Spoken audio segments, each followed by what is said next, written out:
Good morning, everybody. How are you, beautiful people? My beautiful people. Wow, that's loud. When I put my earphones in. Good morning. Um, how is everybody? You know what I want to do? Hold on, let me get that link for the Camille merch so I could post that up. So I didn't get the Johnny merch finished yet. I freaking went to bed early so Zeke would sleep with me last night. And so I woke up at 6 working on stuff, like videos to play during breaks and stuff. And then I started working on the merch, but I did not finish it. All right, hold on one second, guys.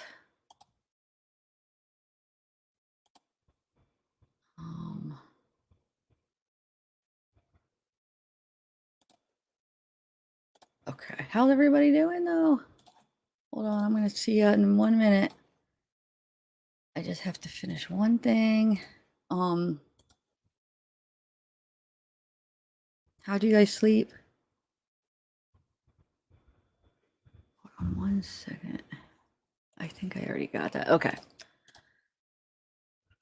So yeah, I did get that. All right. So yeah, I got up at 6 to work on stuff. I'm kind of regretting not staying up last night and working on stuff. But Zeke wouldn't it was my night to sleep with him and I didn't want to give it up and he wants to go to bed early, so I'm a little bit regretting it though because I could have got a lot done last night. But that's why I got up at 6. I did get some stuff done, so I do have some stuff to like just little videos to play during breaks and like I said, I did start on the merch. Maybe I'll show you which picture I picked for Jack Sparrow. Ashley, you're awake! Yay! Thank you, Ashley. I like seeing you early in the morning. Not that you have to. I'm not saying I'm mad if you don't, but I get excited when you're here right at the beginning. Angela, Bridget, what's up? Good morning, good morning. Mandy Howley. I can't turn my green screen on today. This is just my green screen because I have green in my shirt. Too much of it that it doesn't work out. It sucks because all my tie-dyed stuff has green in it. So I either have to choose just, not to use my green screen and wear my tie-dyed. And I love my tie-dyed. Some of it I can make work if it's just like real thin green or if it's like a not so green. Sometimes I could adjust the settings and make it work, or depending on where it's at. But this one I couldn't. It looked like I just have a big hole. Anyway, hi Angela Lee. Good morning. So wait, there was a message I wanted to respond to up here. Valley View. Hi. Wait, who are you? Did you change your name, Valley View Sue? Yeah, I've been covering it not since the very beginning, but since the last I think this is the 3rd week I started covering it. Right when Amber, it was the day Amber took the stand is the first day I did. Because remember, she took it at the last half of the day, but I started that day and we weren't sure if she was going to. I think that's the day I started. So, Sheila Sunshine. I love that name, especially in the morning. Sunshine. I'm stupid. Sarah Claire. Hey, girl. Angela Lee, we got Lonnie in the house, Mandy in the house, Halo in the house. No, you're not late. You are just on time. Moss loved him. I did more homework on her. She's worse than I ever thought. I know that's the crazy thing. The more you look into her, like the more, like I was trying to have sympathy for her. And I mean, you guys know, like I've said things and I try to like have some, and I still do because I feel bad. I feel like she's sick and she can't help it. I feel like she's a miserable person. She's not happy. And it's all, I don't know. She's just not, she needs help. She's not happy. She's just, I do feel bad for her because I just can't help it. But the more that I learn and then the more the trial goes on, the more that I do realize that she's like, what a horrible person she is, And it's just, it's crazy. Jennifer Tonks, what's up? Mamma mia, mamma mia. So I got hold on a second. Let me see. I have a couple things up. Now, if there's a couple boring witnesses, I might try to work on the merch a little bit. I'm trying to pick out the font. I've been writing down some of the options. That takes me the longest, I feel like, going through all the fonts with my indecisiveness. But hold on, let me see if anybody else is on yet. I got Law&Crime. They're just outside front, like they were yesterday. You know, where there really wasn't much to see. It's just people screaming out there. Unless you guys want to see it. But it's like you can't even see them coming on. Do you guys know anybody else that's live already or no? That I could at least keep checking to see, because I know you guys like watching them walk in. Hold on 1 second. Okay. Let me try. Hold on. Let me bring up Court TV. Even though that's like I always forget that they're even covering. I never go to them for this for some reason. 1 second, guys. Yeah, they're just replaying right now, replaying everything. Okay. So anyway, let's see. Hey, Marissa Llanos. Good morning, Marissa. Mad Cow Mark, yay, you're back. Mad Cow, good morning. Alicia, good morning.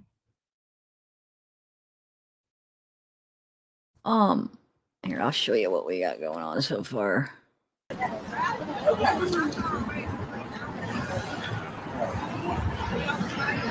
Change the background. Hold on.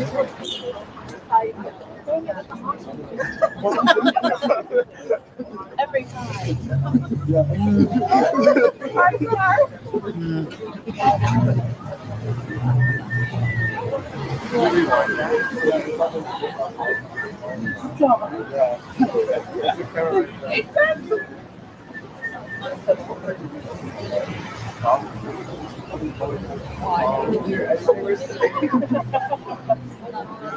Yo, free my boy. Yes. That's kind of cool. You guys like that for the background for today? She's video. Video. That's good enough, right?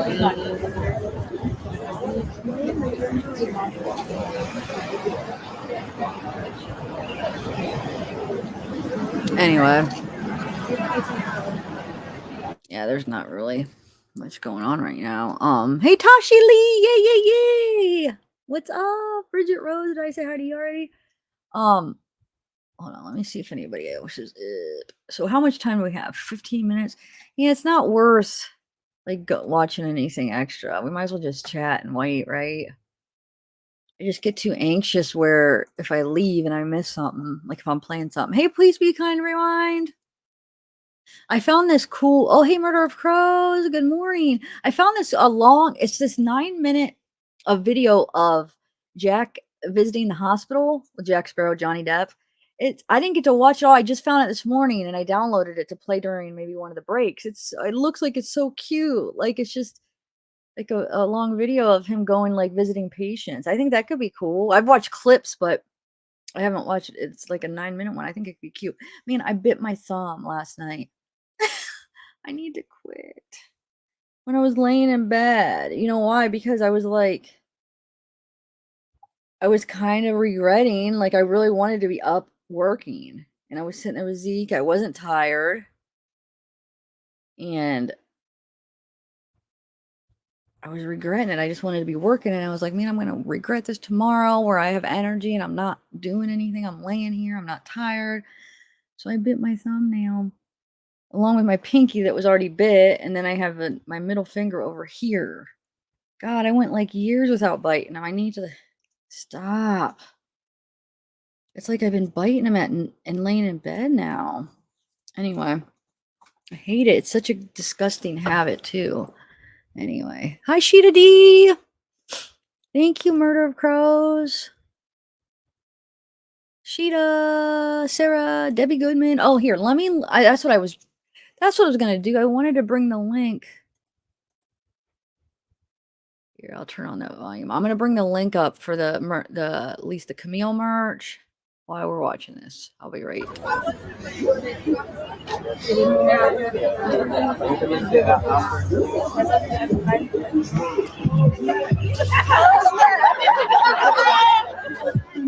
Wait. See, freaking those kind of songs is what's gonna freaking copyright me. You kind of learn what people are gonna copyright, like what types of songs. Well, mostly all the music if it's not copyright, but like what types of videos. Hold on, what was I gonna do? Teespring, so I could bring up the link real quick. I'll post it so if anybody wants it, and then I'll see. That's the thing. If I would have worked last night, I would have had the merch done for you guys. The Johnny one. I just feel so bad. That should be done. Oh, it's making me mad. I didn't do it. All right, let me get this link up. So this is for the Camille merch. There we go.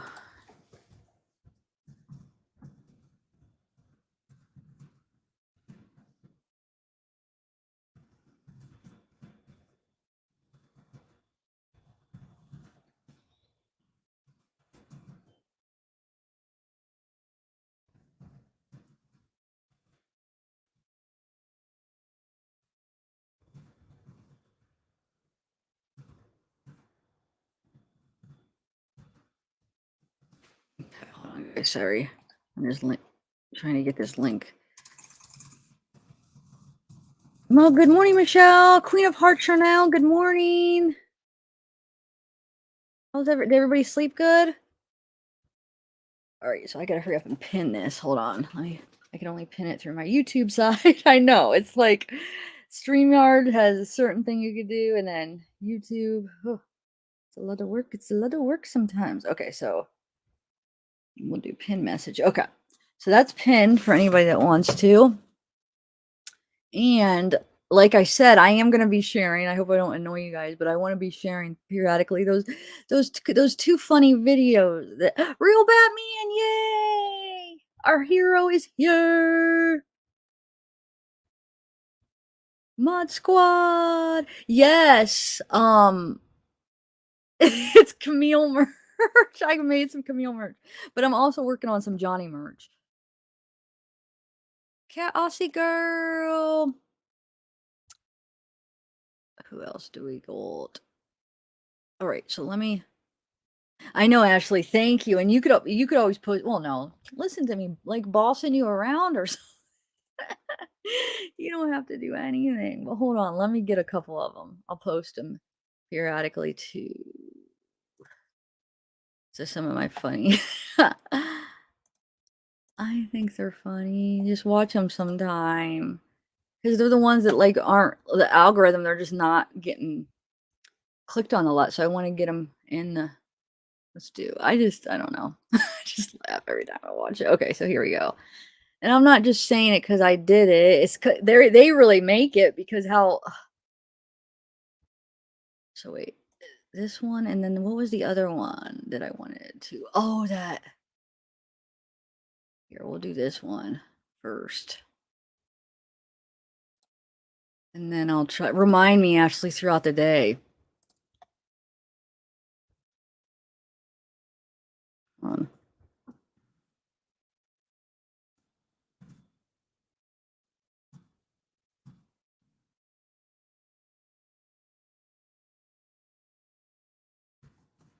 1 second. Sorry, I'm just getting it. I don't know if right now is probably the best time to be sharing them. We're all waiting, but I'll just share it once. I'll just share one of them and then I'll try to remember. Okay. So who else do we got in here? I know. I think that one and what was it? Hold on. That one and then the last one. I don't know that last one with the Elaine and the objections. I don't know. That cracks me up just because of you just put music behind it and it just makes it even that much more funny. What's another one I want to share? Yeah, there'll be a. Yeah, okay. Okay, I'll keep in mind which ones now that I'm looking at them. All right, so let's go back to you guys. There you are. Hey, Brit MC. Cat SC. Whoa, that's a tongue twister there. Brit MC and Cat SC. What's up? Everybody got your coffee? But see, I made this coffee at like 6, so it's halfway done and it's cold. I did not sleep good though, guys, because I wasn't tired and I was forcing myself to sleep. I think all that coffee I drank last night, like I just tossed and turned. How did you guys sleep? Okay, Michelle. All right, let's see if we got anybody else up yet, and if anybody knows a channel that's got them walking in, I can never freaking find it. Normally, though, I can't. Like when I was watching it by myself, well, because I would watch it after the fact. So I got CBS is they haven't been starting until freaking 9 o'clock, and like yesterday they started like 5 minutes late. The CBS Court TV, I don't know what they do. And then what was the other one? There's another one is the Entertainment Canada. They seem to sometimes. Hey, RC Cola! Lonnie Machete, what if any? How is everyone today? We are good. How are you, Lonnie? Or wait, did I just say the wrong name? At what if any? I mean, oh my, and Lonnie and Nikki Lee. Good morning, Nikki Lee. Okay, so let me check that ET Canada, see if they're up yet. I checked them earlier, but they don't even have a reminder yet. You're slacking, man. You're slacking. Freaking Law&Crime has been on it this week, though, dude. They haven't been slacking and getting the stuff up. So that's good.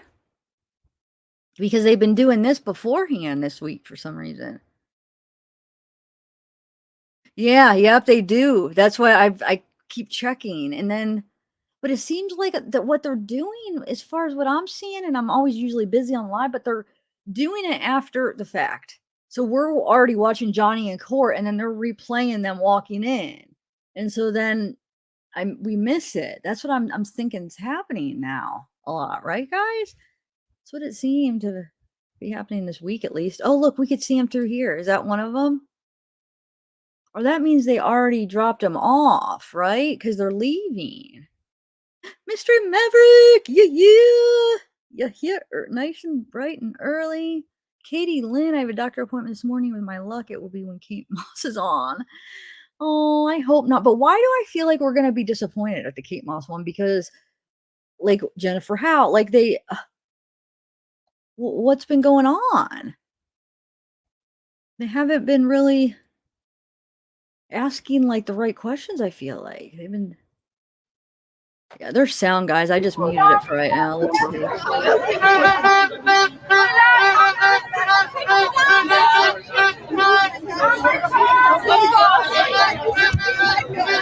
All right, I don't know if I want to keep hearing that right now, but hey, Decibel Destroyer.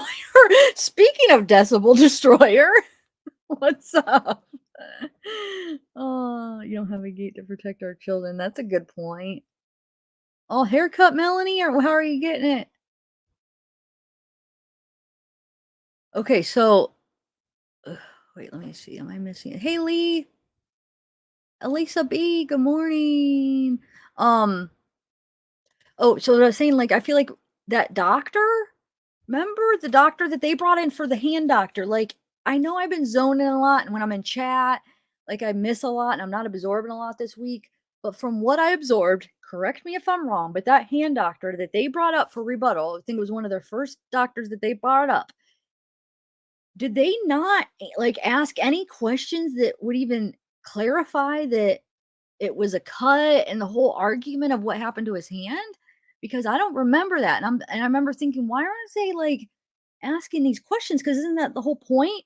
Because the defense, Amber's brought up that doctor saying, oh, it was a smash, blah, blah, blah. So they brought up a doctor rebuttal. You would think he would be talking a lot about what caused it. Why don't I remember them even asking that kind of stuff? So that's number one. And then Jennifer Howe, what happened with that? Did I miss it? Because I know I was very zony yesterday. But did they not even did they not even bring up that Whitney was lying? Did she not even say that at all? Even generally, did she say it? I'm just really disappointed in the rebuttal and them not asking the right questions. But I'm asking you guys because maybe it's just me this week and I'm not able to absorb it and I'm missing a lot. So tell me if I'm wrong here. But I think a lot of you guys are on the same boat and it's been over our heads too because we're in chat and we're like half asleep by the time. Awaken the art. What's up? What is up? What's up? Oh, she did? Wait a minute. So did she say the situation that happened on the stairs? Did she go into that and I missed it all? Or she just explained that, Mr. Maverick? I should have even went back and watched that last night. At least got something freaking productive done instead of laying in bed with Zeke biting my nails. Lonnie Kim, what's up? I don't see it. Where is it? Because I'm gonna have Team Johnny on the back of. Maybe I'll do a couple ones with just it on the front too. Okay, so she said Whitney lied. Now, did they go into that detail or no? Hey, Amy, good morning. Yeah, I think I did miss a lot. I have trouble, like, if I'm really in chat typing and chatting with you guys, like, I have trouble really absorbing what they're saying. But then the times when I would try to, like, do it, that's when I would zone out into my Zav zone. Zav zone. Gosh, this week, I feel like I don't even know what happened in court. What are they dressed up as turds over there? Wait a minute. What is that over there? Are they turds? Or am I just got turd on the brain? Because can somebody please tell me? Are those dinosaurs? Oh, they're dinosaurs. I thought maybe they were turds. Because that would be kind of, whoa. Zap zone. I know. Actually, that's what I thought. I'm like, man, I was thinking, man, they're going all out for this turd. Oh my god. Well, I know they have alpacas, but there's people dressed in costumes. Are they dressed as alpacas? Or not?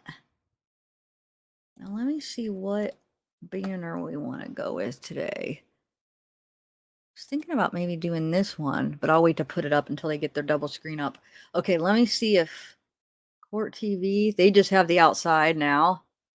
And then CBS, gosh, I like CBS because they don't watermark their videos. They are very clear. Their picture's very clear. The only reason I don't watch it from them is because they don't have the double screens.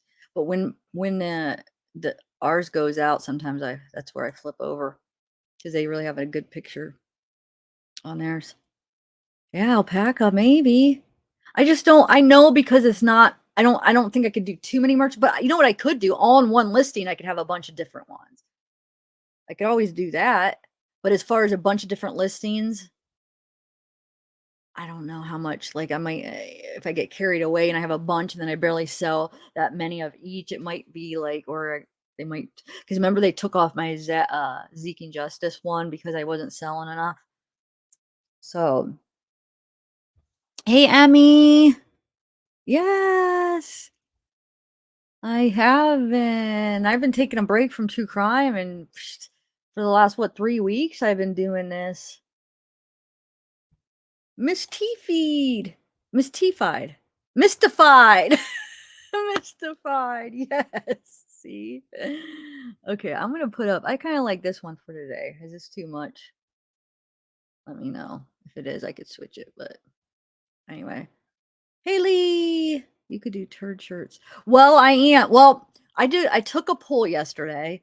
We already have a merch idea that I'm working on right now. It's gonna say, be a pirate, don't be a turd. Wait, how is that worded again? be a pirate, don't be a turd. And it's gonna have Johnny with his Jack, as Jack, you know, the sparrow, and then a turd with the turd emoji that I have with the prohibited sign, and then on the back it's gonna say hashtag Team Johnny.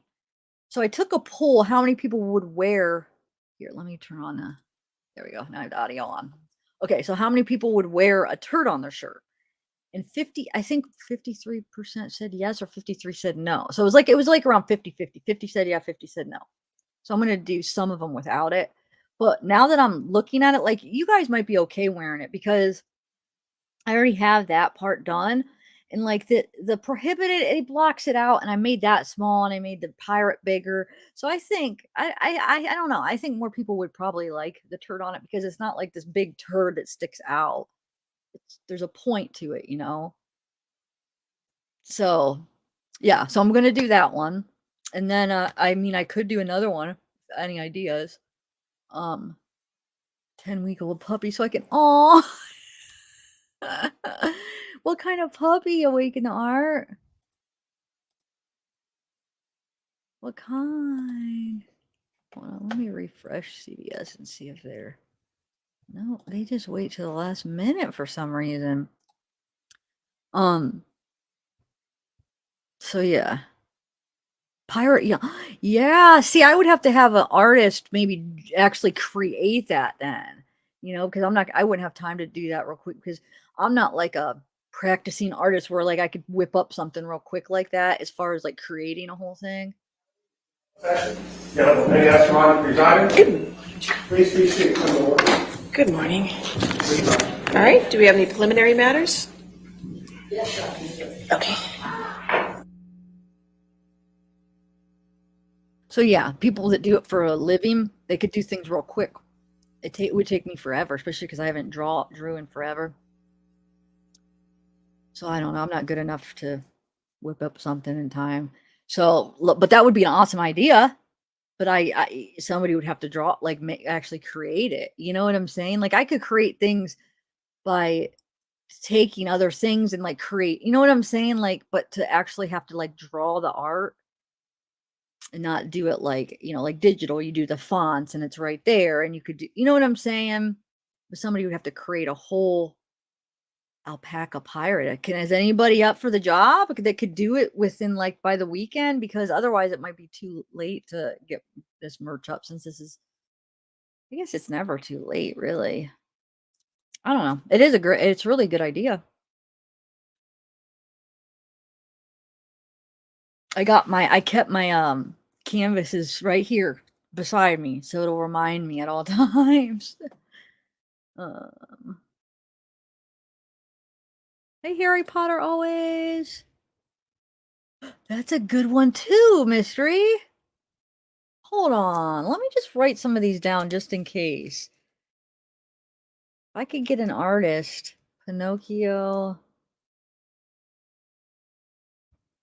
Man, I guess I could get an artist, like somebody, hire somebody, but then the merch would take, it wouldn't be right away, you know? I mean, I'm sure they'd be able to create something in a week, probably, but I don't know.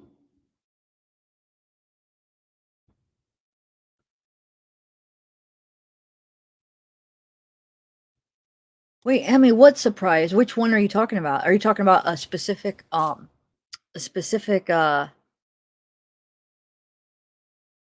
witness? I must have missed.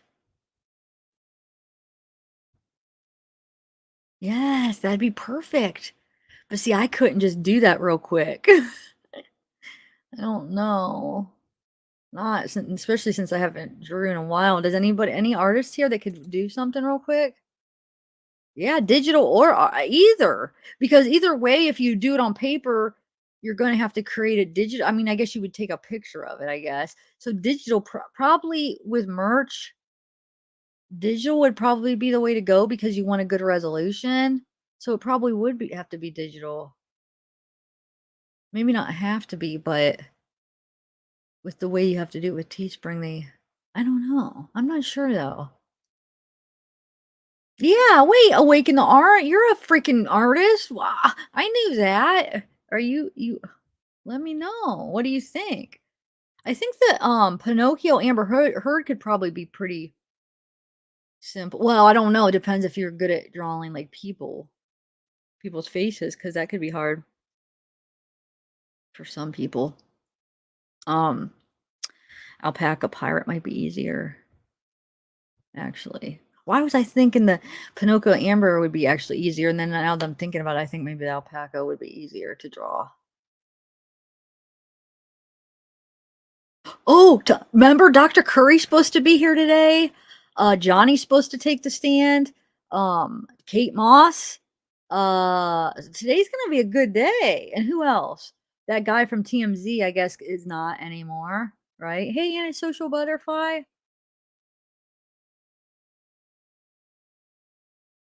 Oh, okay. The Hicktown guy. That one. Wait, was that the guy with the voice? That it was hurting my ears? I don't know if that was the one. I had to keep taking it out. Like yesterday, I'm sorry. I mean, I know. And yesterday, I had, it was one of those days that I missed a lot. Even though I was live streaming it, I missed a lot of what happened. Hey, Lena, you are too? Well, how long would it take you guys to do something like that? Good morning, Sarah Lee. I know, Dr. Curry. I like her. She's cool.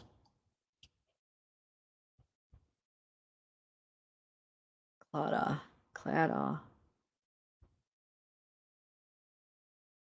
Wait, whose name? Whose name? Awaken the Art. Clada. I don't know how to say that, but who are we talking about?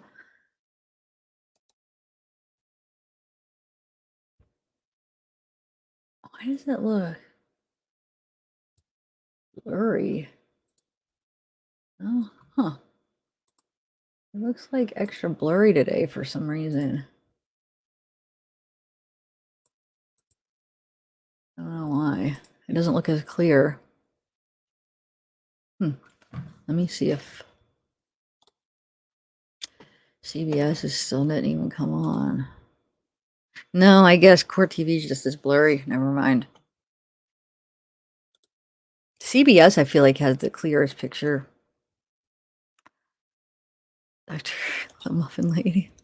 Yeah, we could do some merch like the Muffin Lady. Or wait, man, I gotta get new headphones, guys, for my phone and for my microphone. They just keep going out. Like the one ear keeps going out. I just need to splurge and get it, as Tammy would say, splurge. Just go ahead.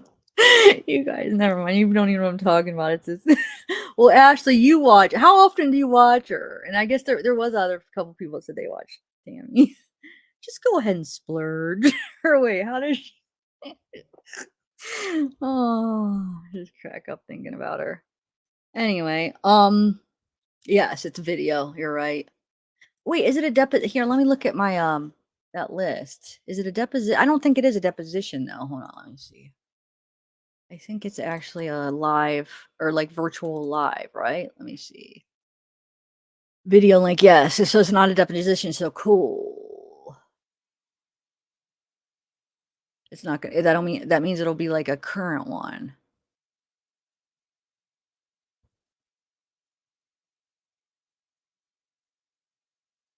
Then we got Lydia Phillips. The flight is that's right, you guys. The flight attendant too is supposed to be today.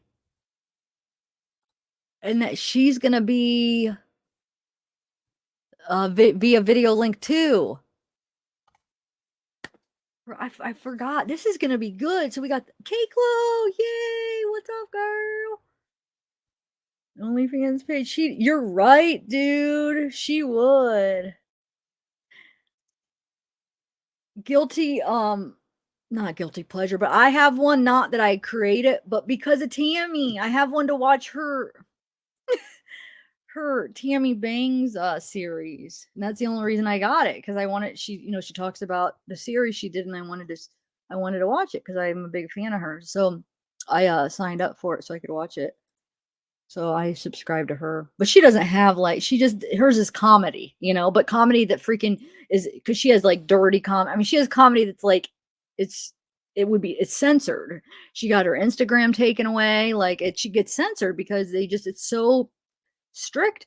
A lot of people think that OnlyFans is going to be the next big thing because YouTube is getting too censored and stuff. So, where it's not like, people hear that. When I signed up, my bank shut off my card and they called me and they said, somebody took your card because of OnlyFans. Is this your charge? I'm like, no, that's my charge. Because people look at OnlyFans and they think it's like, I don't even want to say, I shouldn't even say that word too. I heard YouTube gets, if they hear that term, OP, that's what people, OP or OF. But anyway, so yeah, they did it twice because it does it every month. They shut off my card twice. So the first time I called and I said, no, that's me. Second time I got a phone call and a message when it renewed the next month. And it said, fraud alert, we shut off your card. Call and let us know if this is your charge, because somebody charged. Like, yes, it's my charge. I already told you. OF, I know. I feel like I just screwed up already. Do you think I'm gonna get in trouble? No, because I'm not trying to promote I think it's like when people try to use YouTube to promote their OF on theirs, but I don't have one, so hopefully I'll be good. I'm not trying to promote mine. I'm just talking about how I have it for somebody else's. So hopefully, YouTube, I'm not doing it. I'm not sending people away. I'm just talking about it.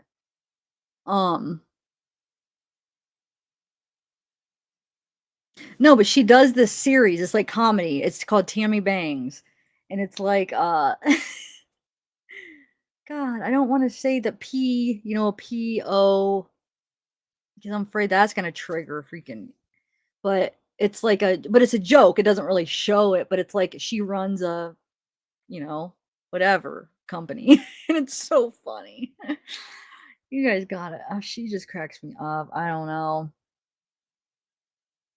You guys would probably be surprised that I'm a big fan. I don't know, because a lot of you probably be like, wow, that's what you think's funny. I don't know. Yeah, just because I don't really cuss myself. I just never have. I don't know. That's just not something, I don't know. I just never became a habit. So I just don't say it. But she cusses a lot. It's not like that I get offended when people do it or anything. It doesn't bother me. Cause just watch her. You'll I don't know. She's just so open about everything. Like, it's just, I don't know. I love it. And like, her family's really cool. Like, her sisters are hilarious. I love to be friends with them. Like, her two sisters, and then she got Paige, her friend, and they have their vlogs. And then of course, Tammy, her character Tammy is what made me fall in love with her. That character cracks me up. But just then, once you get to like fall in love, and then you then want to like know more about her, so then you go to her vlog channel, and that's her real person, her real self, and then you get to meet her family and her friends, and they're just all hilarious, just as funny as Tammy, really. But I feel like you almost have to appreciate her real self. Maybe just look at Tammy first. At least that's the order I did. I only saw the character first, and then it made me go digging, and then I found out she had her regular channel too. Sorry, I'm just rambling, guys. I'm just waiting. Anyway, see how one comment, K-Clo, one comment just took me down like a ramble. Sorry, guys. Well, we're just sitting here waiting anyway, right?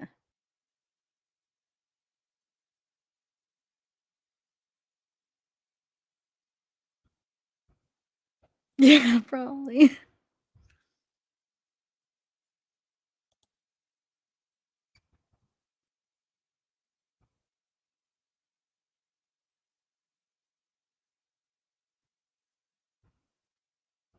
Ooh, what kind of energy drinks? You're the one that said you had energy drinks called Mother. Wasn't that you that said it was called Mother? Oh, thanks, Marissa. Marissa, thank you.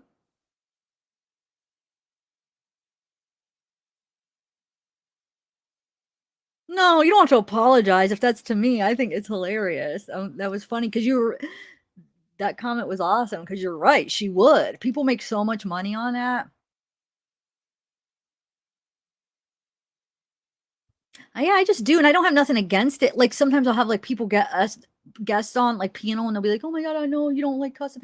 I'm sorry, I said it bad." I'm like, "Are you kidding me? That does not bother me at all. I actually like listening to it. It's funny, especially when there's humor. It doesn't bother me at all. Like my family cusses. My mom doesn't, but my dad did all the time. It doesn't bother me at all. It doesn't even phase me. I don't even like look at it and be like, "Oh my god, that's look what." There's no judgment at all.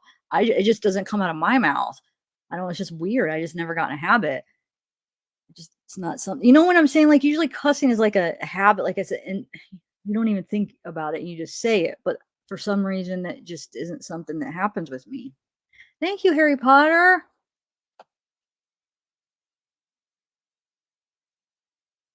No, Sarah, I guess it was dinosaurs.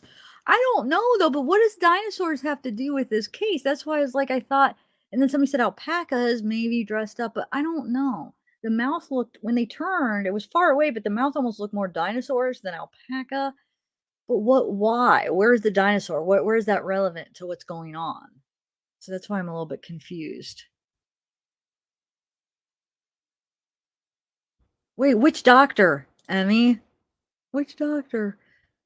Oh, the weird guy? Spiegel, you mean?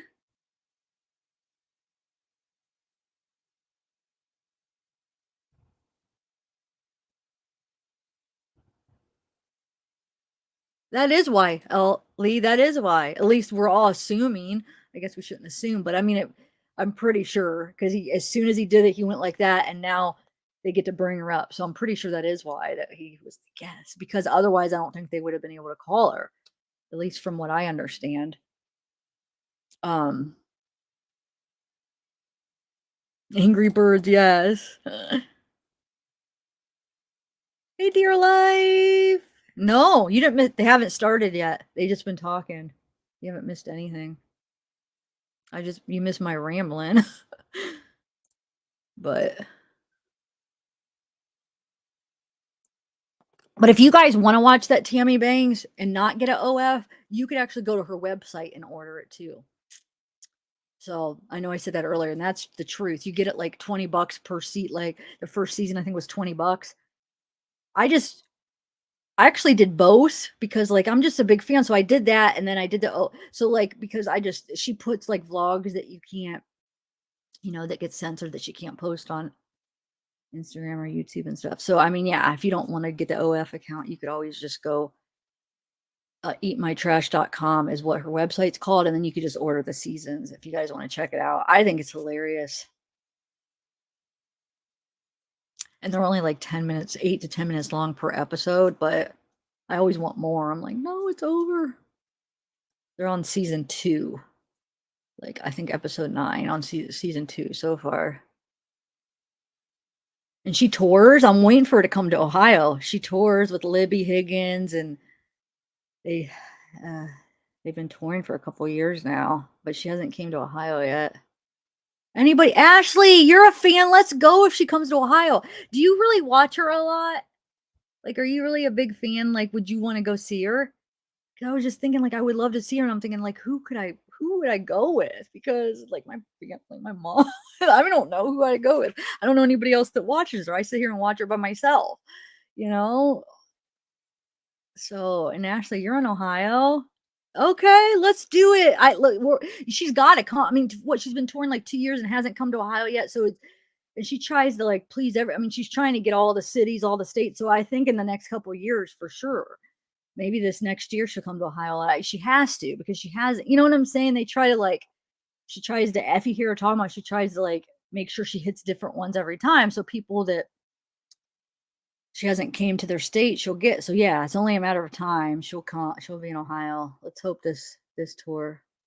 I'm trying to think if she released what date she released, because whatever date she's released the last time, there wasn't any yet. So actually, I mean, even if it's somewhere like Indiana or Michigan, I guess we could go somewhere even. like that we could drive a few hours either way anyway, but we'll see, because I think she's bound to do it within a year.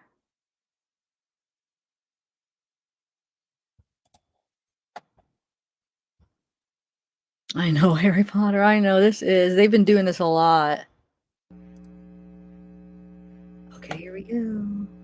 Who's gonna be first?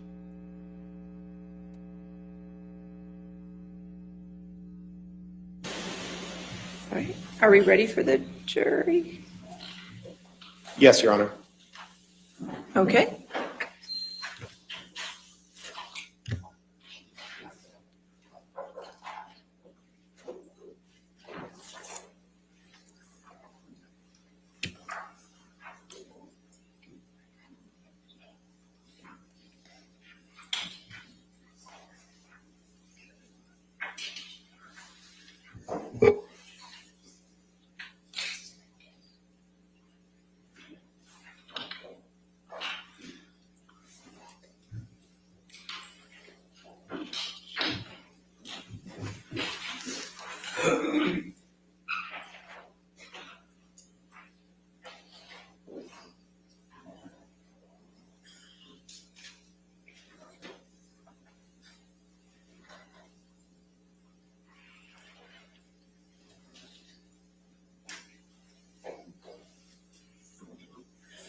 All right. Good morning, ladies and gentlemen. All right, please we see your next witness. Good morning, Your Honor. Mr. Depp calls Kate Moss to the stand. All right. She will be appearing on your screen. All right, ma'am, can you hear me? Yes, can you count to 5 for me? 1, 2, 3, 4, 5. Thank you, ma'am. If you could raise your right hand. Do you swear or affirm to tell the truth under penalty of law? I do. Thank you. Good morning, Ms. Moss, or I should say good afternoon, your time. My name is Ben Chu from the firm of Brown Rudnick. Would you please state your full name for the record? Kate Moss. Ms. Moss, where do you reside? London, England. From where are you testifying today, Ms. Moss? Gloucestershire, England. Ms. Moss, do you know Johnny Depp? Yes, I do. How do you know Mr. Depp? I had a relationship with him. Did there come a time when you and Mr. Depp had a romantic relationship? Yes. For how long, Ms. Moss, were you and Mr. Depp a romantic couple? From 1993 to 1994 to 1998. Ms. Moss, did there come a time when you, while you and Mr. Depp were a couple, that the two of you took a vacation together to the Golden Eye Resort in Jamaica? Yes. What, if anything, happened when you were in Jamaica with Mr. Depp?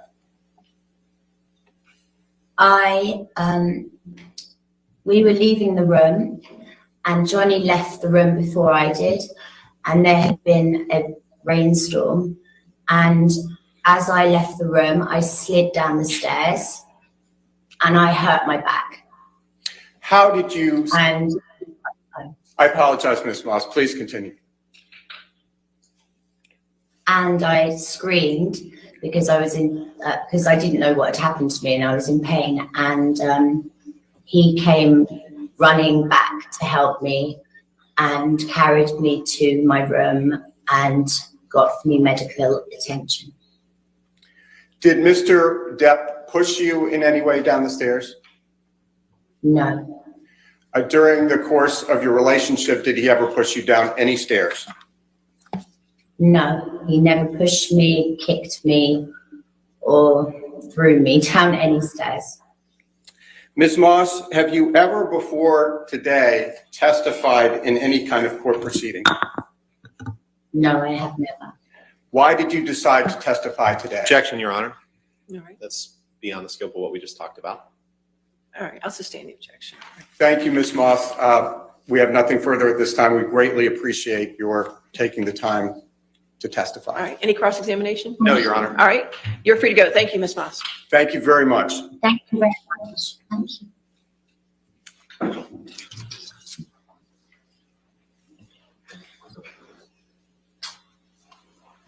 All right, your next witness. Your Honor, we're calling Dr. Shannon Curry. Just give us a moment to move the TV.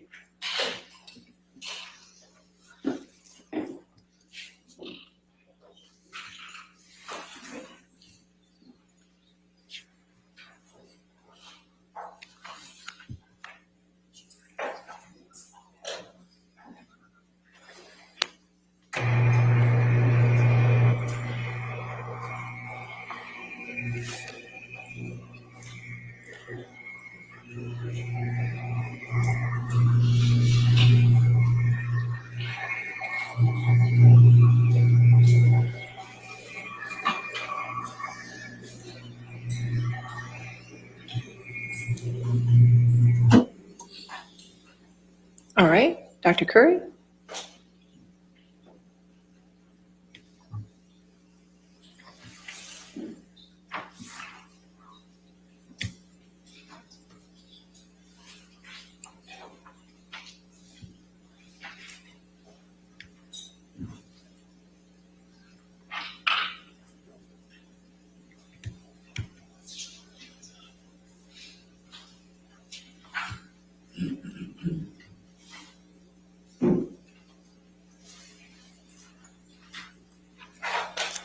Good morning, Mr. Dennison. Good morning, Your Honor.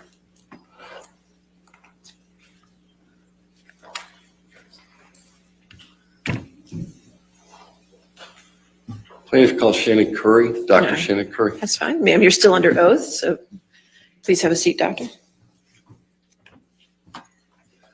Good morning. Good morning, Dr. Curry. Good morning. Can you remind the jury who you are and what you do? Sure. I'm Dr. Shannon Curry. I'm a clinical and forensic psychologist, and I'm here today to rebut the testimony that was provided by Dr. Hughes. Which of the opinions rendered by Dr. Hughes do you intend to rebut? So generally speaking, there are three main categories that I'd like to talk about today. So the first is that Dr. Hughes misrepresented the tests and the results that she utilized in her evaluation. She misrepresented my testing and the results that I obtained in my evaluation. And she communicated in a manner, provided testimony in a manner that presented essentially her own opinions and the self-report of Ms. Heard as facts. Okay, the first category you talked about was the misrepresentation of her own test methods and results. What do you mean by that? So Dr. Hughes she stated that she administered 12 tests. In actuality, she used 8 checklists. About half of those were symptom checklists. The other half were checklists about experiences that people can have with domestic violence. And those are not appropriate for forensic settings. They are easily exploited. Other issues that you intend to address relative to misrepresentation of own results? Yes, so in addition to using these checklist measures, which are easily exploited in a forensic context, they're developed for research or treatment only. She also stated that these checklists revealed things that they simply cannot reveal, especially in this context. Let's see. She also misrepresented information, clear indications on several of the objective measures that she offered. And there were indications visible that Ms. Heard had essentially engaged in what we call response distortion. So clear indications of exaggeration on one of the measures that's specific to PTSD, clear minimization of symptoms, intentional, on another more broad personality and psychopathology-based measure that she gave to Ms. Heard, which she did not acknowledge. Did you intend to address anything relative to the CAPS-5? I did. So Dr. Hughes administered the CAPS-5 about 10 days after I did, almost 2 years after she initially tested Ms. Hurd. And she did not administer the test appropriately. So she left major components blank. She didn't apply the scoring rules that are clearly outlined with the test. And yet she diagnosed Ms. Hurd with PTSD based on that assessment.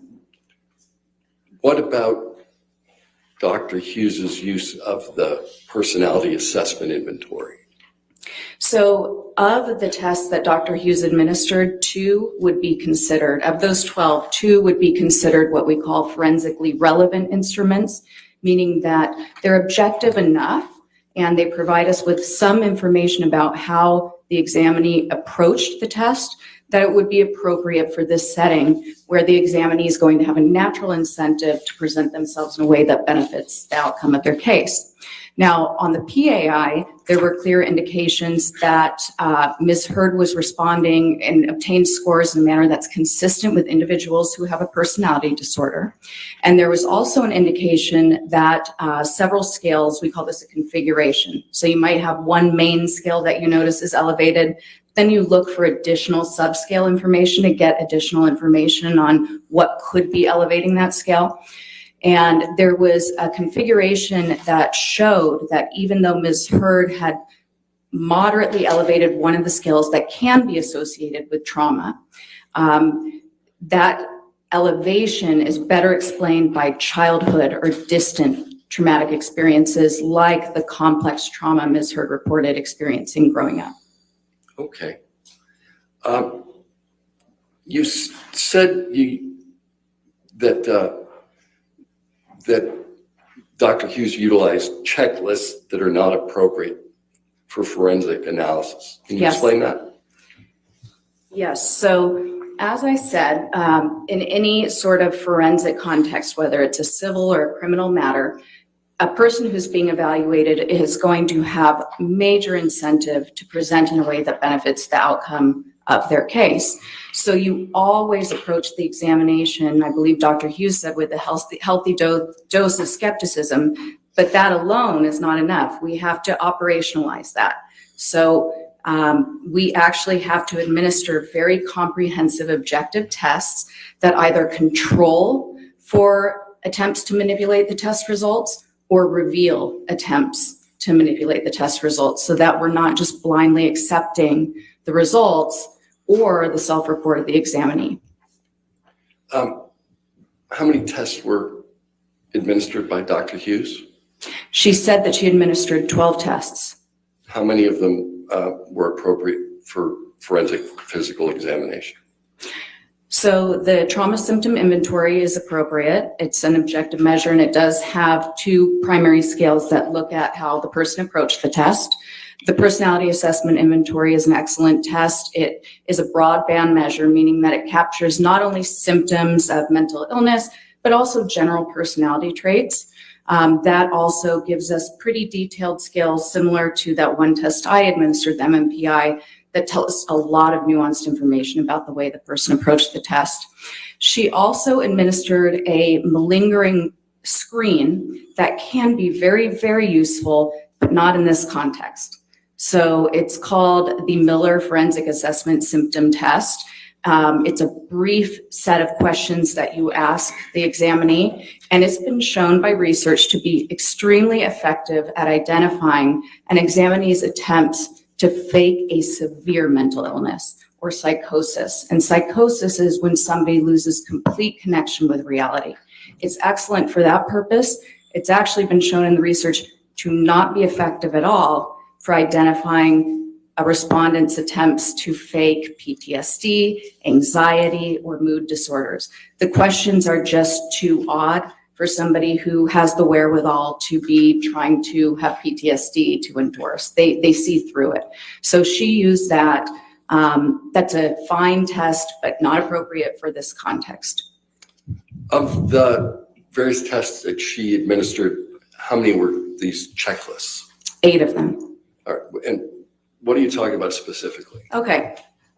So I had mentioned that there were two main categories of checklists she used. The first is the symptom checklists. Those included the Beck Depression Inventory. It's a brief inventory of items that essentially show all of the symptoms of depression that a person might have, and you rate which level of severity you have for each question. She also gave the Beck Anxiety Inventory, very similar, but just with questions about anxiety.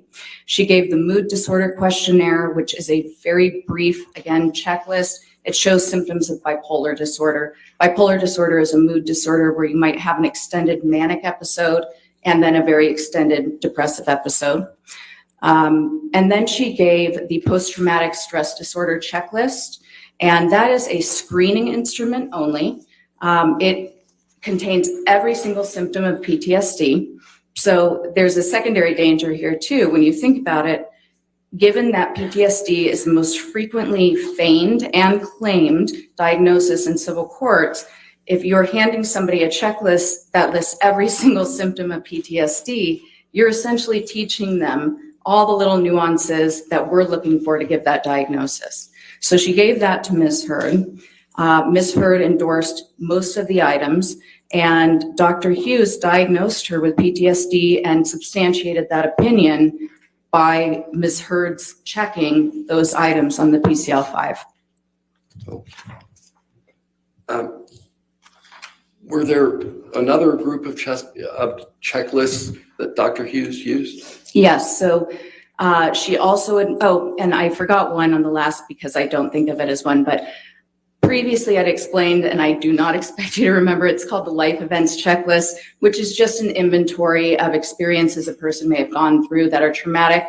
Dr. Hughes also used that, and that's appropriate to use before the clinician-administered PTSD scale, the gold standard CAPS-5. However, she administered this long ago before she gave the CAPS-5.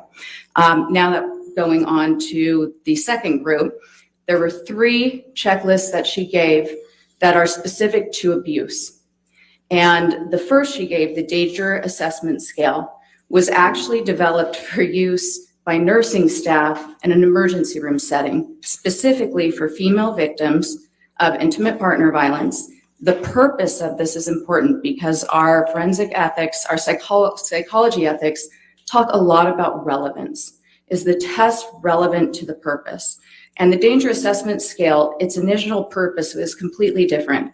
This was developed to show high risk factors for dangerousness and pretty much to help a female who is in an extremely abusive partnership, who is in the emergency room with extreme injuries, to stop rationalizing, because if she has to check off all the things that have happened that year that have been dangerous, does he own a gun? Has he, I won't go into all of them, but the more she checks off, the more likely it is that she might realize that she is in imminent danger and then accept resources offered by the hospital and social work to protect her.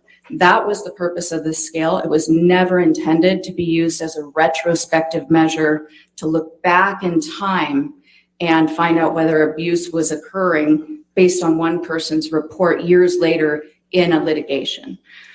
She also gave the Conflict Tactics Scale, revised, the second edition. Similarly, this scale was developed for research purposes, to research family violence. Again, there is no control for exaggeration or minimizing. It was just given to research participants anonymously so that we could get data on the prevalence of abuse and how abusive dynamics work. And on that, there's 39 questions where the respondent indicates essentially certain abusive behaviors they may have engaged in, and then 39 where they indicate behaviors their partner might have engaged in. And obviously you can understand that in a forensic setting, the respondent is likely to put a very minimal amount of behaviors they engaged in and then extremely increase the number of behaviors their partner might have. And then lastly, let's see, the abusive behaviors observation checklist was the third checklist she gave. This one has not, there's no known research even on its effectiveness for what it was developed. It's a theoretical, very brief checklist that was meant to be used for therapy, where an individual who had experienced domestic violence could essentially read through some of the behaviors that constitute violence that they might not have been aware of. And if those behaviors applied to them, or if some of those coping strategies were ones they utilized, they would check that off. And then they have a way to talk about it because now it's been put to words. Again, this is similarly problematic if you're in a civil litigation, the person's motivated to have the results be consistent with a claim or an allegation of intimate partner violence and an allegation that they've been severely harmed, then they could simply just check off more. And not only that, but checklists like this one specifically give a lot of nuanced information about what clinicians might be looking for when they're assessing whether violence was present or whether the person's self-report is consistent with a genuine self-report of having been victimized. They're given all that information that we might be looking for. Can you talk specifically about Dr. Hughes's use of I think you called it the PCL-5? Yes. So the PCL-5 is the post-traumatic stress disorder checklist. This is different, not to be confused with the CAPS-5, which I've talked about previously as being the gold standard. The PCL-5 was developed by the National Center of PTSD. It's intended for treatment. So if I were, for instance, working with a service member who I know had been in combat, I would probably give this as a standard with my intake. Before we do the diagnostic interview, it kind of gives me a read on how somebody who's there for treatment, who we assume can be taken at their word, because if they give us correct information, they're going to get an appropriate treatment. And if they give us incorrect, they might not get the treatment they need. So I would give this checklist to them. And then if they recognize some of those symptoms of PTSD, they could check it off. And that would probably indicate to me that I need to then do the next step. If they're checking off more items than not, I would probably decide to administer the clinician-administered PTSD scale, that gold standard interview, to find out more about a diagnosis. The last thing is what everybody refers to as the CAPS-5. Yes, the CAPS-5.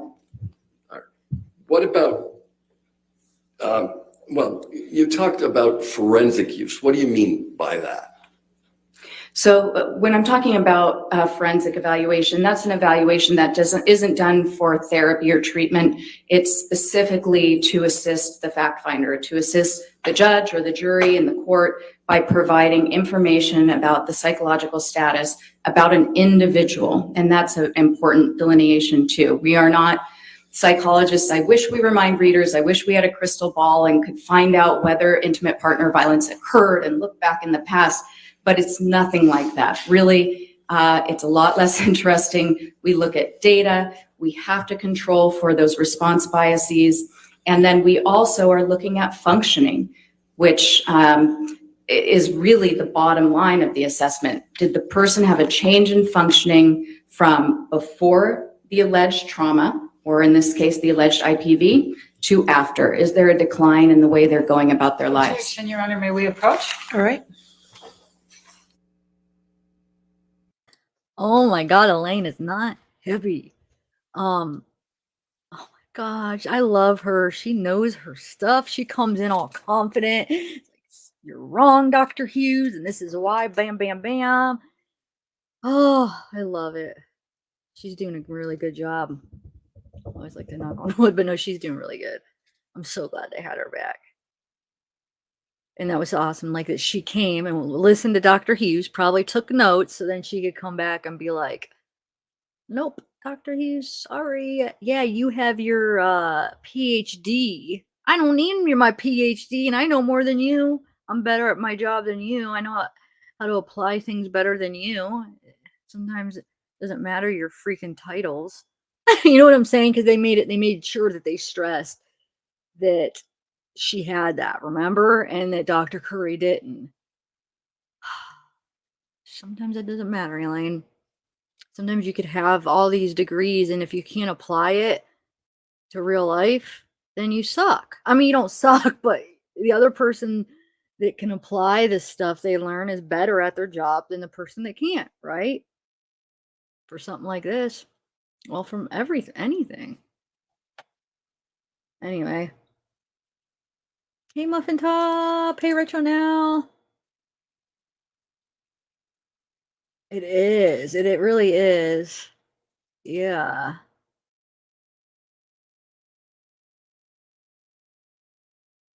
Yeah, Amber is mad. Amber is not like. Yeah, Breeze, you'll be able to catch up real quick. It's only like probably like a couple minutes to get to the point about the stair incident.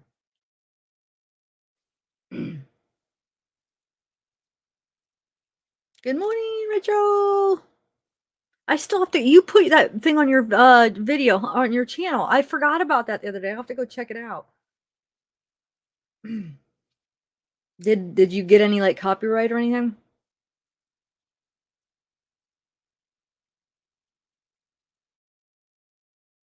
So that means Elaine is going to be cross. Wait, why didn't they cross Kate? They had an option to do that, right? Because they didn't at all.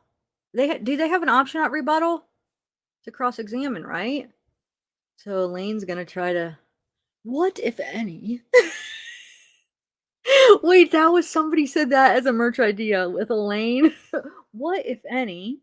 Because she doesn't know how to like be creative with her questions without being leading. Because all of them were leading.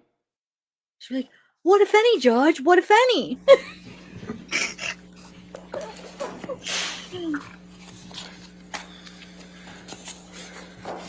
Dr. Curry, let's look back at some of those domestic violence checklists that you were talking about. Okay. And did you see any problem with the use of those? Yes. What problems did you see? Well, Doctor, first of all, they shouldn't be used. So we do have professional standards that require that we utilize instruments that are relevant and appropriate for the particular setting, and that we substantiate our opinions based on data that is reliable from tested, accurate, reliable tests for the purpose. So there's that. It's inconsistent with the ethics. And essentially, they just shouldn't be used. They don't provide us with the robust information that it would be expected in such a high stakes setting.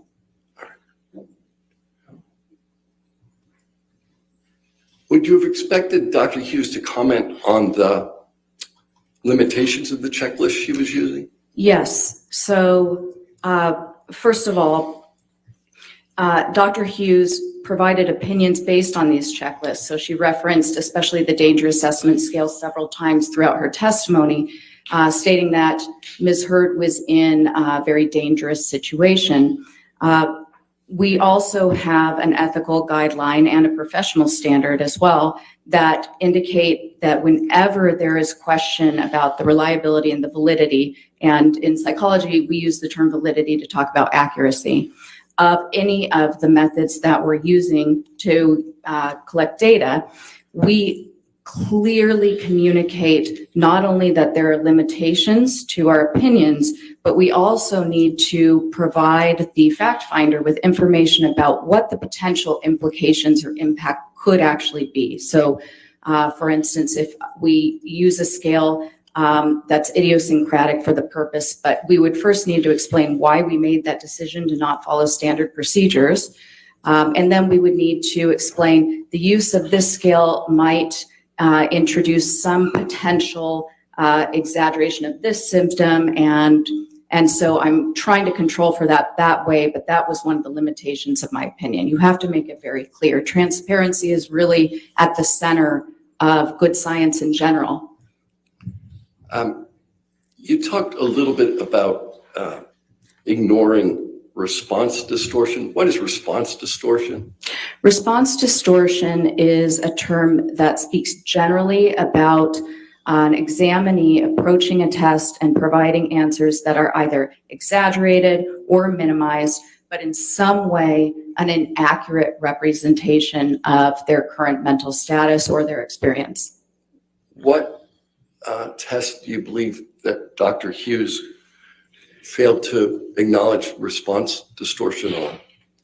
So she administered the personality assessment inventory, which is similar to the test I gave, the MMPI-2. It's that general broadband measure of psychopathology symptoms and personality traits. It includes several scales that are very good at detecting either exaggeration, minimization, or even trying to claim that you have unusually good qualities. On that test, there were clear indicators that Ms. Heard, very similar to the way she approached my MMPI, engaged in defensiveness. And in fact, there's a function that you can look at. So you have that main scale elevation, we call it positive impression management, was elevated. And then, because we want to make sure that somebody isn't elevating that scale just because they have such well-being, there are additional configurations of scales that you can look at to find out what's going on. And so the Cashel discriminant function is sort of the name of one of these configurations, these equations that are done. And she was highly elevated on that. In fact, that elevation tells you that no, this isn't accidental. This isn't because she's just doing so well in life that she has an extremely, extremely low amount of problems. No, this is an intentional over-reporting, or I'm sorry, an intentional effort to minimize any appearance of having problems. Now, you may have addressed this, but there was a reference to malingering. Yes. So what's interesting about Ms. Heard's approach to different tests is that it seems to be influenced by what we call the face validity of questions on the test. So if a test looks like it's measuring PTSD, you see exaggeration on her validity scales. If the test has less face valid questions, for instance, the personality assessment, which Dr. Hughes administered, the MMPI-2, which I administered, where she can't quite figure out what the questions are asking, they seem really banal in general. On those, you see extreme defensiveness, minimization of any potential pathology, essentially presenting herself as perfect and free of any mental illness or personality disorder. But on the trauma symptom inventory, which Dr. Hughes administered, that was the one that I previously indicated for ease of explanation. When the test results come out for how the person approaches the test, that test itself prints it as a percentage. And there's a really excellent scale for finding out if a person is exaggerating their symptoms of PTSD. It's called the atypical response scale. And the TSI-2 is the revised version of this test, and that scale was improved this time around to really try to be a clean indication of, is this person exaggerating? And it puts quite high questions in the test that are so unusual. They might sound like PTSD, but even the most severe cases of PTSD don't have these symptoms. And so somebody who's intentionally trying to exaggerate PTSD, or possibly unintentionally, but nonetheless, who's exaggerating it, is likely to endorse these items, even though they're not real PTSD symptoms. Ms. Heard scored so highly on this that even if there is, although Dr. Hughes correctly said, there tends to be a negative skew when people have the high levels of distress that's associated with PTSD. So sometimes people score higher on this, even when they do have PTSD. She scored so high that that is effectively ruled out as a possibility. Okay. What about Dr. Hughes's administration and use of the CAPS-5? Okay, yes. So Dr. Hughes had diagnosed Ms. Heard with PTSD back in 2019 when she began testing her. It wasn't till 2 years later, more than 2 years later, 10 days after I administered the CAPS-5 with Ms. Heard, that Dr. Hughes held an impromptu evaluation session remotely with Ms. Heard and administered the CAPS-5. She had previously diagnosed PTSD without using what we consider to be the gold standard PTSD diagnostic interview. And again, when we're doing a forensic evaluation, it is an important responsibility, and part of our ethics and professional standards are that we document everything to allow for transparency and full judicial scrutiny. And Dr. Hughes administered incorrectly. She left huge sections, very relevant sections blank. There's no way to understand why she scored it as high as she did based on the information that's provided. You're essentially supposed to notate the examinee's responses as verbatim as possible to explain your reasoning and implying their scoring procedure. It's a standardized test.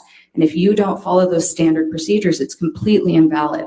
Not only that, but it looks as though Dr. Hughes further invalidated it by trying to show that she had assessed for the childhood trauma impact. And she had said that she went back and asked the childhood question, but you can't do that. If you're assessing for two separate periods of one's life to find out the relatedness to PTSD, you do two separate CAPS interviews, period. You don't create your own question system. That is non-standard administration of the test, and it invalidates it.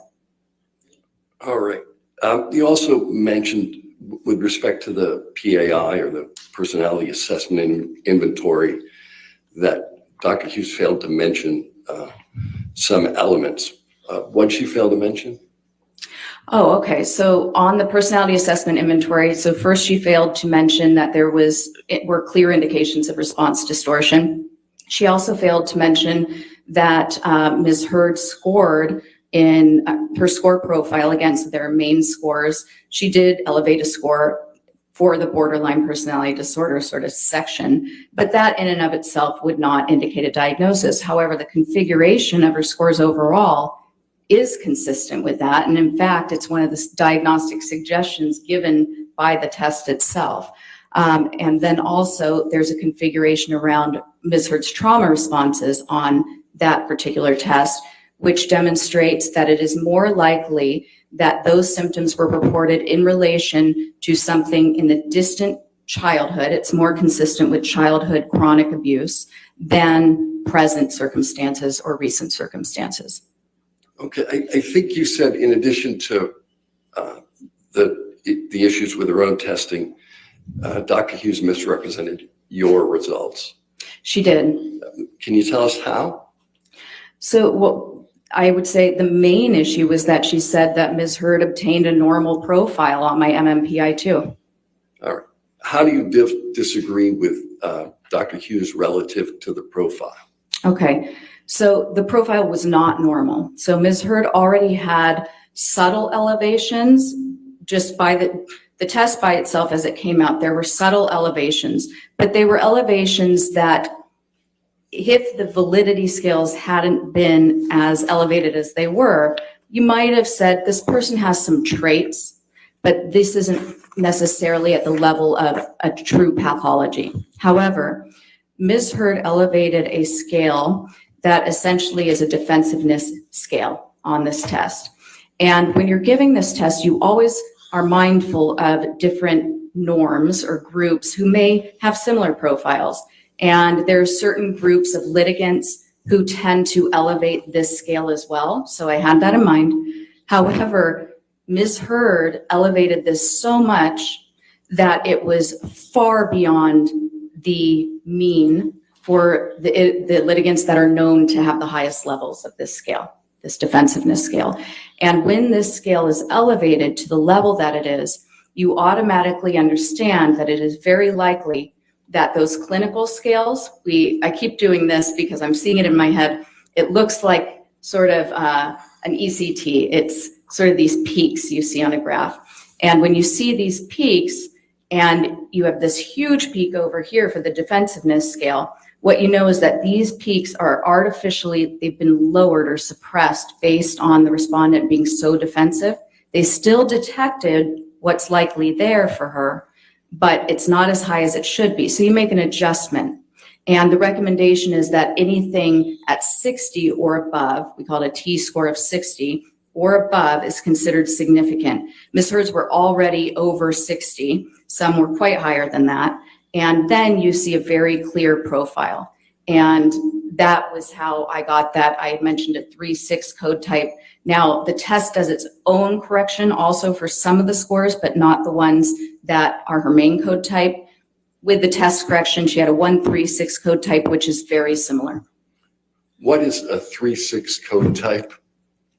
A 3-6 code type is something that has been researched and found to be highly correlated or probabilistic of certain behavioral tendencies and personality traits. And the traits with a 3-6 code type tend to be marked by a lot of externalization of blame, a lot of denial about one's own personal faults, intentional or not intentional, but just extreme denial, hostility that is strongly controlled and suppressed. The person may not even realize how hostile they are, but family members, those closest to them, are very likely to report that they lose their temper, and when they lose their temper, it explodes. We have sort of what we call a cookbook for these code types, which will provide you with all the information that's been researched to be associated with them. And our cookbook actually states that 3-6 profile specifically tends to be associated with cruel and ruthless behavior, particularly to those who they perceive as less powerful than them and subordinates. Describe for the jury the review process that you went through relative to the MMPI. So I conducted a very methodical analysis of the scores. I do this for every test, and I also did it when I was reviewing Dr. Hughes's scores. So what you haven't seen that's in discovery is that I created a 25-page outline just of her scores with, and it's sort of a table. So I'll put the score, I'll do it in sections so that I can understand different groupings, different research studies, and I start with looking at all the validity scales. So I put in the score, and I'll even color the table to show me if it's kind of in the high zone, moderate zone, or low. And then if it's low, is it a significant low score, or is it just low so it doesn't mean anything? And then in the right side, I put all the research data that I found on this particular scale score. And so I start with the validity scales, the way the person approached the test. Then I go down to essentially, we call these the first factors. So their overall sense of well-being and how well they cope. On this, actually, Ms. Hurd's, she endorsed scores or endorsed items that were the opposite of PTSD. So really saying that she feels free of distress and that she views herself very well. So then I go down to control, self-control, loss of control, coping abilities, and I put in the scores that are associated with that in the research and the test development. Then I go down to clinical and personality pathology, and I look at all the scores that are significant there, first with the top level main scores, then with all of the different sub-scores, again, citing the research, the meaning, the level of elevation, and what that means. And then I do comparison with different research groups. So for Ms. Hurd, I did a section that looked at all sorts of different scores that have been implicated with a PTSD presentation to see if any of those were consistent.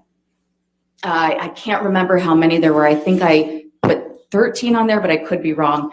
But I believe that there was only one that could even be, in some research, is sometimes associated with it, but it was general anxiety, which turned out to be more trait specific. I looked at the scores that are typical of women with IPV. Hers were not consistent at all with those. I looked at the scores that were consistent with people who are frequently in litigation. Hers actually were very highly correlated with those. That tends to be also consistent with a 3-6 code type. And the reason for that is believed to be that they tend to perceive themselves often as victims who need to avenge wrongs. Were there other results you believe Dr. Hughes to have misrepresented? For instance, the TSI-2. Yes. So Dr. Hughes generally said that testing supported PTSD and that there was an etiology for her trauma of intimate partner violence. She did reference that essentially I can't remember if she said that the trauma symptom inventory indicated PTSD, but she did say that the elevation on that validity scale is consistent with PTSD, and that's simply not true. That scale was designed and has been tested and shown to be there to show when somebody is endorsing extremely unusual items that are not consistent with PTSD. And even though when some people are experiencing PTSD, their distress level is so high that they'll engage in what we call a cry for help, and they may sometimes exaggerate distress. Again, when you're looking at scores as high as Ms. Heard's, and then you're not seeing indications of PTSD in the more subtle tests where she doesn't know what she's endorsing, it's good evidence that her over-endorsement on that one test is because of the reason the scale was made, to detect exaggeration and feigning of symptoms. Is this the test that resulted in the 98 percentile Yes. score? Yes, on that score, on that atypical response scale. And what does that 98 percentile score represent? So that 98th percentile score just represents that among 98% of people who take that test would not have endorsed. She scored more of those unusual items that are not consistent with PTSD than 98% of people who have ever taken that test. Does that relate to this concept you talked about before called feigning? Yes. What is feigning again? Well, feigning is essentially exaggerating symptoms of a disorder. I think the third thing you indicated you were going to talk about was self-reports and personal opinion as facts. What are you talking about there? So in any science and in psychology specifically, it's really important that we use precise language and we say what we mean, and we do not present opinions as facts, because when you are in the role of an expert witness, or an expert in any setting, essentially a layperson may not be able to detect the difference between something that is a personal opinion that you're giving versus something that is substantiated by research data, test data, reliable test methods. So our ethics talk about, especially the specialty guidelines of forensic psychology, the responsibility we have to distinguish between data, then inferences we're making from that data, what the data can mean, sort of like those tables I do. I put the data, the inferences based on the research, and then what my ultimate opinion is, integrating all of that data. And it's very important that we clarify that to the fact finder, to the judge, the jury. That's our responsibility, that we do not cloak personal opinions or the self-report of an examinee as an expert fact or somehow scientifically based, when it is just a personal opinion or self-report of an examinee. What do you mean by self-report? The self-report is essentially what the examinee tells you during the interview. Okay. When did Dr. Hughes do this most? She did this most when describing instances of alleged IPV.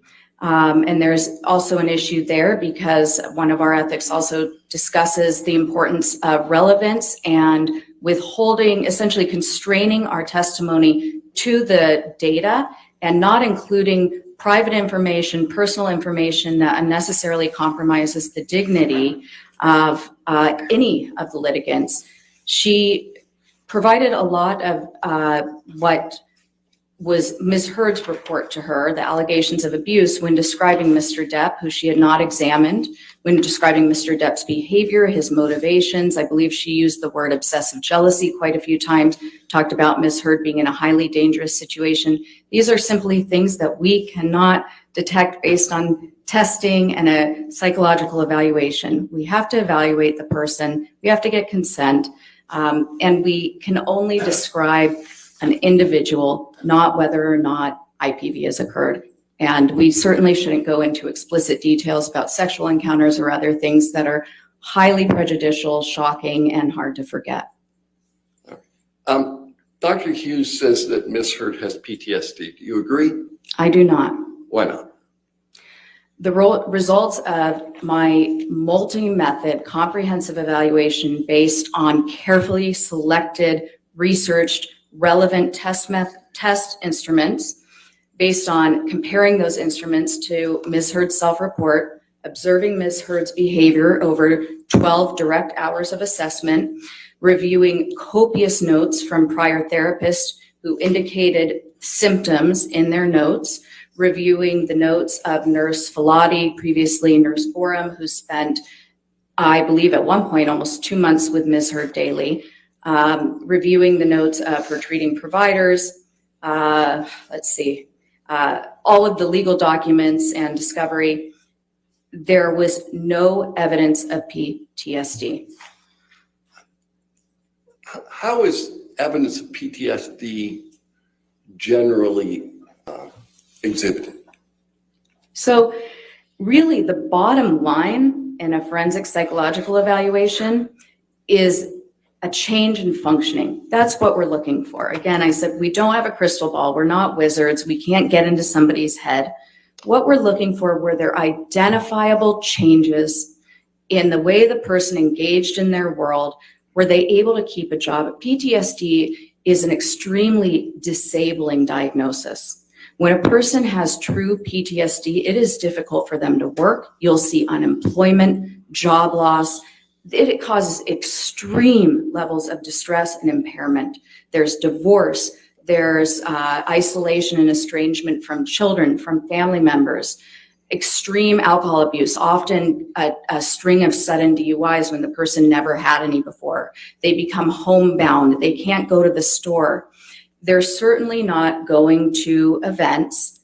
They're not having success in their film career, usually. They're not exercising every day, pursuing their hobbies, being avid readers, obtaining level 3 sommelier training, having dinner parties with friends, speaking to public groups. Those are just indications of very high functioning. And when you're looking for a decrease in functioning over time, that is inconsistent with that decrease. What about Dr. Hughes' suggestion that Mr. Waldman's statements served as a trigger for Ms. Hurd's PTSD? All right.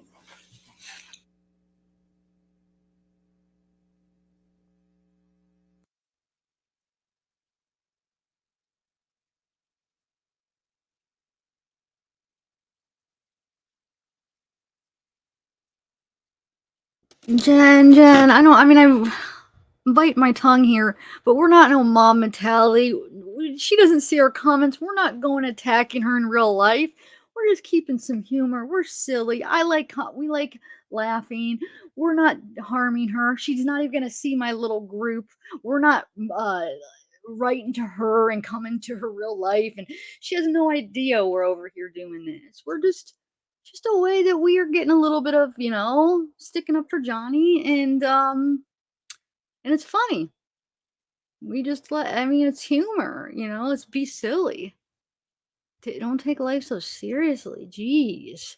And if you don't find it silly, you don't have to judge us for us to have a sense of humor. You know what I'm saying? Like, that's fine if you don't and you don't want to talk like that, but don't sit there and judge us for that. You know what I'm saying? That's fine. We could talk, like, we still respond to serious things. All you got to do is just talk about what you want to, and we're still going to respond to serious things too, but you don't have to, like, sit there and come down on us because we are having fun too. I don't know. I just feel like you could have handled that a little bit better.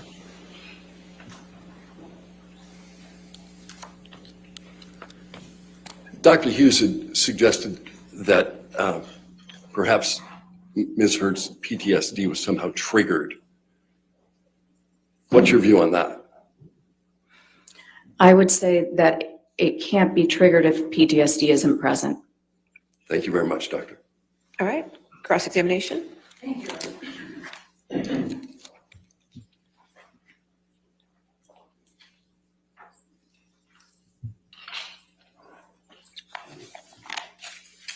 Dr. Curry, I just want to make sure that we all remember, you're not board certified, correct? No, I'm not. Okay. And you've been licensed for how long? I've been licensed for 10 years. Okay.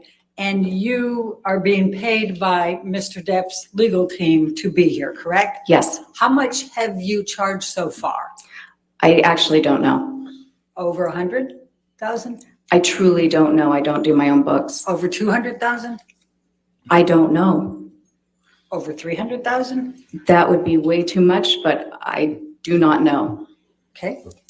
Now, just so that we all remember, you had dinner at Mr. Depp's house for 3 to 4 hours with Mr. Depp, Mr. Waldman, Mr. Chu, and Ms. Vasquez, correct?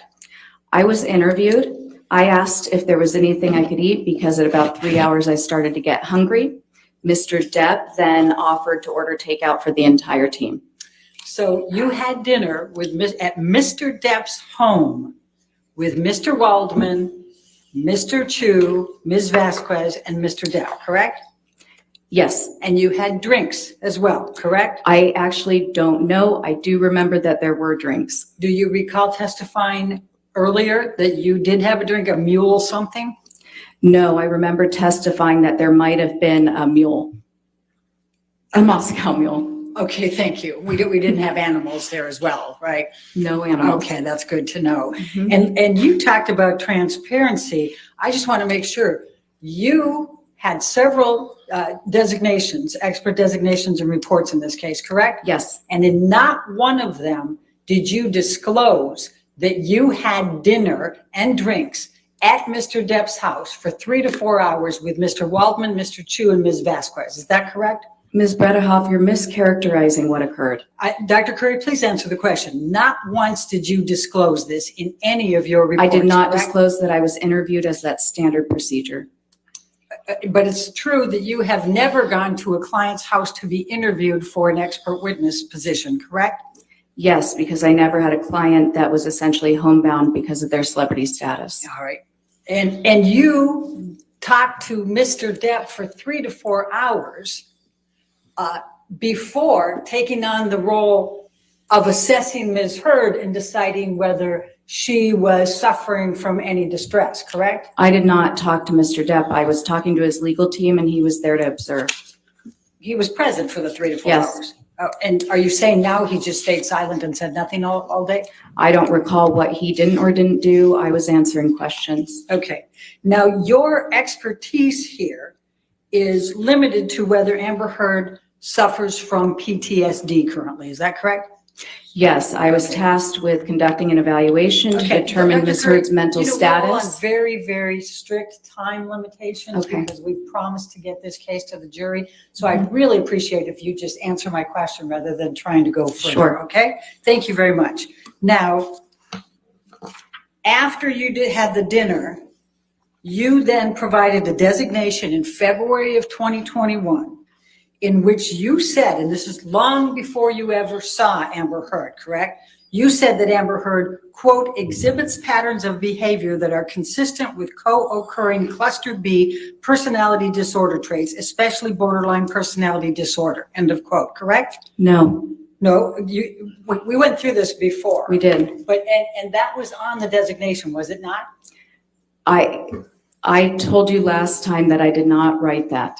Okay, and you don't know who did on the legal team, correct? No, Okay, and then I also asked you, if you may recall, whether you listened to the audio recording in which Mr. Depp taunted Amber Heard that she had a borderline personality disorder. Do you recall that? I recall you asking me that, yes. Did you recall listening to that audio tape? I don't recall Mr. Depp taunting Ms. Heard. I do recall that he at some point suggested she might have that diagnosis. Okay, and that was back in these audio tapes back when they were together, correct? Yes, Okay. Now, you've never before been asked to testify or serve as an expert with respect to someone who has bipolar disorder, correct? no, as I previously stated, that's not true. All right.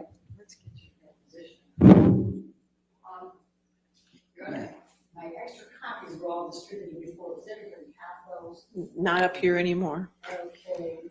My apologies, but I'm going to go now. Your Honor, can we approach it? All right.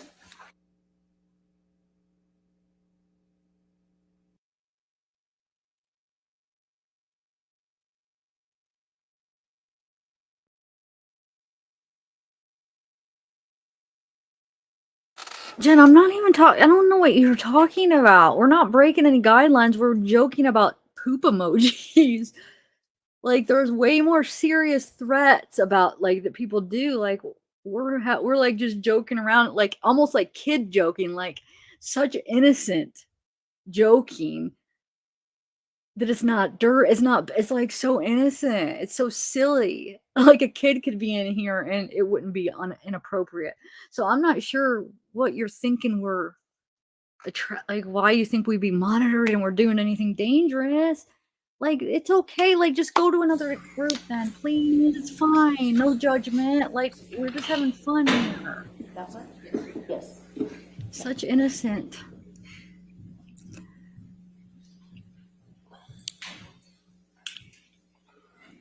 Now, you recall testifying in your deposition on March 21, 2022, correct?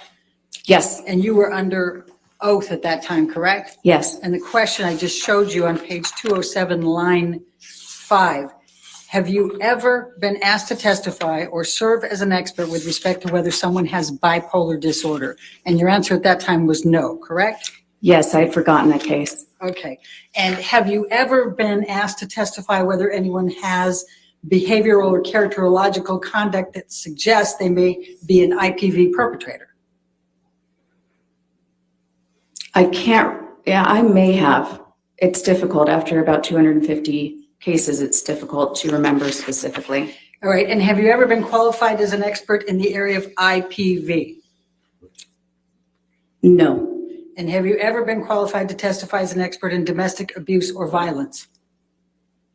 domestic, Abuse or violence? yes, that's been a component of testimony. Right.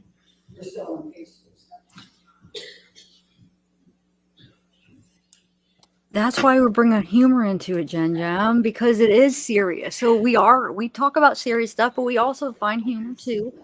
So we're not joking about the serious stuff. We're making, like, I guess you just don't understand the sense of humor and what we're doing. And so it's fine. We don't think it's funny though.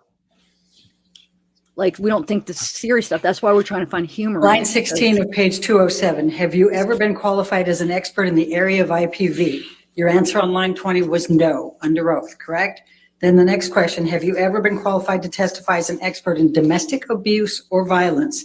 That and goes into page 208, line 4. The answer then under oath was no.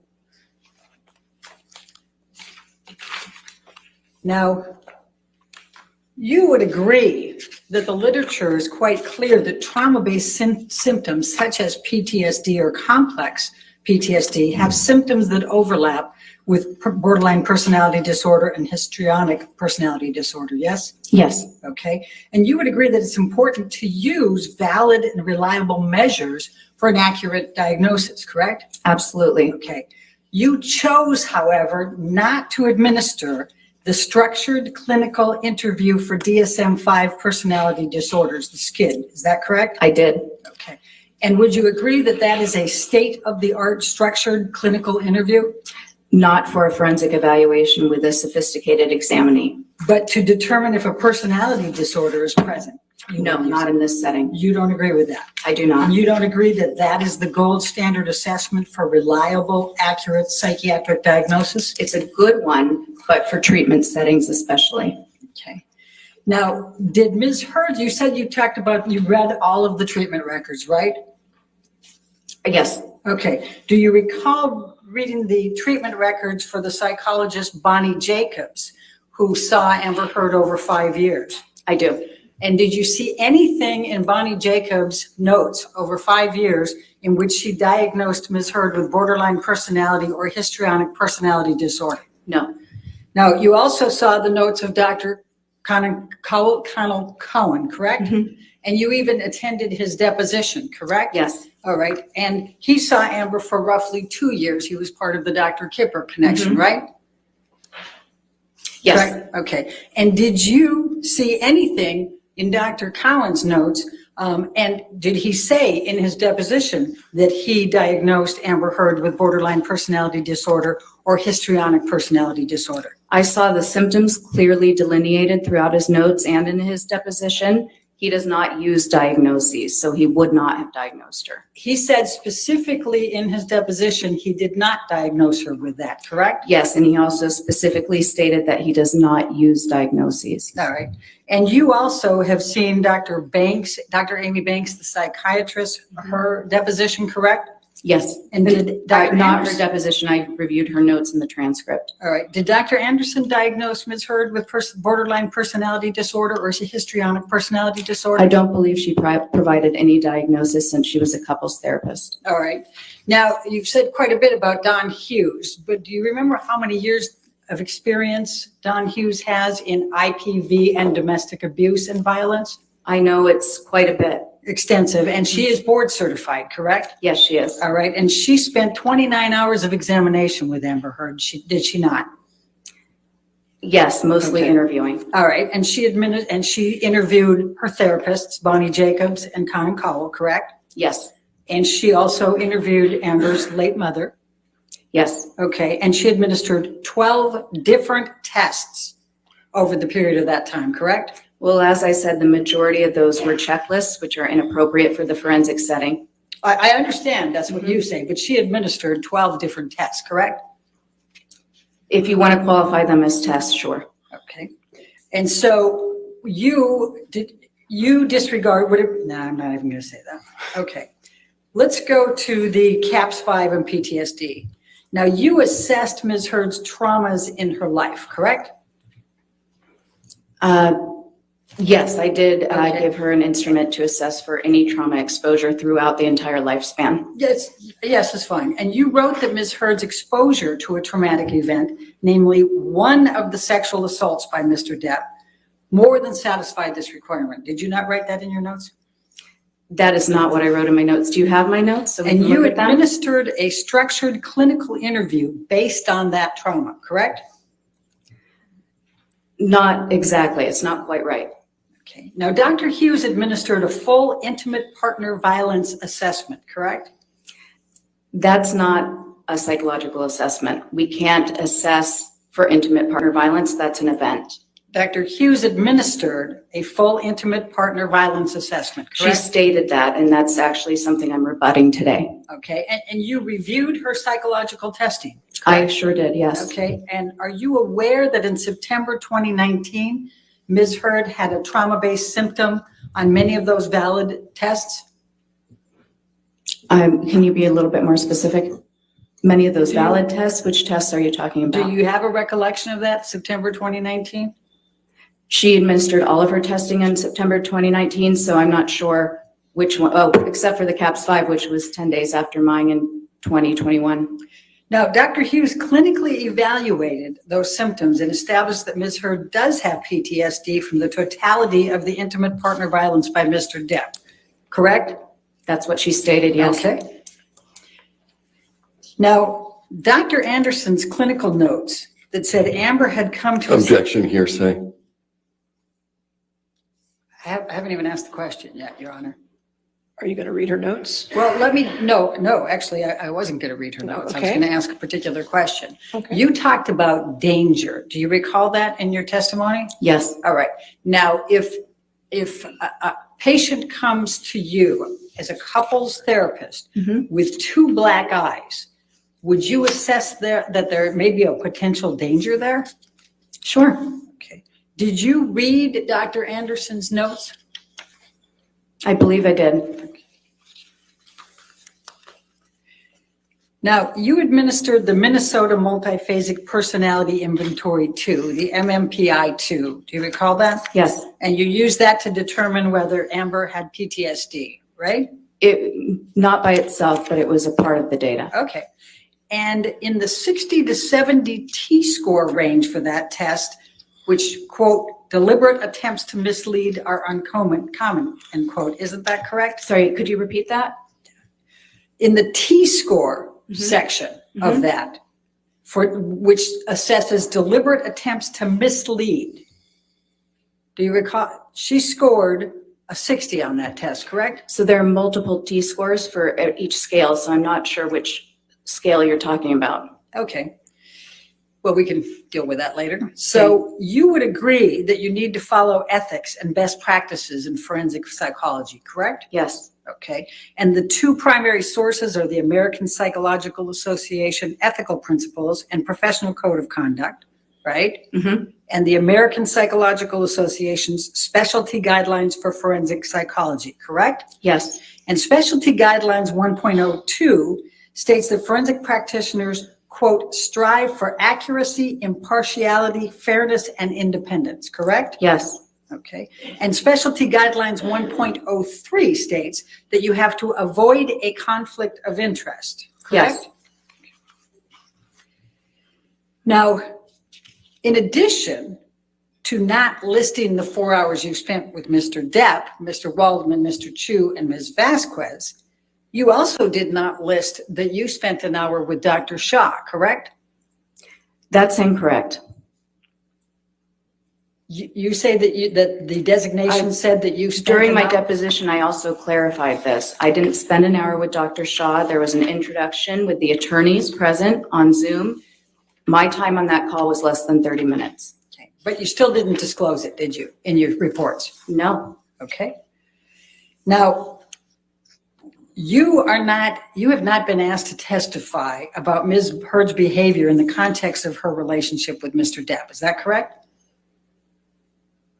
I was asked to testify about somebody's behavioral mental status in general, so that can include behavior involved in a relationship with Mr. Depp, but not specifically. Can you pull up date 10 of the trial testimony at page 2710? Are you able to do that, Michelle? 2710, lines 12 through 18.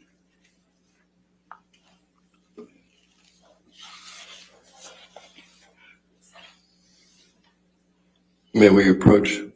All right. All right.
Thank you, Michelle. Great job. Okay, does the witness also have, okay. Yep. So, Dr. Curry, this is your testimony from day 10 in this case, and if you can look at page 2710, line 13. Now, my question was, now, is it your testimony under oath today that you have not been asked to testify concerning Ms. Heard's behavior in the context of her relationship with Mr. Depp, including any abuse? And your answer under oath to this jury that day was, that's correct. Yes, Correct? I still agree with that question. All right. And you have not made any determinations, including any opinions, that Ms. Heard abused Mr. Depp or Mr. Depp abused Ms. Heard, correct? Correct. Okay. And in fact, you said that's outside the scope. Yes, right? Okay. of psychology. And you cannot testify whether Amber Heard suffered any emotional distress as a result of any of the defamatory comments that she has alleged Mr. Waldman made through Mr. Depp, or Mr. Depp made through Mr. Waldman, correct? Objection, Your Honor. Do you want me to read my response? What's the Sure. objection? I'm sorry. What Hold on, Dr. Sorry, Curry. Your Honor. That's okay. What's the objection? Your own approach? Okay.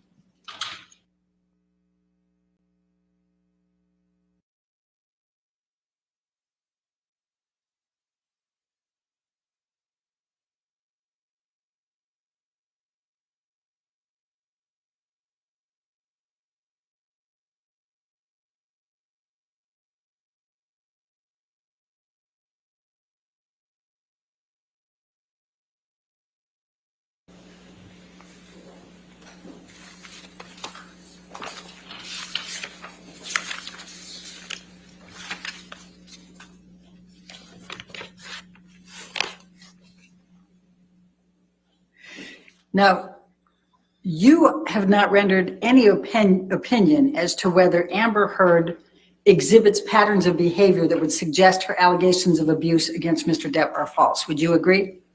No. I mean, yes, I would agree with that. Thank you. And you have not, no, that's right. That's all I've got. No further questions. All Thank right, you. redirect.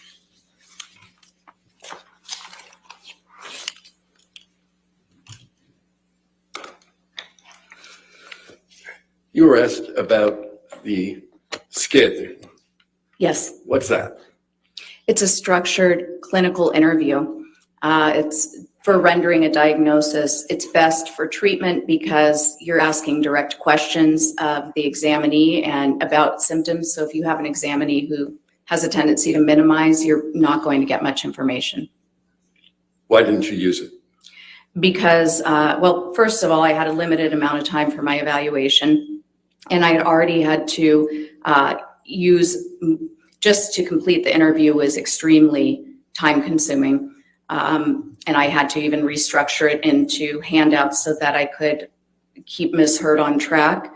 I determined based on that, so this is where you would make an inference. So because I was having difficulty getting direct answers to my questions from Ms. Heard, I had determined that creating forms of those questions would be a better use of the time, which it was. And then I further deduced that adding on the structured clinical interview would probably be unproductive, given that I had limited time and needed to use the best, most reliable methods for getting information in that time. You were asked about the APA specialty guidelines, Yes. specifically 1.02 and Yes. 1.03. Mhm. Have you complied with them? I have. No further questions. Thank you. Thank you. Dr. Curry, you can have a seat in the courtroom. you, You're Your free to Honor. go. Thank you, ma'am.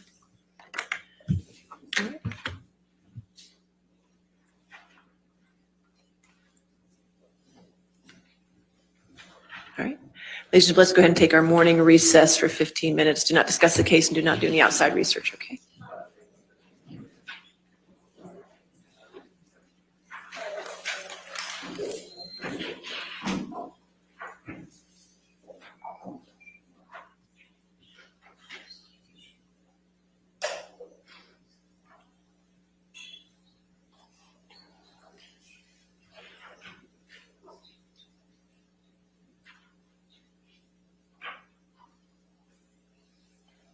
All right.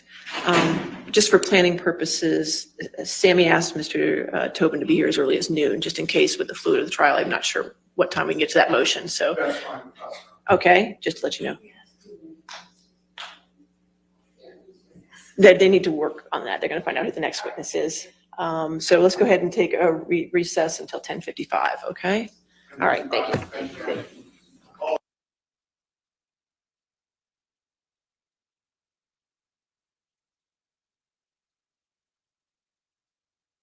All right, got here just in time. What time did they say breaks over? 11? Or what time? Because 11 would be 25 minutes. I missed what time she said. Let me know, guys. I got my grapes. Oh, hold on a second. Yeah? You have to show me. Okay, hold on. How to put this on. I don't know how to put it on. Okay, 1 second. Hold on, guys. All right, here. Come here, Ziki. What's on? Now, please let me show Well, me. no, because we have though. Remember, it's okay. We can just do it. Okay, so I like to put. Oh.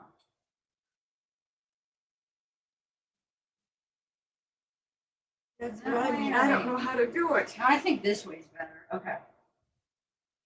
It's hard sometimes because of the way he is. Like he won't. He won't do it. You know, just let us because I don't think. Oh, hold on, Bubbies. Hold on, Bubs. There you go. Okay. There you go, handsome. There you go, handsome. Oh, you're so cute. You're so handsome. Oh, look at the handsome. Glad to get him off. I love you so much. Oh, I love you so much. Okay. Okay, thank you. All right. Now I hope I can do it. What? Put it on. It's on. I know, but I mean, Oh, you know. oh, okay.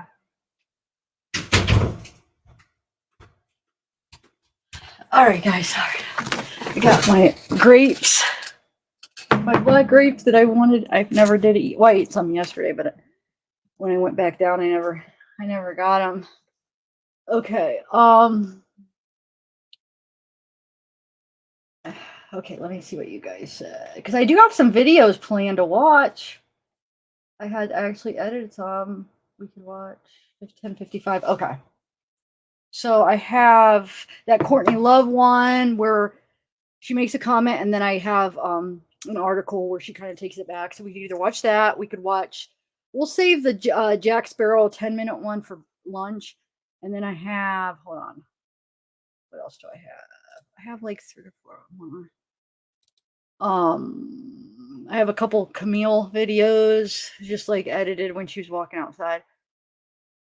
And then I have 2 body language things. One from that one same lady that she excuse me. Well, she looks over Whitney's testimony. We'll do that on lunch too. Let's just do the Courtney Love one and her response. You want to? It's really quick. Here, share. It sucks because whoever found this, because then she deleted it. So Courtney must have uploaded these on her files and then she deleted them. And whoever grabbed them, they put this annoying filter over it. So everybody that is, even E Entertainment, everybody that is sharing this video of her, because it's the only one out there before she deleted it, I'm imagining, they have to use this stupid one with this stupid filter over it. It's annoying. I wish they wouldn't have done that. No, it's not that bad. It's not that stupid, I guess, but it's just obviously only one person grabbed it and they put their filter and everybody took from them, because Courtney must have deleted it right quick enough that nobody else was able to get it, I guess. This is just my assumptions on everything, because everyone I looked for, I was trying to look for ones without the filter. Every single one had this filter over it. Okay, so here we go.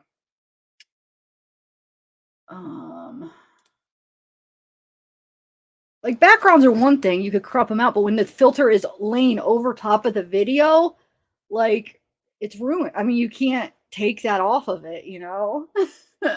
You'll see here. This is what I'm talking about. Hey, I don't really want to make judgments publicly. I just want to tell you that Johnny gave me CPR in 1995 when I overdosed outside the Viper Room with Sal. Johnny, when I was on crack, and Frances was having to suffer through that with all these social workers, wrote her a 4-page letter that she's never showed me on her 13th birthday. Didn't even really know me. Then he sent limos to her school where all the social workers were crawling around, again, unasked, for her and all her friends to go to both Pirates. Did it a bunch of times. Gave her her own seat with her name on it. I've never seen one of those Pirates movies, but she loved them. And, you know, she said to me when she was 13, Mom, he saved my life. And she said it again. And he gave her her own trailer. I mean, I love you. Lastly, well, there's a lot to it, I guess. I've been the most hated woman in America. I've been the most hated woman in the world before TikTok, you know? And it's I have a lot of empathy for what that must feel like for Amber. Fuck, man. Wow, right? Can you imagine being her? Jesus. That if you use a movement for your own personal gain and you inhabit queer, feminist, intersectional spaces and you abuse that moment, then, you know, I hope justice gets served, whatever it is. And I think we should have less schadenfreude and more empathy for all concerned. Having said that, Laura Wasser would never call TMZ. Look, it's not like anybody asked my opinion, and I'm sure no one ever listens to what I know anyway. Harvey, Brittany, what was it Lou Taylor said? We don't comment on aliens impregnating people and what Courtney Love says. So, who cares? Bye.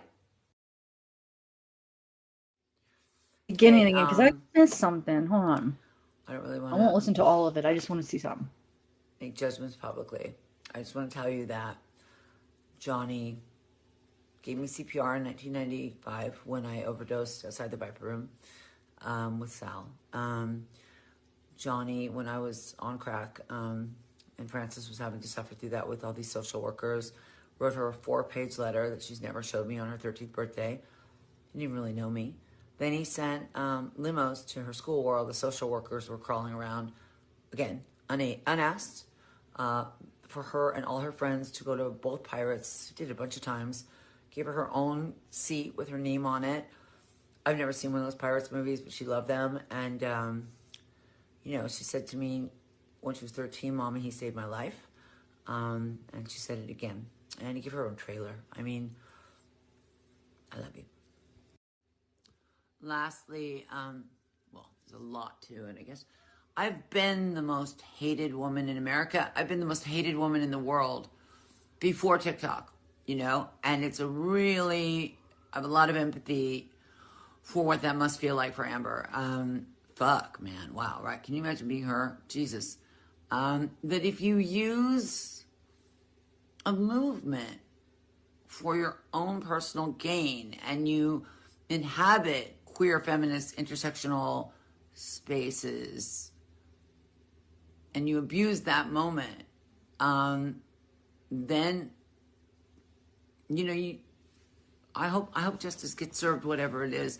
And I think we should have less schadenfreude and more empathy for all concerned. Having said that,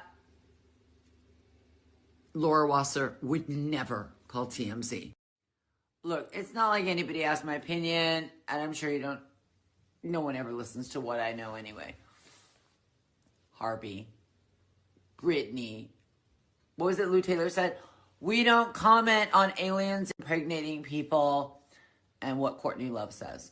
So, who cares? Bye.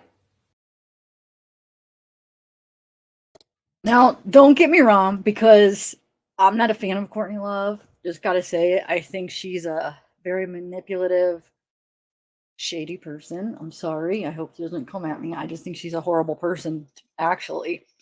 But it's been the talk. Somebody brought it up yesterday, so I was like, I'll play it because I heard about it.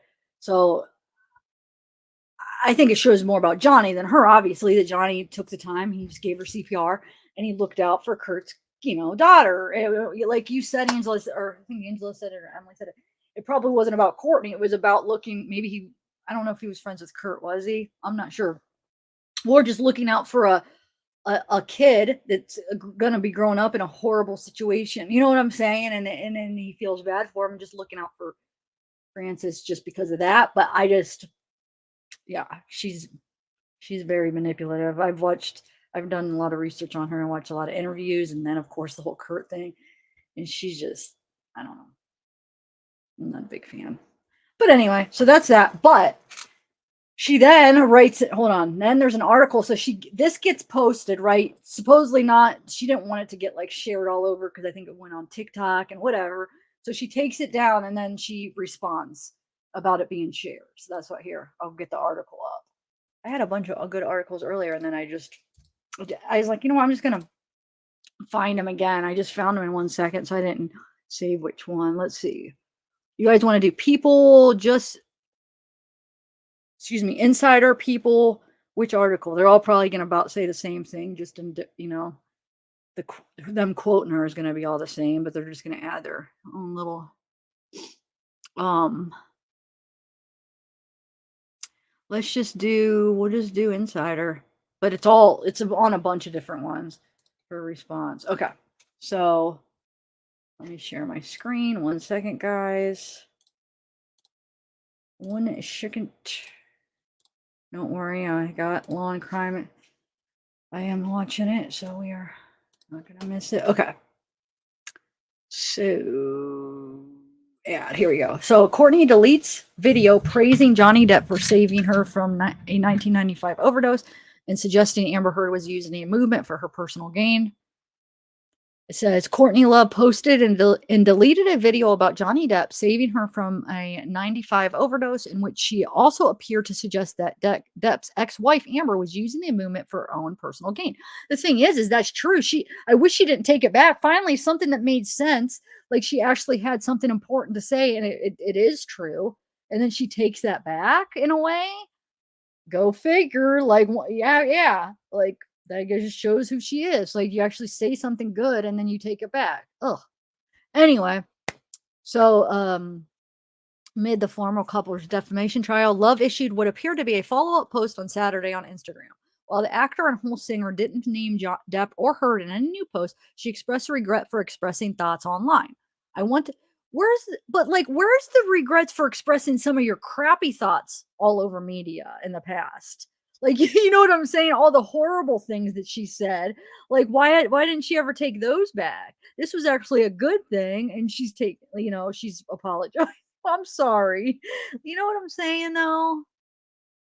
Like, take back some of your horrible stuff. Don't take back, like, actually something that really was right. But anyway, I want to show neutral support for a friend, Love wrote in the post, which was accompanied by a video of her walking her dog. I don't want to bully. I've been bullied enough. She's been the bully, in my opinion.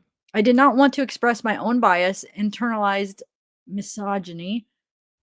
I want nothing to do with contributing more online bullying to someone enduring being bullied, like no one ever has been online.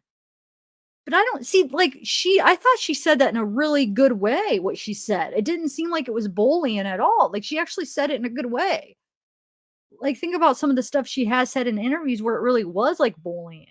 You know what I'm saying? But she actually was right, and I don't think it was like a bullying way she said. She's just saying it's not right that people are using this movement for their own personal gain. And that's exactly what she's doing, you know? Anyway, I want nothing to do with she continued. Wait, where are we? More online bullying. Someone enduring being bullied like no one ever has been online ever. She continued, seemingly referring to Heard, who has been heavily criticized online during the trial. And here's a picture of her and her dog. Depp and Heard are face. Oh, we don't need it. This is just. No, that's just okay. Love shared her previous history and with the Depp and since deleted post. Since her deleted post when she overdosed outside the Viper room. Love also said Depp wrote her daughter Frances Bean Cobain a letter for her 13th birthday during a period when Love said she was on crack and her daughter was having to suffer through that with all these social workers. People reported. Love reportedly said Depp sent limos to her daughter's school to transport her and her friends to see Pirates of the Caribbean movies. She also commented on Heard involvement in the lawsuit, insinuating that Heard was playing into the Me Too movement for her own benefit. I've been the most hated woman. Let's just repeating. I've been the most hated woman in America, and I have a lot of empathy for what that must feel like for Amber, she said in the since deleted video, according to The Cut. But if you use a movement for your own personal gain and you inhabit queer, feminist, intersectional spaces and you abuse that moment, then I hope justice gets served. Whatever it is.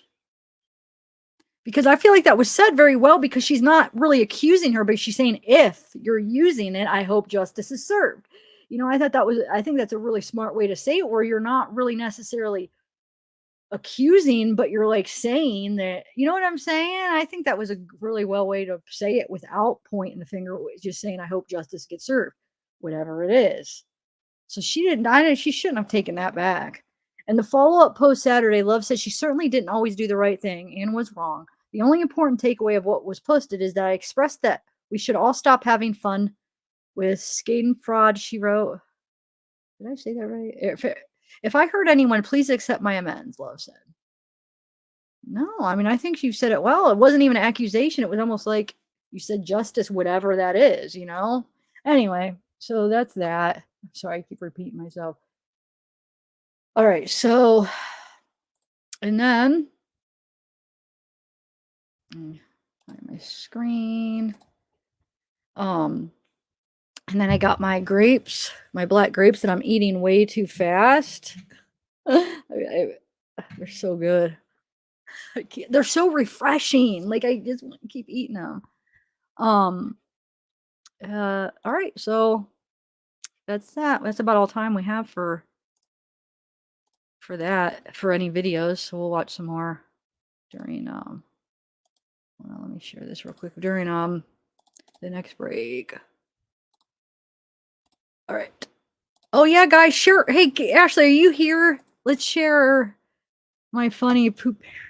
Now I feel weird saying it now that Jen whatever made me feel weird about it, but I know I thought it was funny.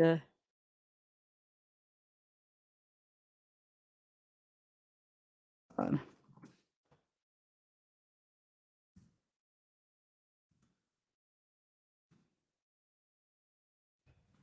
I'm just sharing a link real quick.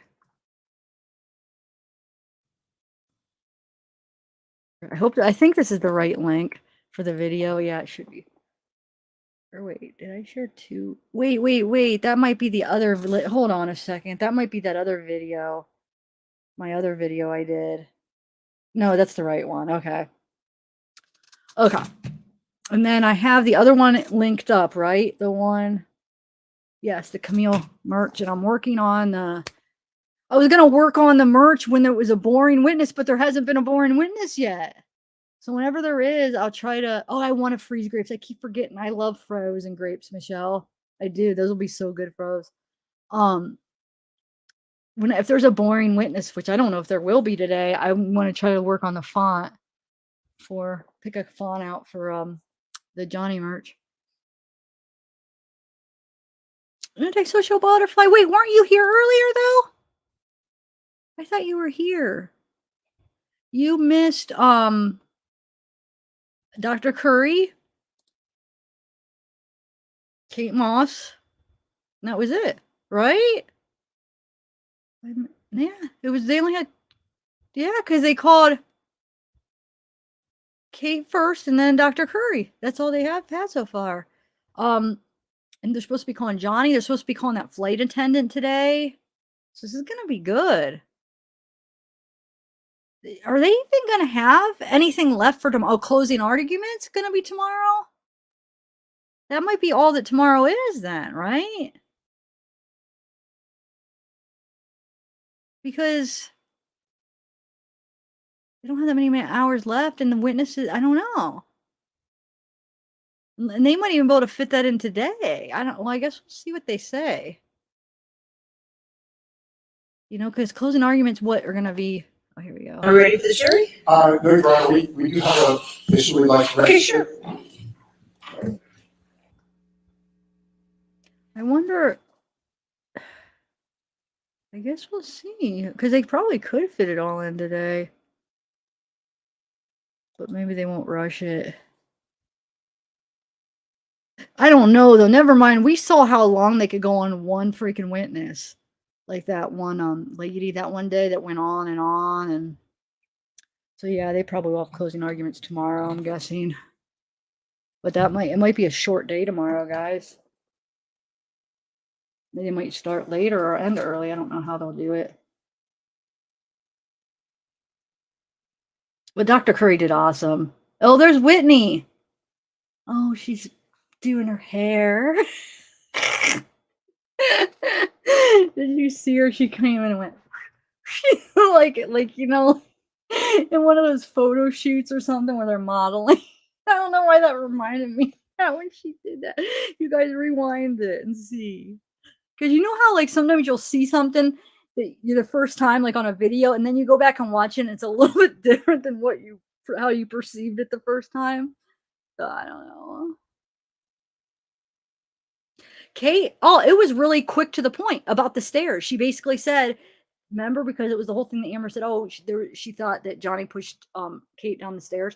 She said there was a rainstorm or some kind of storm and they were rushing out and she slipped down the stairs because I think it was wet or something. She slipped on the stairs. Johnny turned around, ran back to her, picked her up, carried her back into the room and called for medical help. So that's the story about the stairs. That's about it, right? Did I say it right, guys? Oh, they do? Shoot, I've been eating a lot these last couple days. I hope I'm not going to be off to the bathroom here in a couple minutes.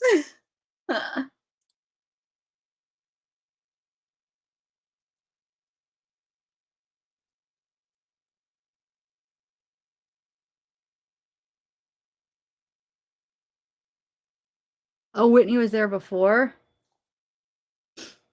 I'm actually able to see. That's what it is when the witnesses are boring, I just zone out. I was still able to be in chat and really focus a lot more on these two witnesses than I was like on all of those witnesses, all the boring ones. I just could not, I can't do it. But when they're interesting and they have like interesting things to say, I could do it. I guess it's normal for anybody, right? Oh, bye, Amy. Come back. No, I don't think, Alexa, because I think the way remember like a couple weeks ago, she said she wants to be done the Thursday before Memorial Day weekend. So I'm thinking, unless if they like finish today or finish early tomorrow and then the jury comes back with a decision before Memorial, like right that day, but I don't know if they would do it. They might just wait till Tuesday. Does anybody know how they would do that? Because they might just decide to wait till Tuesday anyway to announce the verdict.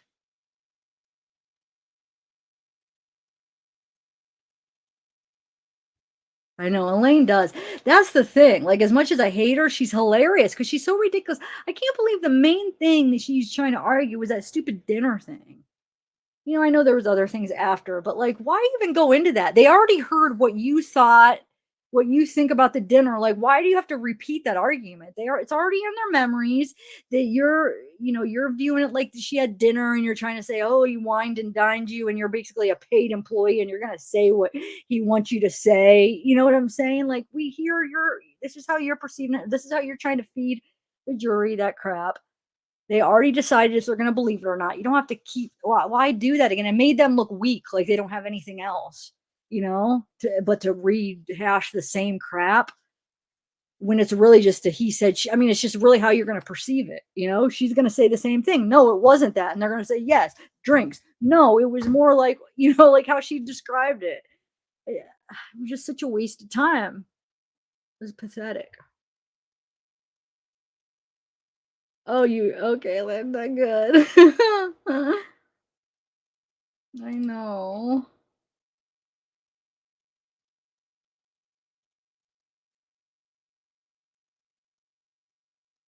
Yeah, exactly. It was, but they're trying to make it seem like, oh, is this? She's like, yeah, there was dinner there, but it wasn't like what you're trying to make out what it is. So that's probably what you guys are doing with your freaking witnesses. I loved her calling out Dr. Hughes because I could not stand that lady acting like she's like, first of all, better because she has more education. They had to point that out. Like, how dare you? She ran circles around you when it comes down to like applying that crap and knowing her crap and knowing exactly the right way to test and the right way to read the test and how to actually really help somebody. Like, and you're like, oh shit, oh, you don't have your PhD, do you? Oh, you do you? Remember how they just made it like, shut up, Elaine. That's all you got. It's stupid.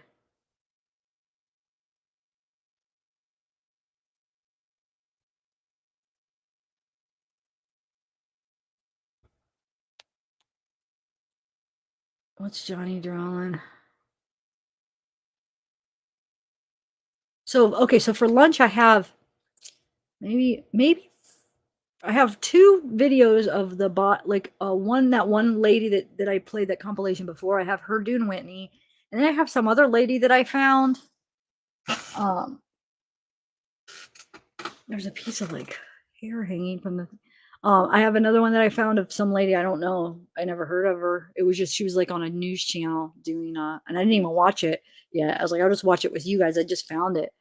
I didn't have time to watch it. And then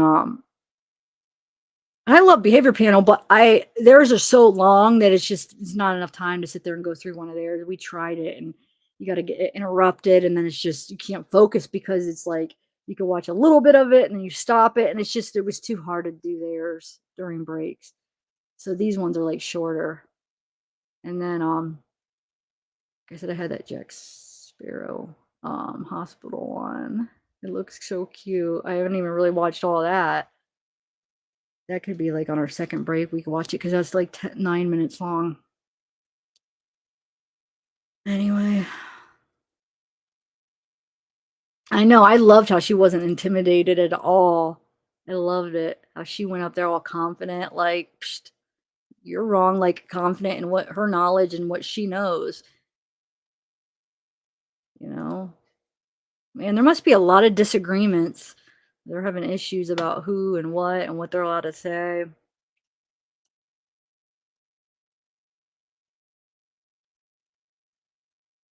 I was trying to see what was on that paper. It almost looked like, right?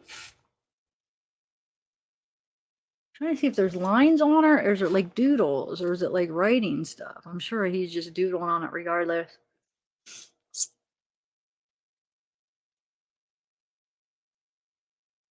Oh yeah, let me share the other funny one that you guys could watch later. Or maybe I should wait till, wait, hold on. Am I gonna have time? The one where it's funny with the objections and Elaine. If you think Elaine's funny, this one's funny. If you get a kick out of watching her get all flustered, hold on. Let me get that video. Actually, the latest one I did right here.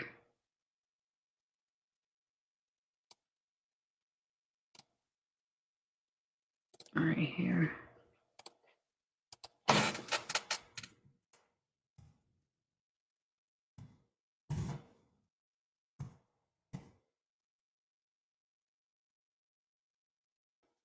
I know it's probably you guys probably because we're waiting for this, so you might not have time to watch it. But try to like click on it and then save it for later to watch if you haven't seen it yet. Who are they gonna call, guys? Yes, good point, Nell Bell. Patrice is so confident. I love that. And yeah, he should sell like all his trial doodles. He could probably make like $1 million. He could make $1 million back on that. I mean, to do all of them, like I'm sure there's like probably like 100 of them with all like over what 6 weeks of doodles. I'm sure there's well maybe not 100, but at least 20, 30. I would say probably right. I don't know. I could be wrong, but I mean, like if he would bid all of those, he could maybe make $1 million. Couple thousand, because people pay. That's the thing. People that have money to spend, they'll pay a lot of money for it. Could pay some of his legal fees. I don't know, or he could donate it to a charity. Yeah, something like that.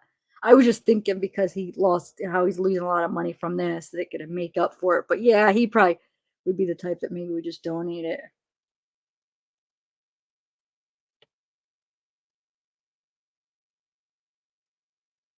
Crystal, ha! You're funny. Hey, Diane.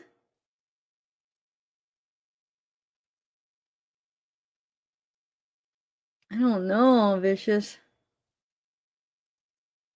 I do not know, but they were talking a lot in the morning too. There's just, you know, their side's babies, so they're probably trying to complain and argue with everything that they're trying to do.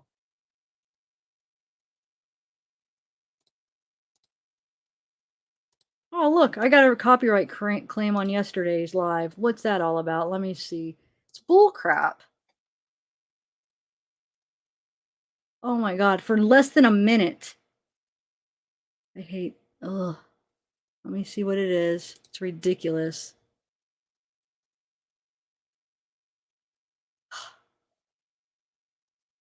This is why I'm always so nervous about what I freaking am allowed to play, and it definitely should be fair use. I'm waiting for it to load to show me what it is. It looks like it's a song.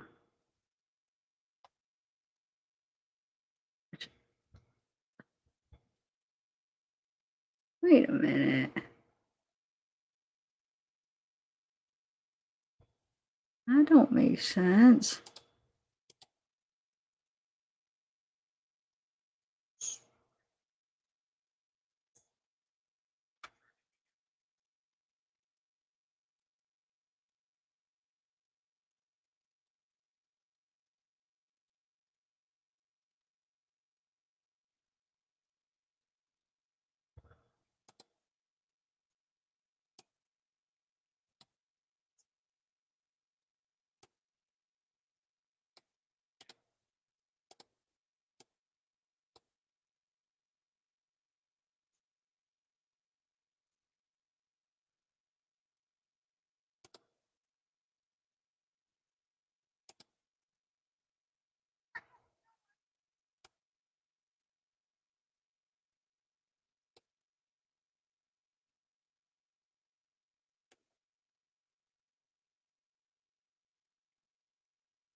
I'm so confused. The part that it's copyrighted is just when that one guy, Richard Marks, is up on the stand. That is so bullcrap. I'm disputing that. That makes no sense.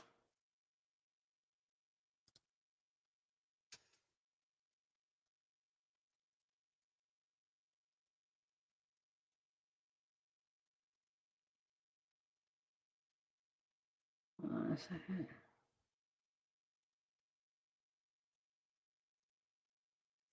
Hold on.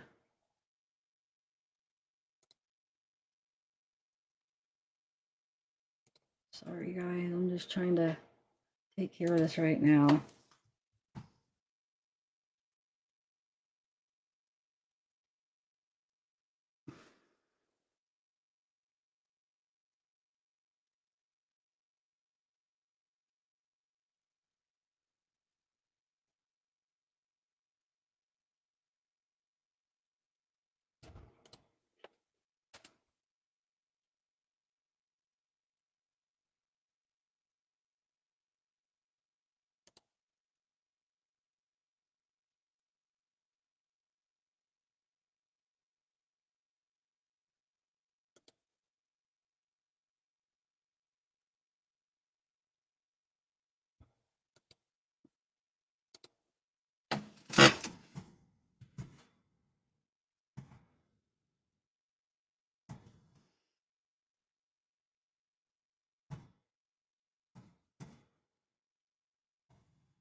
All right, your next witness. I'm sorry, let's get the jury first, right? All right, you ready for the jury? Yes, sir.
All right, thank you. Are we ready for the next witness, or do you want Yes, to? we call Mr. Depp. Okay.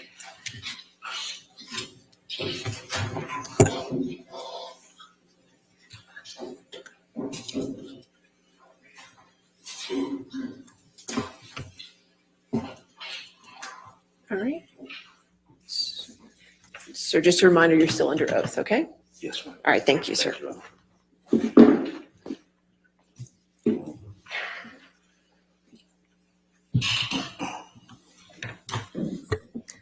Good morning, Mr. Depp. Good morning. We heard a lot about some statements that Mr. Waldman made. Do you remember that? Yes. And Mr. Waldman is your attorney or was your attorney? Yes. Could we please pull up Defendant's Exhibit 1245?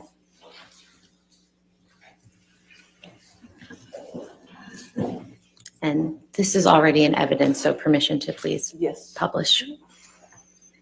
If we could scroll down to the second page.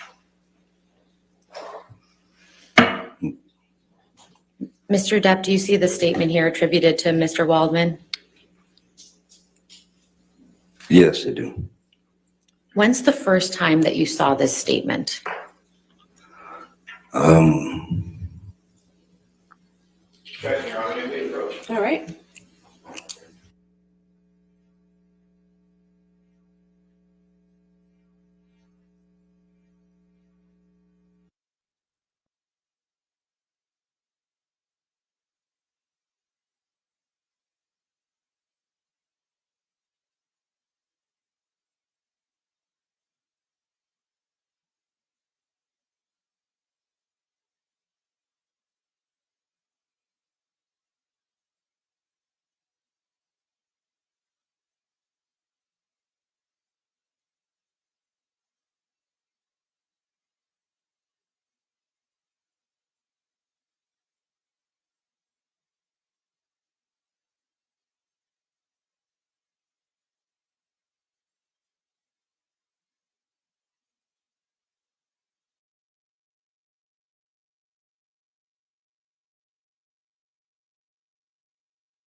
We can pull the exhibit back up. Thank you. Mr. Depp, when is the first time that you saw this statement by Mr. Waldman? The first time that I ever saw this statement was in August. It was when the piece was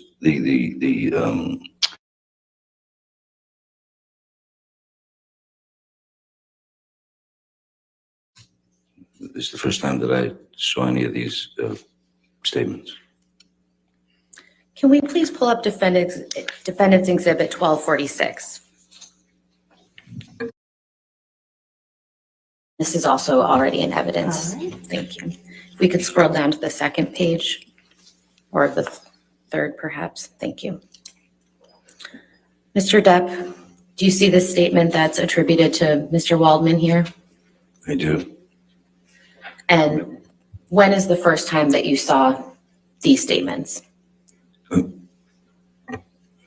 Same, when the countersuit was filed. And could we please go to Defendant's Exhibit 1247? And again, this is already in evidence. And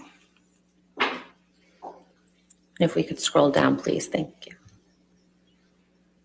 Mr. Depp, do you see the statement attributed to Mr. Waldman? I did, yes. And when's the first time that you saw this statement?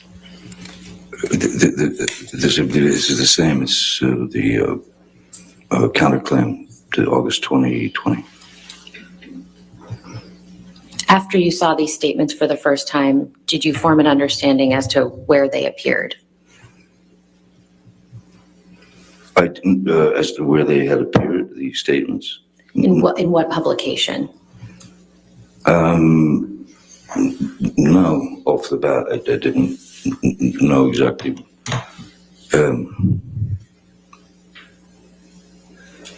It just seemed like a lot of word salad to me. I didn't know where they'd come from, or I mean, where they ended up. Mr. Depp, do you recall Ms. Heard testifying that you did not assist her in getting her role in Aquaman?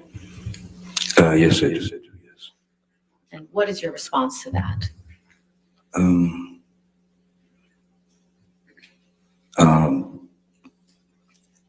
It's not exactly true. Do you know when Ms. Heard first auditioned for Aquaman?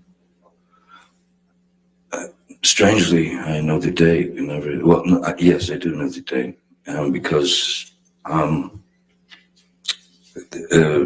was scheduled with my band, the Hollywood Vampires. We had done 2 shows at the Roxy, which is a place in Los Angeles, to rehearse for a we were invited to play at the Rock in Rio concert, which is a huge rock and roll festival. So we did the 2 shows to go to Rio and play there. Miss Heard had wanted to come with me, and Whitney, her sister, had come as well. While we were there in Rio, we were rehearsing, getting ready for the show. Miss Heard informed me that she would have to get back to Los Angeles for an audition, meaning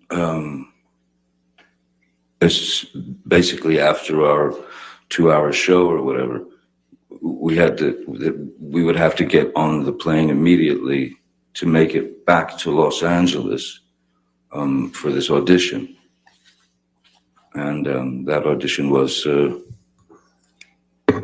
Warner Brothers. It was whatever film it was.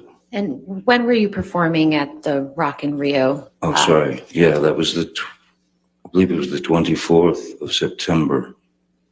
In what year? That was 15. What do you understand happened after Miss Heard auditioned for Aquaman?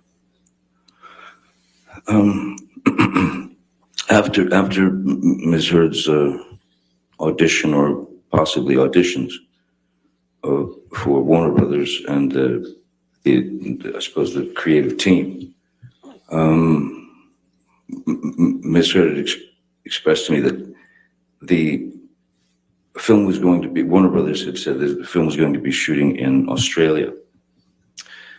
And Australia was for Ms. Heard, that was a potential problem, which... Objection, Your Honor. Your approach? Okay.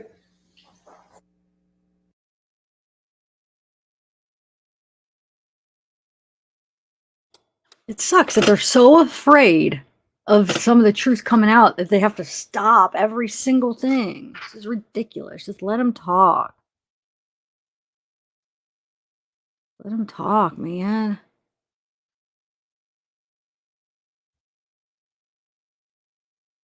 So ridiculous. Yeah, she looks evil today. I hope doesn't she realize the jury doesn't want to see this jerk look? Like, she looks like a snob, evil witch, like today, more than ever. Like that face. Who is giving her advice on acting like that? Oh, I wonder who he just smiled at. Camille? Who do you think that smile was? Camille or Chew? I don't know. He just did a cute smile at somebody.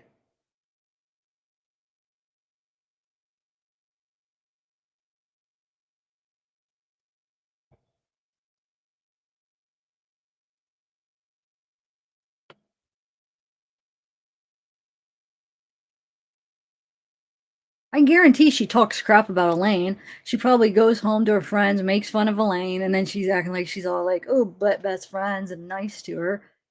Probably talks so much crap about her, and if she loses, she's probably gonna yeah, Elaine, don't think she does not like you, Elaine. It's all fake. Oh, Crystal. They really don't want her entitled BS move with the dogs coming in.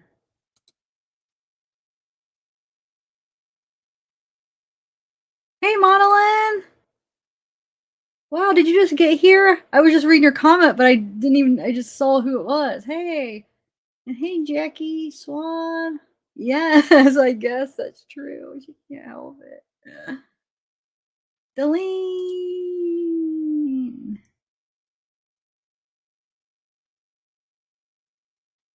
She builder. I apologize, Mr. Depp. Could you please continue? What happened after Miss Heard auditioned for Aquaman? I was informed by Miss Heard that the film was going to be shooting in Australia, and that was of concern to her. and because it was of concern to Warner Brothers. So she asked if I would, because I'd had a multi, for a few years I'd had a multi-film deal with Warner Brothers, and so we'd been in business together. So I knew these people. I'd been on films with them.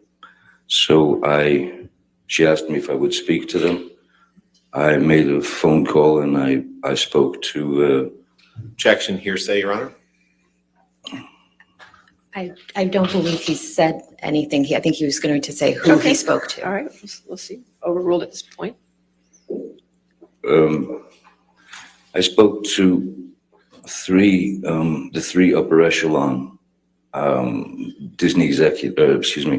Warner executives, Kevin Tsujihara, Sue Kroll, and Greg Silverstein.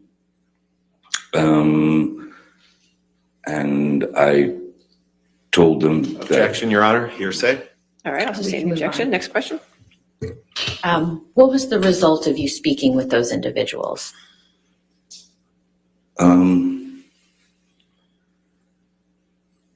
Well, I can only say that ultimately she did get the job in the film. So hopefully I suppose I had curbed their worries to some degree. Mr. Depp, do you recall Ms. Heard testifying that she saw you consume 8 to 10 MDMA pills while you were in Australia in March of 2015? Yes, I do remember that. How many? I also remember her saying that I took a handful. Objection beyond the scope. Question. Sorry, that was extra residue. All right, I'll sustain the objection. Next question. How many times have you done MDMA in your life, Mr. Depp?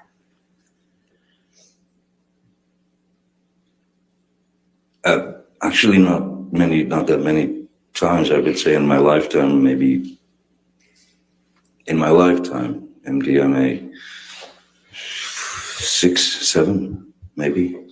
And how much MDMA have you done on those occasions?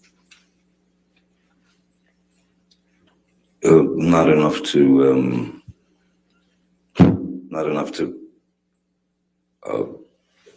properly. Well, not enough to properly experience what the chemicals are supposed to do to you. Have you ever consumed 8 to 10 MDMA pills at once? No, ma'am. No, I have not. And why is that? Because I'd be dead. I'm pretty sure I'd be dead. I think one would die. Yes, and probably rather quickly. Mr. Depp, I'd like to show you some pictures from the home in Australia that Ms. Heard testified about. Sure. Could we please pull up Defendant's Exhibit 1817, which is already in evidence?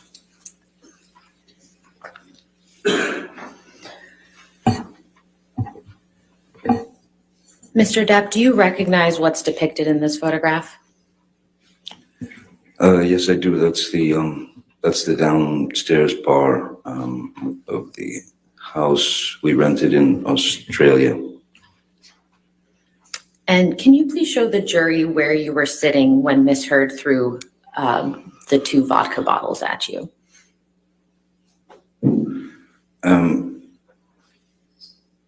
If I touch this thing, it'll make a Yes, mark. it will. Yes. Okay. So this chair, that one here, was over here. And it was in pretty much when I was turned around they were on a swivel. So when I was turned around towards the bar, I'm facing the bar. When I turned around this way, this chair here was in pretty much exactly this same position as this chair. It was when I was facing Miss Heard, who was, let's say she was if you're looking at the photograph, she would be about here. Could you draw a line in the direction where Miss Heard was relative to where you were sitting? Yes, absolutely. So if I'm sitting here,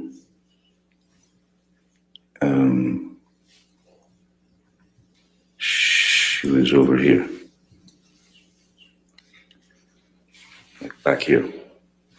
Approximately how far away from Miss Heard, from you was Miss Heard, if you can recall? I would say it was probably 10, 12, 15 feet, maybe 10 feet, 12 feet. And approximately where was your hand when the vodka bottle hit it? It was leaning. My arm was leaning on the marble bar, right there where the imaginary seat is, and leaning, kind of just leaning back and looking at Miss Heard. She just walked away with the second bottle. She walked this way when she threw the first bottle, which is actually visible in the background on the floor. Yeah. Could you please circle where the first bottle is? Oh, sorry, excuse me.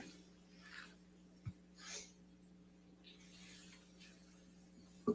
All that is the exploded first bottle that went past my head. And the second bottle hit right up here where my hand was resting on the marble bar. Can we please pull up Defendant's Exhibit 1820?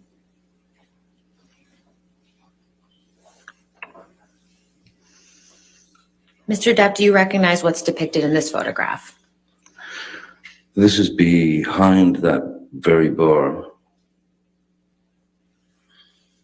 And what do you see on the floor in this picture? I see what looks to me like some kind of napkin. It looks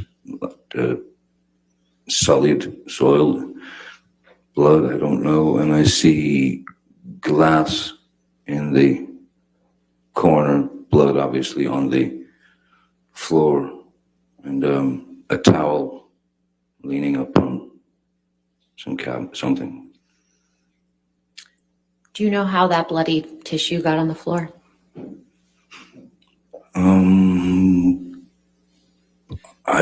My best guess. Objection calls for speculation. Sustained. Do you know how the blood got on the floor, Mr. Depp? I know how the blood got on the floor. It came from my dripping finger. So that's why the tissue is I'm 99.9% sure, since it is, looks like it's got blood on it as well, is what I held my finger with. Do you see the wall on the left side of the photograph? I do. Was there a wall-mounted phone on that wall? On the left side of the photo? No, I didn't. No.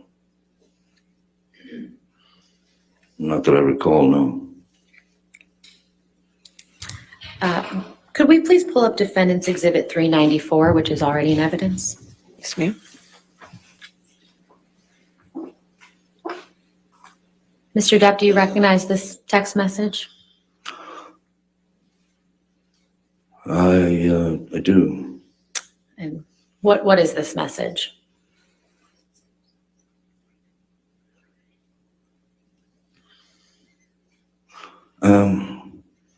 It's a text to Dr. Kipper. I'm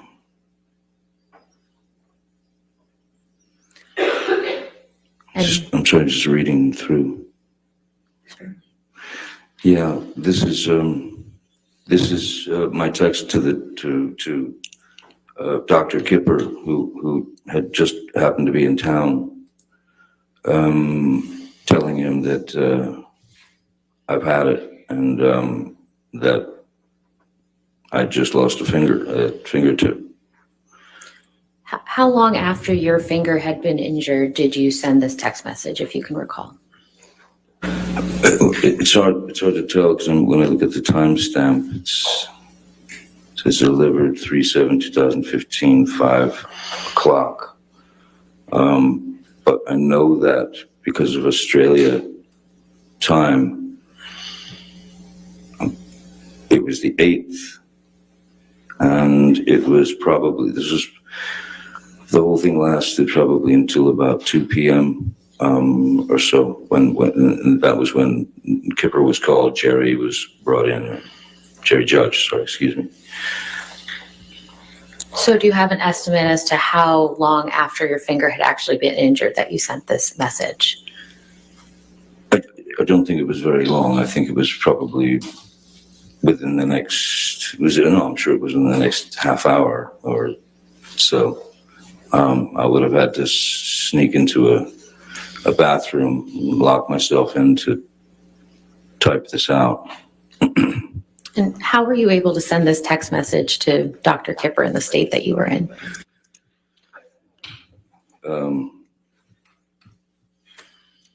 Well, he wasn't available at the time, so just sort of thumb your way through, don't you?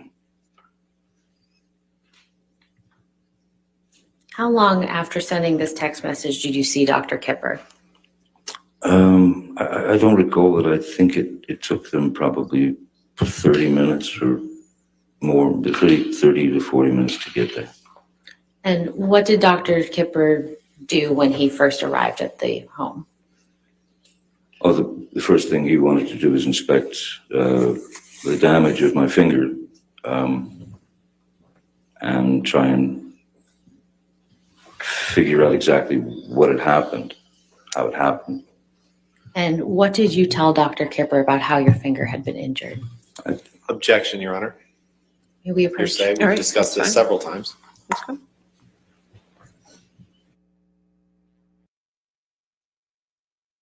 Yeah, Rottenborn is behind her like diagonal. The people that are objecting is the person that's going to cross-examine her. So that's how you always know. So he's the one that objects because he's going to be the one that cross-examines Johnny. So he's sitting like diagonal back and she's talking to him. She's feeding him notes. That's Rottenborn, Sarah. That guy, I don't know does anybody know what his name is? The guy sitting next to her? They kind of look kind of similar. They look like they could be brothers or something in a way, but yeah, Rottenborn is more annoying, I feel like. So yeah, she's passing notes to him because he's gonna be cross-examining, so it's probably more lies about what Johnny's saying, she's probably saying that Johnny's lying or just calling out little things, giving him notes so that when he cross-examines, giving him little details, I'm guessing. Feeding them lies. She rolled her eyes a few times when he said some stuff. It was very subtle because she kind of put her head down. But how is this good for her look for the jury? Why aren't her lawyer? I'm glad her lawyers are idiots, letting her act like a witch. That does not look good. Jury looks at that and they don't look like somebody that's been a victim. She looks like she just doesn't come across victimish. You know what I'm saying? At least because she's such a bad actor, she can't even act. Gosh, that's your profession. At least act like one. This is if you're trying to win, right? So I'm actually glad though that she sucks.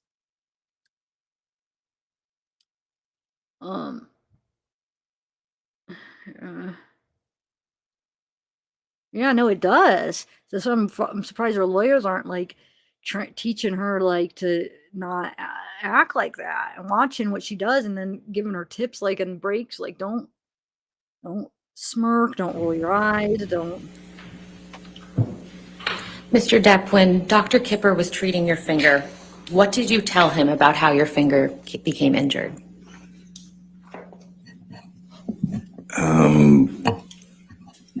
I told him that there was obviously, I mean, when you saw the damage in the house and everything, the blood everywhere, I mean, obviously there was serious damage done. There would be no point in lying to the man. He'd been through it with me and Ms. Herb before. I told him that she had thrown a bottle of vodka and smashed and cut my finger off, the tip of my finger, just but a good chunk. I miss it. Mr. Depp, you heard Ms. Hurd testify about an alleged incident of abuse on your honeymoon. Do you remember that? I remember her testifying to that, yes. And when did you and Ms. Hurd go on your honeymoon together? I believe it was somewhere in the neighborhood of August, because I just finished the film. Maybe end of July, August. I'm not quite good on the exact date. Do you recall the year? It was 2015, I believe. And where did you and Ms. Hurd go on your honeymoon? We took the Orient Express from Bangkok, Thailand to Singapore. And what happened while you and Ms. Hurd were together on the Orient Express?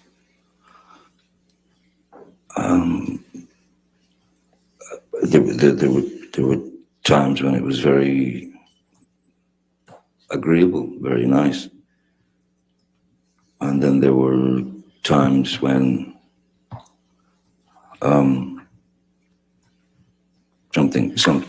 something had become dissatisfactory for her, and she would start the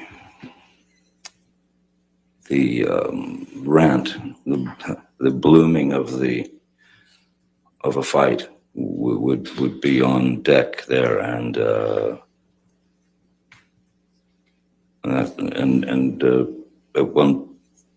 at one point, it didn't. I mean, I don't remember it lasting long at all. I just remember that I took a pretty good shot to the face, to the eye, to somewhere up here. So I had a bit of a shiner. But it all ended, and then everything got fine again, and we'd go to dinner, and it was all fine. Did Ms. Hurd ever apologize to you for giving you the shiner? I don't recall. Can we please pull up Plaintiff's Exhibit 162, which is already in evidence?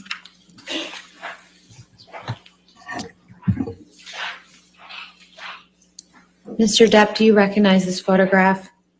I do. It was with the chef and the maitre d' and the staff were asking if they could take a photo with us, and they'd been very kind. They'd given us a private dinner card. So where was this photograph taken? That was in the that looks like it's in the, yes, that's towards the back of the Orient Express. That's in the back train bar compartment, and just out back you could smoke on the sort of caboose or whatever.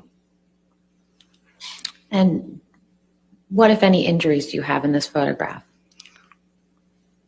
I think the eye's a little bit bugged out, if you will. It's, yeah. How did that happen?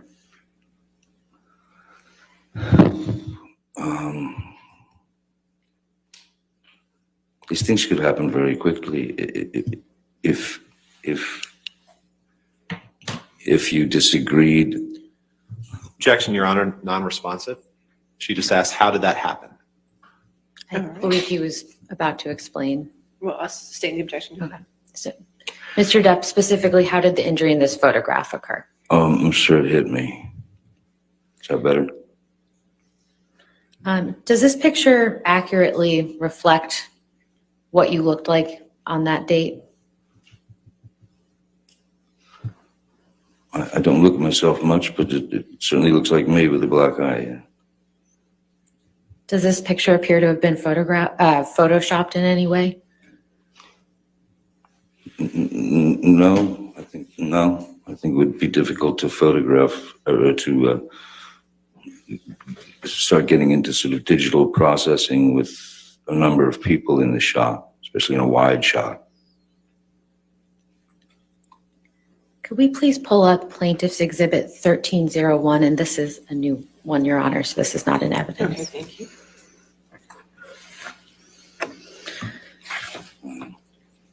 Mr. Depp, do you recognize what's reflected in this photograph? Yes, this is the staff. It's the manager and his staff at the Raffles Hotel in Singapore. And before we left, they asked if they could take a photograph with us. And when was this photograph taken?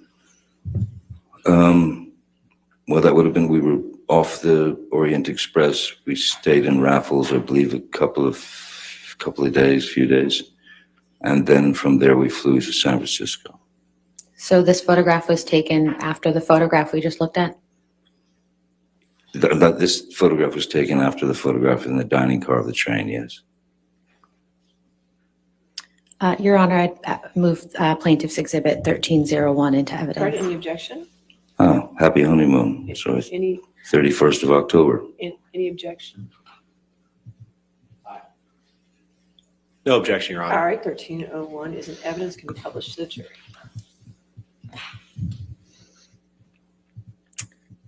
Mr. Depp, what, if any, injuries do you see on your face in this photograph? I see pretty much the same. I see that the area in here has been is swollen and there's a bit of a shiner there. Thank you. We can take this down.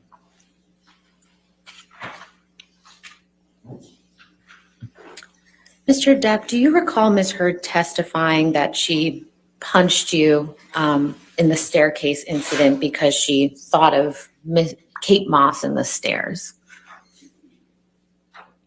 Do I remember her saying that? Yes. Yes, I do. 3 times. Yes, I do. Do you have any understanding as to what Ms. Heard was referring to? Yes, I do. And as Kate Moss, Kate testified, it was many, many years ago. And what happened is what she said happened. I recall speaking with Ms. Heard about that very incident because of the downpouring of rain, because it was raining very heavily that day that Kate slipped.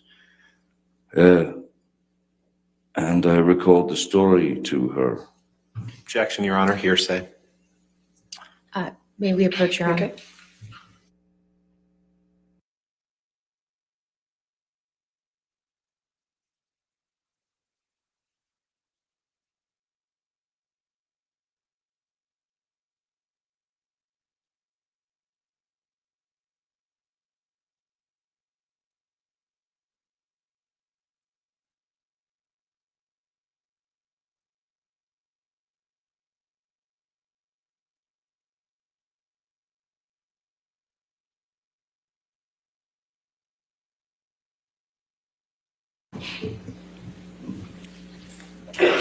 Please continue, Mr. Depp. What did you tell Ms. Heard about the staircase, or with Kate Moss? I'll make it easy for Mr. Rottenborn. Miss Heard took the story and turned it into a very ugly incident, all in her mind. There was never a moment where I pushed Kate down any set of stairs, yet she's spewed this 3 times before. Objection, Your Honor. Ms. Heard simply testified that she had heard a rumor, and that's What's a not rumor? responsive to the question. Sir, hold on. This Sorry. objection. I'll overrule the objection. Misstates the facts and evidence. I'll overrule the objection. Sorry, I was drawn by Mr. Rottenborn's voice. Certainly. What would you like? What was it? So what specifically had you actually told Miss Heard about the incident with Miss Moss and the stairs? Very simply that we were in Jamaica. I had left our bungalow about 3 minutes prior to her. I was standing outside and suddenly rain starts just coming down like it's, a monsoon. And then I remember looking and seeing Kate coming out the door, and there were 3 little wooden stairs, and she slipped, her legs went up, and she landed directly on her coccyx and her lower back. So, and she was obviously physically in pain, and she was hurt, she was crying. So I ran over and grabbed her to make sure she was all right. That's it. That's all I ever. But that's the whole story. But then the rumor of it, I'd never heard a rumor of that before Miss Heard grabbed hold of it. It's like that. Sorry. Mr. Depp, we heard testimony from Miss Heard's sister, Whitney, during this trial. Do you remember that? Yes. And how would you describe your relationship with Whitney when you were in a relationship with Miss Heard? I liked Whitney very much. Initially, when I first met her, I liked her very much, and grew to love Whitney very much, because I always, it seemed, Whitney, Amber's sister, Whitney, seemed to always get the sort of dirty end of the stick, and I felt bad for her for that, because it wasn't new. It had been there for life, and that was seemed pretty obvious. So I took to Whitney very, very quickly, very easily. She was a very sweet kid. She was wonderful. What do you mean that Whitney got the dirty end of the stick?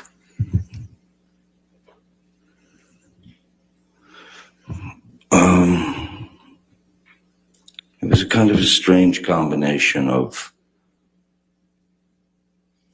loving sister, trusted sister and friend, and then lackey, and then, either the punching bag or the dartboard, or the recipient of some rather demeaning and ugly words, or she would have wine thrown in her face. And who was the source of those demeaning words and the wine that you just referenced? That would be Amber Heard, her sister. And how do you know that? Well, I witnessed quite a lot of it. The wine in the face was something that happened in New York, which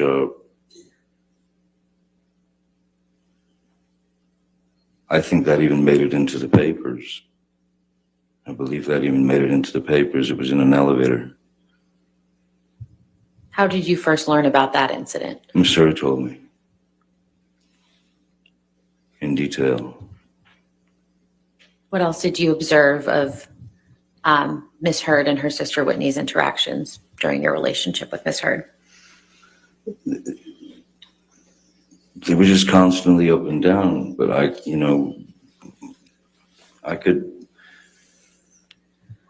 could sense, I could feel that Whitney was trying to please her sister, trying to be up to snuff, and it just seemed like she got shot down. Objection, Your Honor. This has gone beyond the scope of the question or his foundation for knowledge of that. Your Honor, I asked what he observed, between them. I think this is responsive to that. And his testimony as to what Whitney felt is. I'll sustain the objection. Next question. Okay.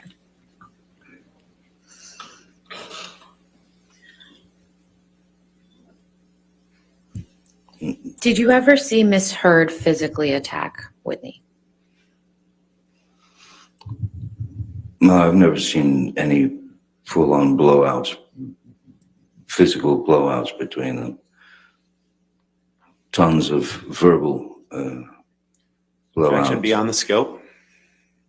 Overruled. I've certainly seen Miss Hurd grab Whitney,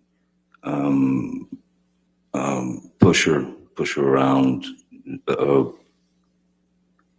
There were a number. There were half a dozen times when some of us, whoever was in the general vicinity, would have to leave.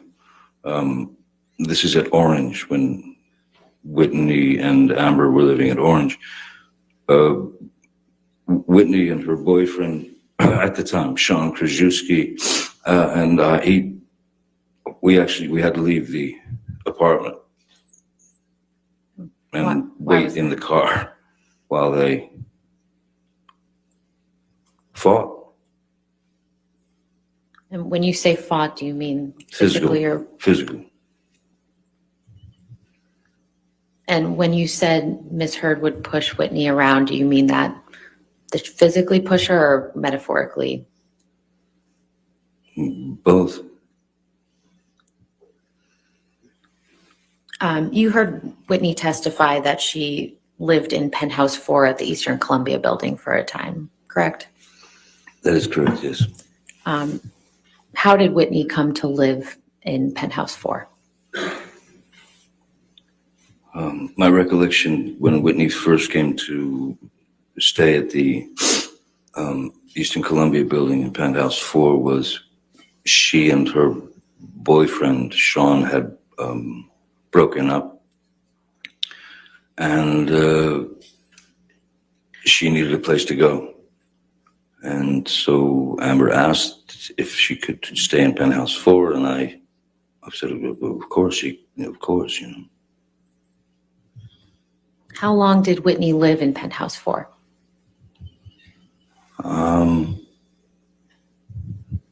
It was well over a year, on and off. Did you ever ask Whitney to move out of Penthouse 4? No, I did not, no. Why did Whitney ultimately move out of Penthouse 4? Objection, foundation. It's his apartment, Your Honor. He was living there. Oh, overruled.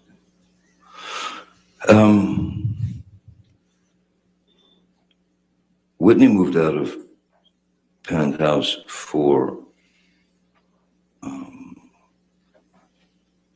long before the marriage. And it was due to an argument that Ms. Hurd and Whitney had, which had to do with Whitney working at the Art of Elysium with Jennifer Howell and those people. And Amber asked her to leave, get out. Where did Whitney live when she moved out of Penthouse 4? My understanding is she went to live with Jennifer Howell. Your Honor, I know you anticipated having a motion at noon. You can keep going, that's Okay. fine. We can- How much longer in direct do you have?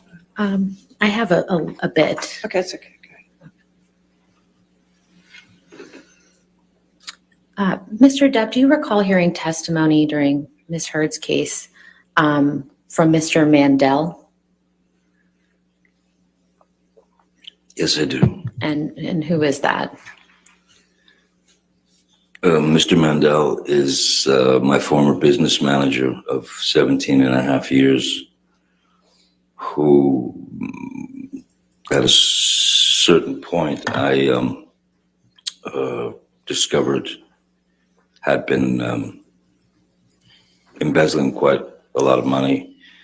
So I had to take action against him and he and my lawyer of 17 and a half years, as they were in cahoots, as it were. And so yes, Joel Mandel is, and they settled their case with me. They made their settlement. But yes, that was a very, Joel Mandel is a very bitter man who ended up with a lot of money that I worked hard for over the years. Do you recall Mr. Mandel testifying in this case that you do not spend very much money on charity? That I don't, sorry? That you do not spend very much money on charity? Objection, Your Honor. You just want to May we approach? approach? Okay.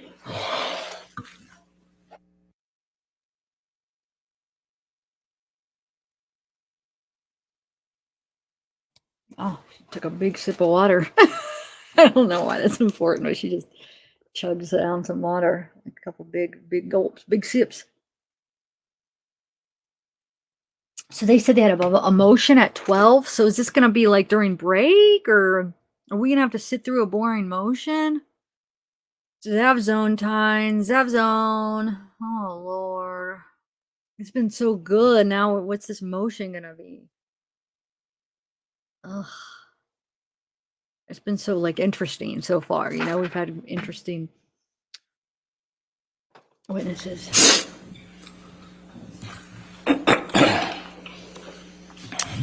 Mr. Depp, just to remind you, my question was, what is your response to Mr. Mandel's testimony that you do not spend very much on charity?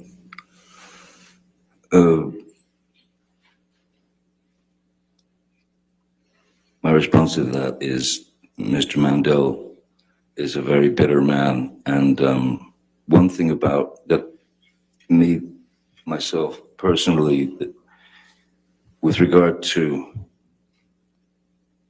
charity donations, sending money to a charity, I prefer, I would rather that my name were not on it. I don't want the name to be the important thing or the thing that people talk about.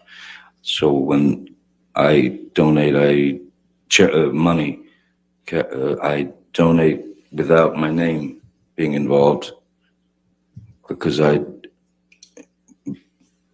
don't see that that's important, my name being there in terms of money. Now, if I am able to visit hospitals, or if I'm able to meet with Make-A-Wish children, I've held on to the relationships that I've held on to within the Make-A-Wish Foundation and the Children's Hospital and various other places. Then obviously my name is involved. When we held premieres in Leicester Square for several films, Charlie and the Objection, Your Honor. Chocolate Factory. Again, beyond the scope of his response to Mr. Mandel's testimony. I believe this is in response to Mr. Mandel. I'll overrule the objection. So basically, when it was a public, let's call it donation or whatever, I would talk to the studio. I would talk to Disney. I would talk to Warner Brothers. I would talk to whoever the studio was, well before the premiere, and make the premiere a benefit that would, once we did what we benefited, we did a premiere for Great Ormond Street Hospital. We did a couple of benefit premieres for the Make-A-Wish Foundation. I mean, if you can turn a premiere with that many thousands and thousands and thousands of people there into a benefit,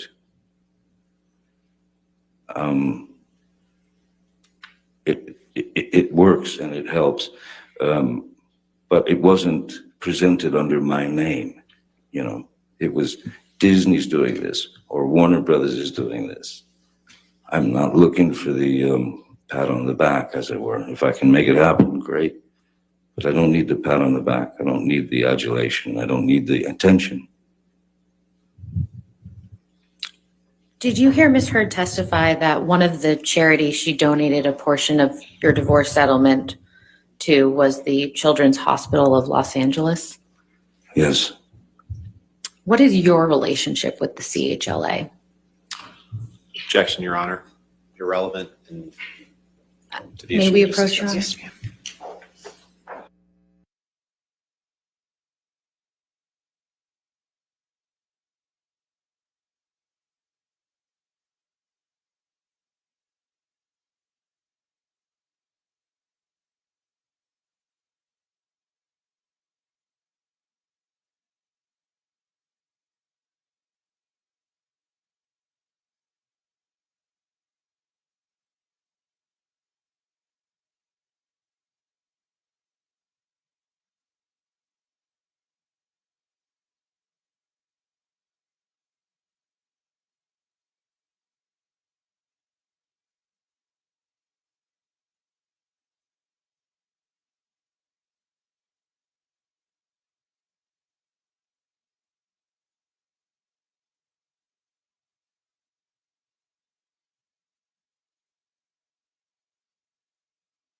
Uh-oh. Whitney, liar, liar, pants on fire. Whoa, hold on. I have my, I had it on my phone so I could hear it well. Zeke, I had Zeke. Did they start yet? Okay. Zeke, come here, Bubby. Zeke wanted to say hi to you guys. Hi, Island Girl. Yay. Bammy. Hippie chick. Wow. Ha, Carol. Yeah. Happily infinity. Where am I? Hold on, Lena. Wait, where are you at? I have trouble keeping track of where everybody's at. Oh, look at Whitney. She looks bad. Like she looks like she's worried. Poor girl gets beat up all the time. That's a shame though, you know, because she could have just did the right thing, and Johnny probably would have taken care of her if she needed anything, like help with anything. He would have probably taken her in as like his sister. And then she could have just disowned Amber Jerk and just not talked to her. Just no abuse. Just, I'm done with you. And I'm sure Johnny would have looked out for Whitney to make sure she was all right. You know what I'm saying? Wow. Did it not just feel like Amber just looked up at us and gave us the eyes of death or whatever you want to call it? Because when she looks at the camera, it looks like she's looking right at us.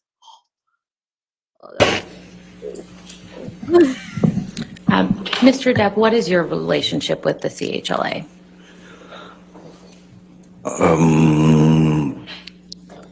I've had a relationship with the CHLA for probably 20 years or so. And what's the nature of that relationship? Well, essentially, you know,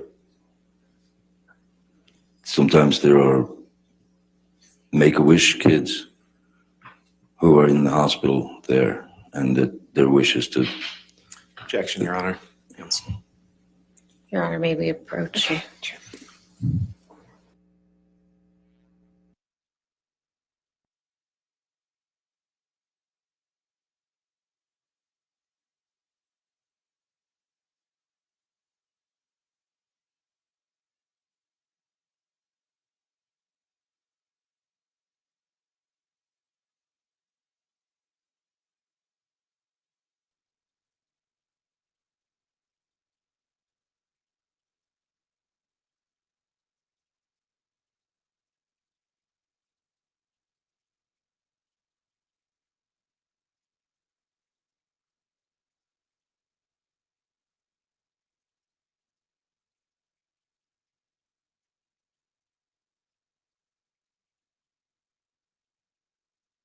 Okay, guys. Evie Stardust, what's up? Is Dr. Curry in the audience watching still, or did she leave? That one girl, the gosh, that comes on so loud. Mr. Depp, I'd like to take you back to exactly 6 years prior to this week, the week of May 21st through May 27th, 2016. What happened at the beginning of that week?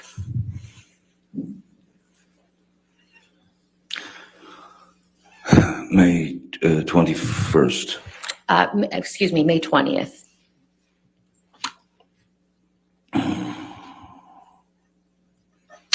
May 20th.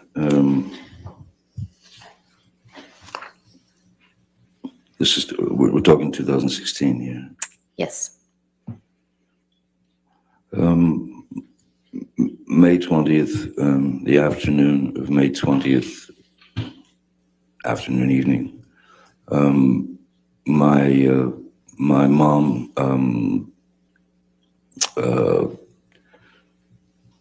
made her exit. She'd been fighting cancer numerous times and for many years, and she fought all the way to the end. And so my mother passed away on the 20th of May.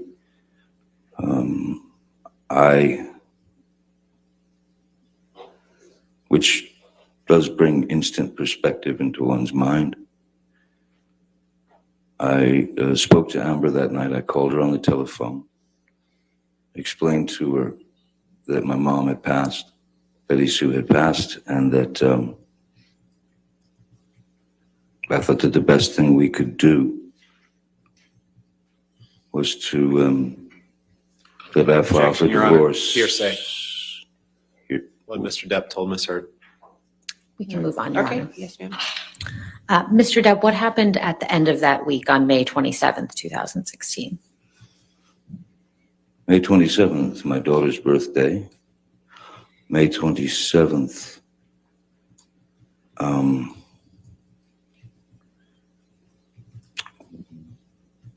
I was not in Los Angeles.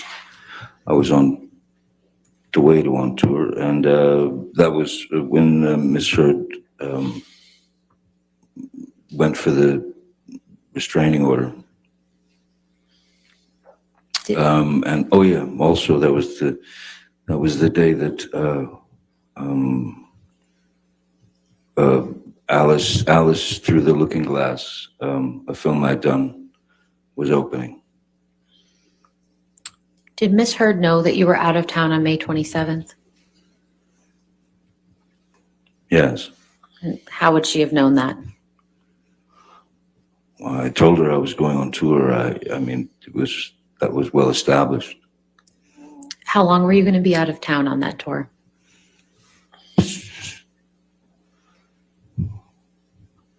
2 to 3 months.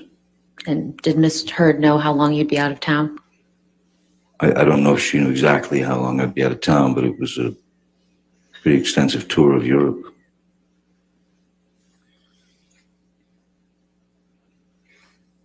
How did Miss Heard's actions on May 27th, 2016 affect you?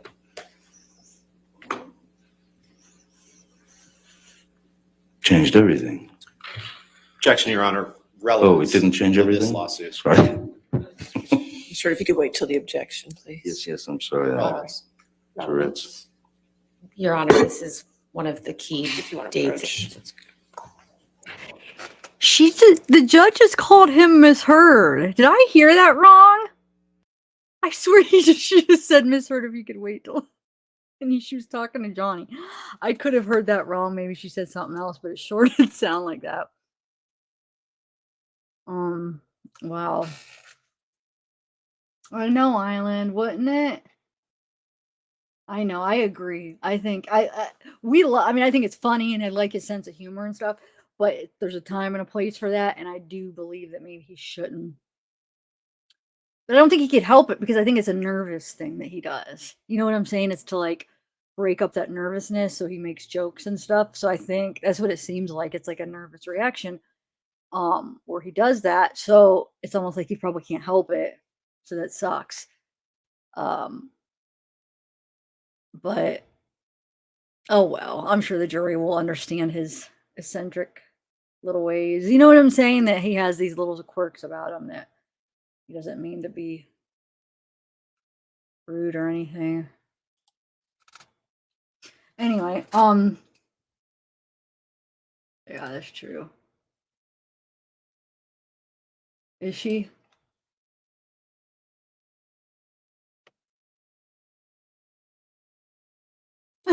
Wait. Camille, though. No, that's not Camille talking, lady. Or are you talking about another time?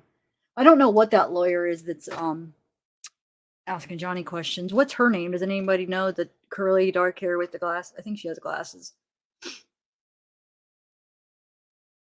No, I know, Madeline. That's what I was saying. I agree.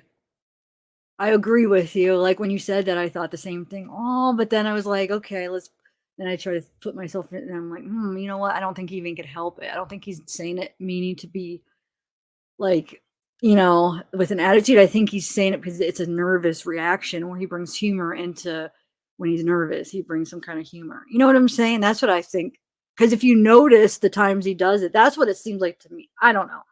I'm no expert in this stuff, just from like what Mike's, you know, just what my perception could be totally wrong. Anyway, oh, thanks, Diane McKinn. Thank you.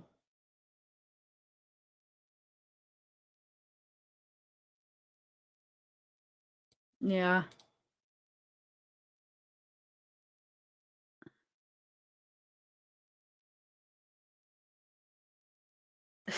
Yeah. Terry.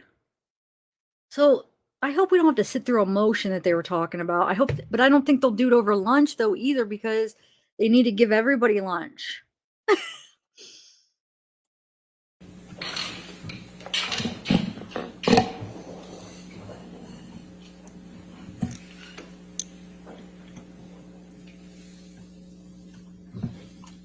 Mr. Depp, what has it been like for you to listen to Ms. Heard's testimony at this trial? I'm sorry. What has it been like for you to listen to Ms. Heard's testimony at this trial? Objection, relevance, Your Honor. Oh, overruled.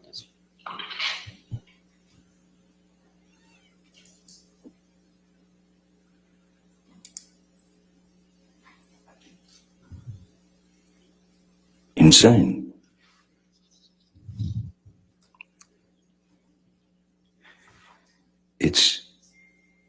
It's insane to hear heinous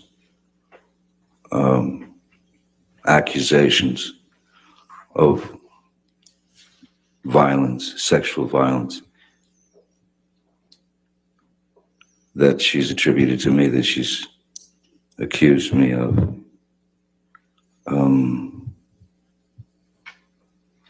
I don't think anyone enjoys having to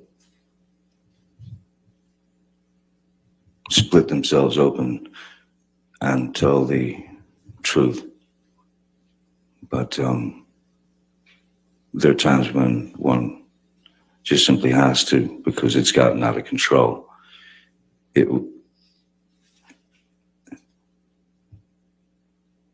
horrible.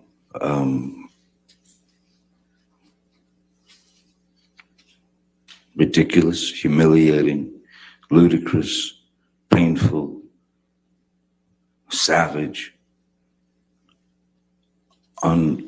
unimaginably brutal, cruel, and all false. All false. I wanted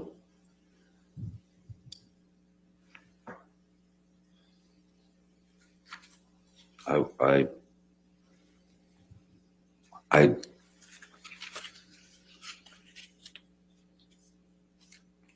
no human being is perfect, certainly not.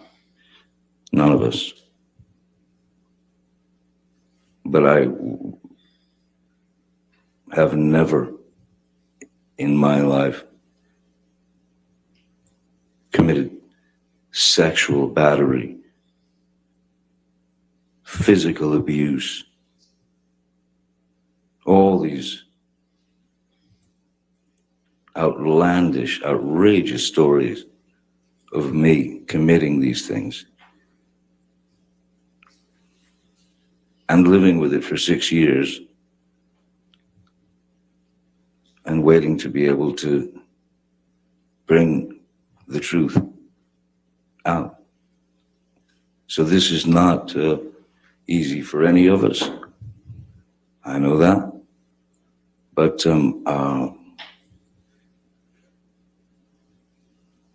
matter what happens, I did get here and I did tell the truth, and I have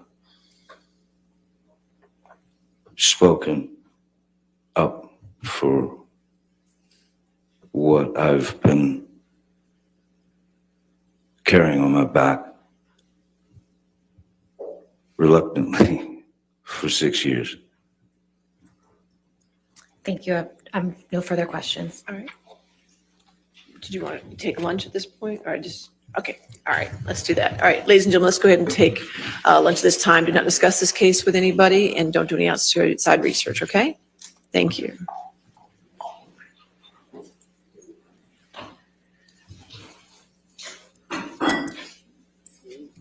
And don't break anything on your way out. Thank you.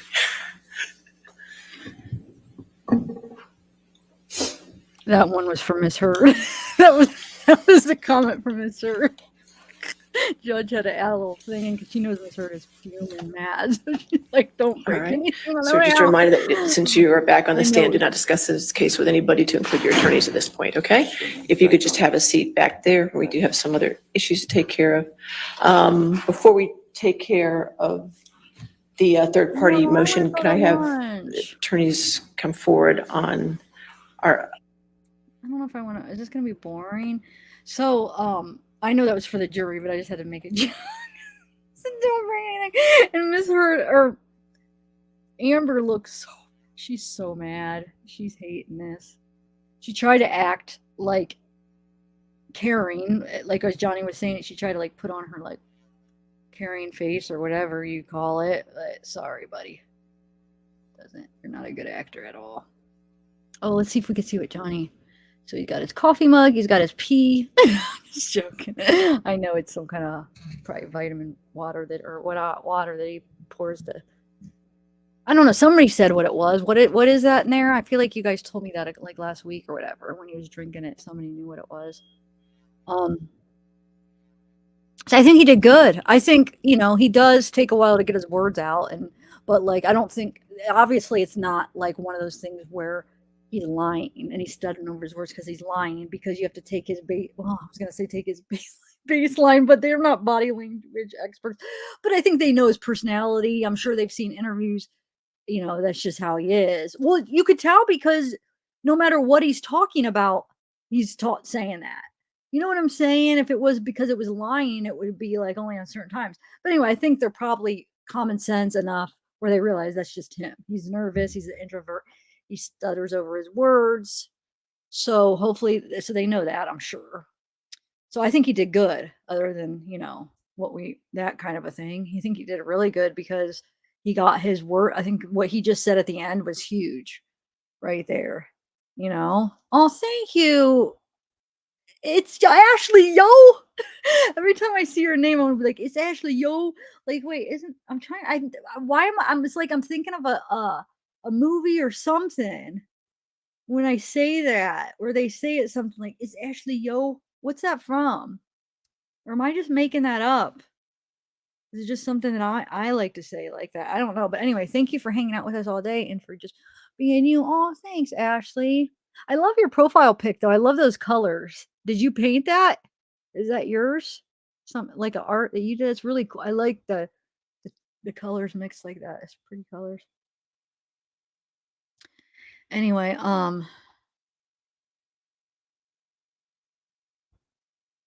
nothing. I was just making a joke because I was just making a joke because, you know, we joke like how violent she is. She breaks, you know, just how she is. And then when the judges don't break anything on your way out, I just said, oh, that must be a message to Amber. She was actually really talking to the jury on their way out, but it was just, I just made a silly joke. That's all.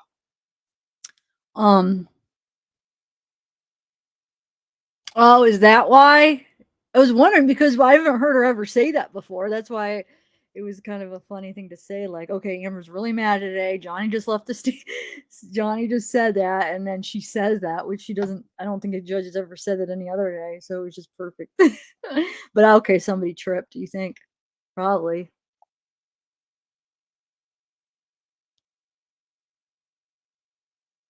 Yeah, Bismo Funyuns. Bismo Funyuns, how are you? Not my art, just love the colors. Okay. Yeah, I know those colors are awesome. Aw. Wait, are you leaving, May?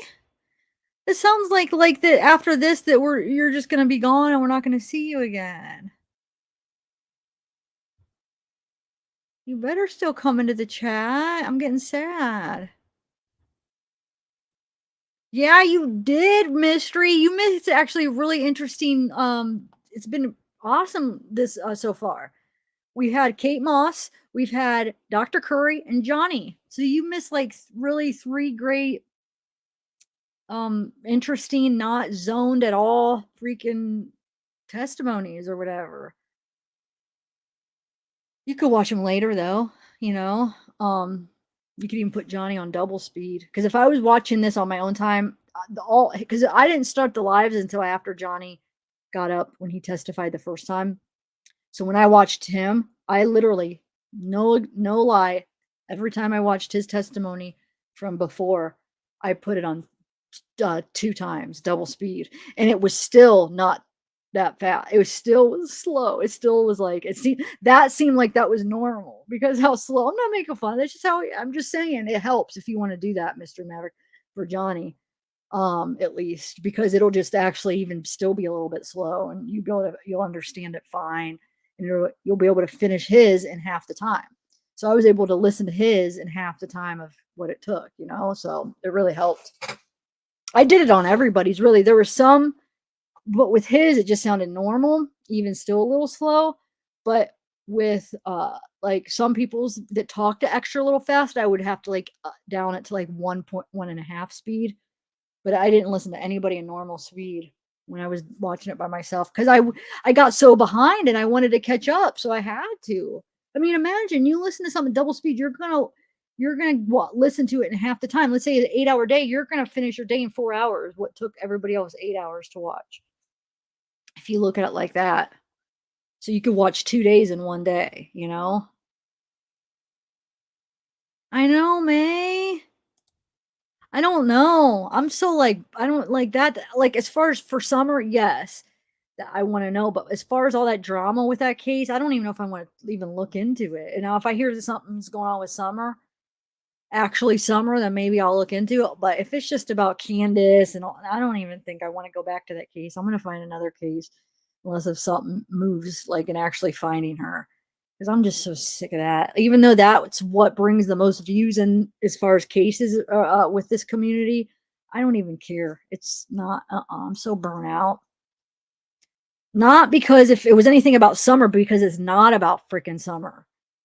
It's about the drama between channels and between like Candace and the channels. It's all about channels too. Candace and who she interviews with. I don't even know what's going on now, but I'm sure she probably stopped talking to that one guy. Now she's probably talking to another channel. Who freaking knows? I'm so glad that I don't even care and I haven't looked. I'm sorry. I do not miss that case at all. I'm so happy to not even look at it.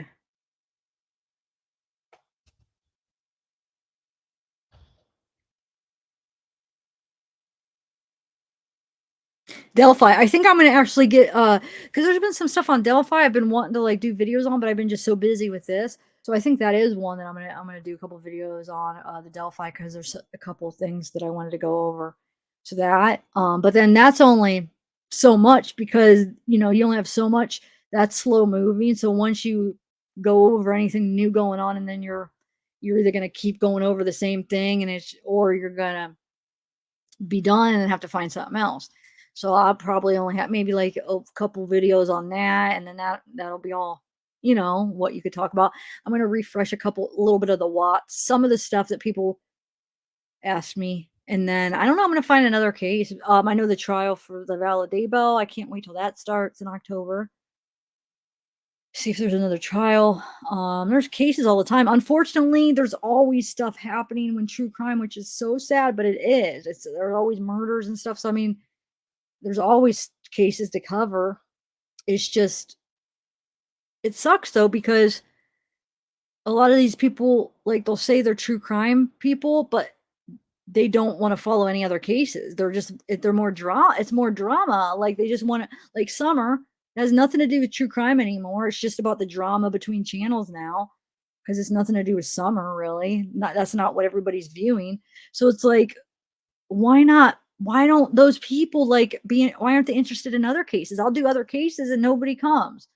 It's like there's other important cases that need freaking attention, but you're gonna go and just like it's a drama thing now. It has nothing to do with Summer. So it just, I don't know, it irritates me.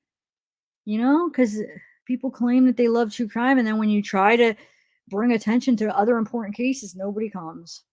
Not you guys specifically. I know you guys are here. I'm just saying a lot of the other people, and it's irritating because it's like I don't want to talk about something there's no point and it's just drama.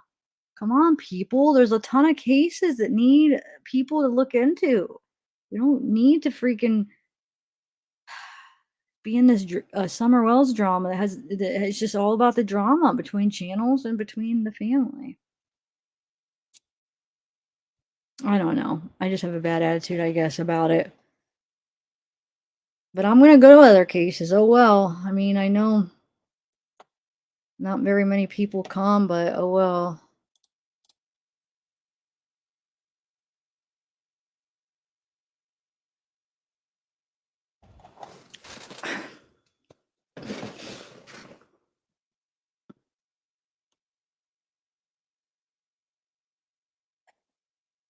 Exactly, Mr. American. But so many people will come and they'll complain. They'll be like, oh, we hate drama. But then where are they when I'm covering other cases? Not you. I'm not talking about anybody here. I'm just saying the majority, like if I'm not covering Summer or maybe the Watts, but now it's like Summer, like you don't come. So like, don't even say that you don't like drama, because that's all you come for is the Summer drama. And it has nothing to do with true crime anymore. Or like it had nothing to do with the Summer. There hasn't been any movements. Like it's all just fighting amongst each other, trying to get their interview. Are we at lunch or not? See, I don't know if I should, I don't know. Are they coming back on? Should I play the video I wanted to play at lunch? Or are they just going to skip lunch and we're not going to have lunch? But they have to eat lunch, right? I don't know what to do. Exactly. But it sucks because, running the channel, it does take so much time. And so like if I'm editing videos or spending so much time and then you don't get barely anybody there, it's almost like it's discouraging, and it's like, shoot. And I know it's not just for the views, but this is my job too. So it's like, I have to be efficient. Like, okay, I have to be smart with my time. So if I'm spending a lot of time on all these other cases that aren't bringing in the people, then I'm spending a lot of time that's not, what's the word? It's not contributing to my job. You know what I'm saying? It's not like, um, what's the word for it? Whatever, back to me. So it's like, and I'm spending so much time on it. So it's like, I don't know. Cause I got to be careful how I say this because it could be taken the wrong way. But it is my job. It's my only income. So if I'm spending like hours on all these other true crime cases and I'm not getting the views, then because you have to get a lot of views to get, you get like fractions of cents for ads. You know, you have to get a lot of views to even really get ad revenue. You know, you have to get thousands. So, you know, I do other cases that barely get 1,000, spend all my hours, you know, 60 hours a week, 80. I mean, I spend all my time. I spend so much time on, I don't have a life. I just spend so much time on it. And I love it. Don't get me wrong, but it's like I have to be, it's like I fight with myself because I have to be smart too, like, because this is my job. So like, but it's just killing me that I don't want to have to go back to that crap. But then it's like I have to be smart too. But gosh, I don't know. I just wish everybody really stood behind what they say, and it's not that they are really interested in true crime. You know what I'm saying? Where's the interest at? All these new interesting cases, and so I don't know. I try to make a nice balance. But I'm not gonna lie, when I go back with Summer, it's just more of a business move. And you know, we're all surviving. We all got to eat and live. You know what I'm saying? I'm trying to save up so I could move out on my own and be able to support myself. You know what I'm saying? Like right now, like I have nothing for myself. And I'm not complaining, but I'm just saying like I have no house. I'm living with my mom and my grandma. Like I want to be able to survive on my own. Like, so it's scary. Like I want to be able to have something where I know I could survive and support myself. So I just try to like find a good balance, but gosh. So you guys know when I cover Summer, it's only because that's just like a have to maybe to pay the bills sometimes, but that's not what I want to. That's not my passion. That stuff, it makes me sick. My real enjoyment is trying to give like the other cases attention. But when it's a job, you have to kind of be smart. So I'm just hoping that we could bring these true crime people back.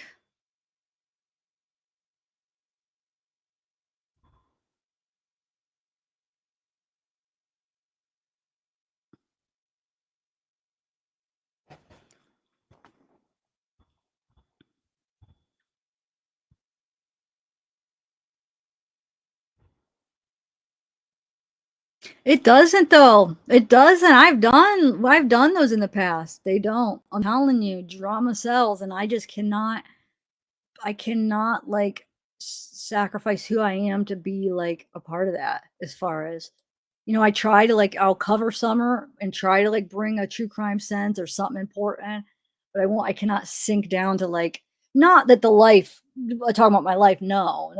So wait, never mind. That's not even making sense to your question. I'm sorry, but I've tried. No, it doesn't really. You would think, I mean, well, no, I mean, I don't know if you would think, but oh well, I'm just I just try to find a good balance. So I know there's a lot of true crime going on. I just try to, but I don't even know because I haven't even looked into any of it really since this. So after next week, I'll see what's going on and try to, but I do, Delphi's one that I'm going to do right after this because I have a couple things I want to talk about with that. And then, like I said, there's not much new information on it, so that won't take more than a couple videos probably.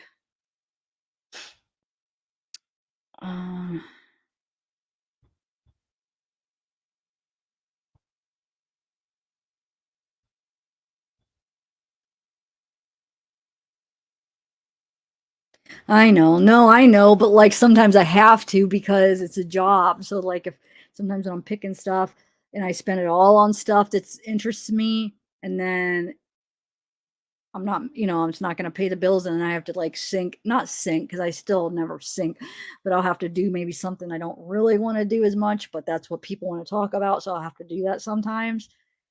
But so I have to find, that's what I'm saying. You have to find a good balance.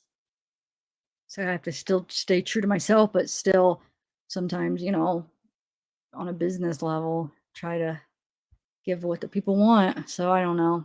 It's a fight I have in my head back and forth, what to do to find that nice balance. Look, they're all laughing, having fun up there. That's why this has been a nice break. I don't have to like argue with myself of what I should do. We're just doing this, you know? But man, what's going on? I see we should have freaking, oh, thanks, Tashi. Well, we could have watched some of my videos. I have some actually have videos for lunchtime, and they have to take a lunch themselves, right though? Oh, thanks, Tashi. Modeling, aw. Yeah.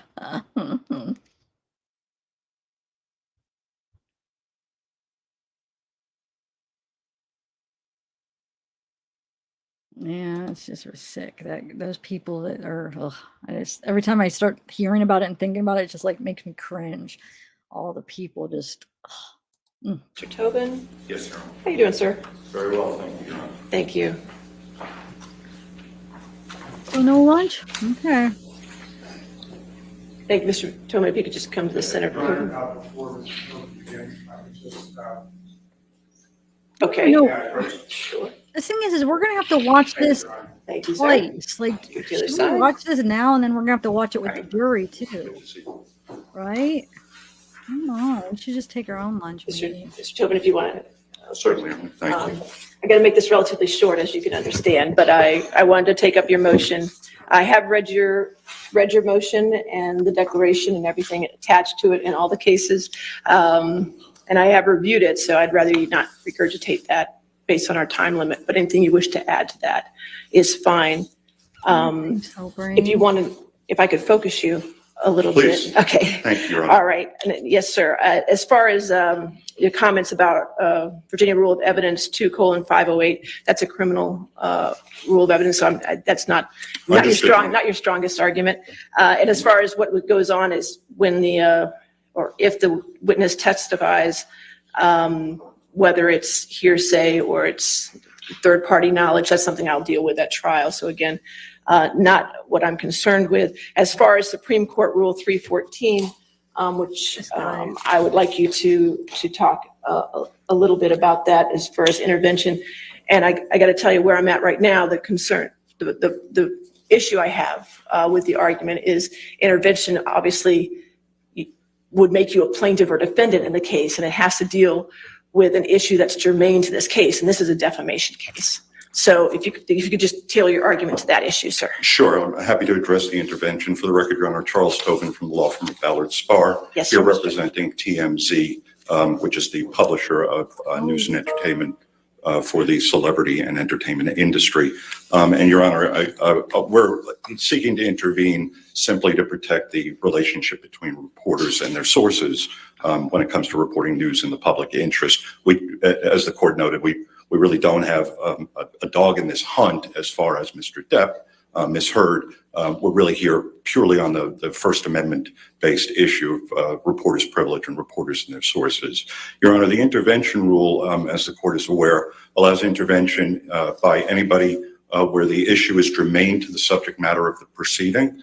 And certainly, Your Honor, the purported testimony, the proffered testimony of a former employee of TMZ who purports to be in a position to disclose confidential information learned during the operation of journalism, during his work as a journalist, is a germane issue that is being raised in this case. And Your Honor, we would point the court to the Tafts, Fletcher, Malden, and Reed versus Southern Bank and Trust case, 213 Virginia Circuit, Lexus, 253. It's a Norfolk Circuit Court decision from 2013.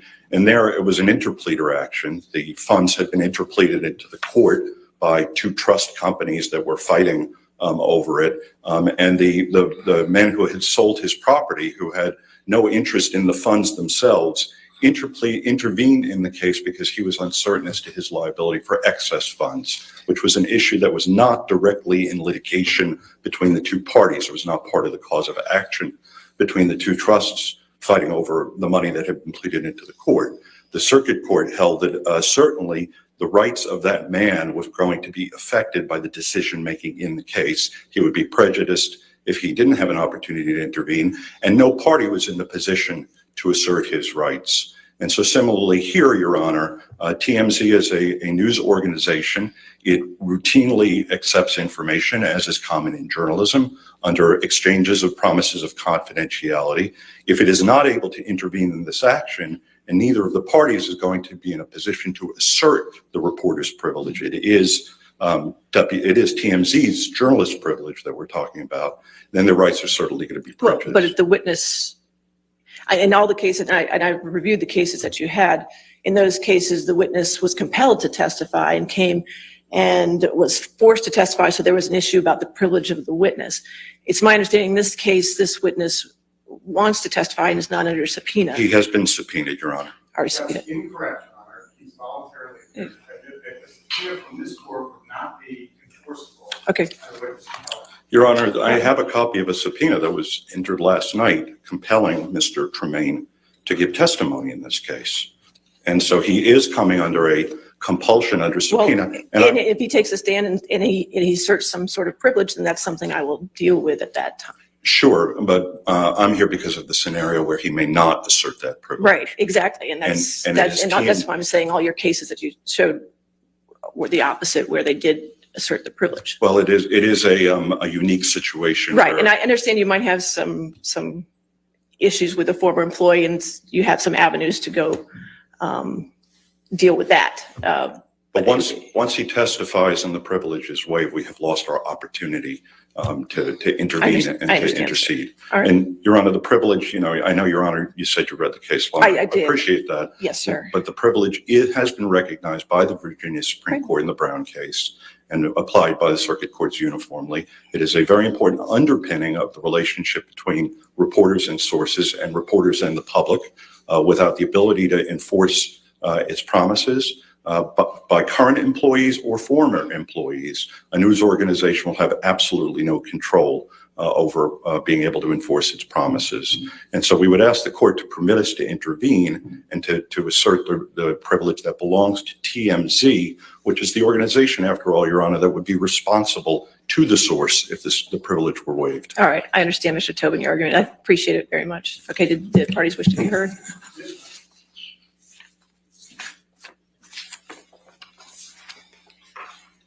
Good morning, good afternoon, Your Honor. I'd like to begin where Your Honor began. As a threshold matter, the court should deny TMZ's motion to intervene. Intervention is not appropriate for the reasons suggested in Your Honor's questions.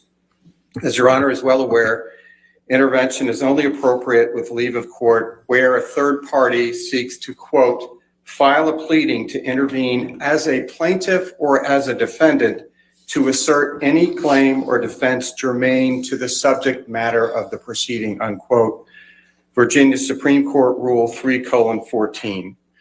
As Mr. Tobin, to his credit, has conceded, TMZ is not asking to file a pleading.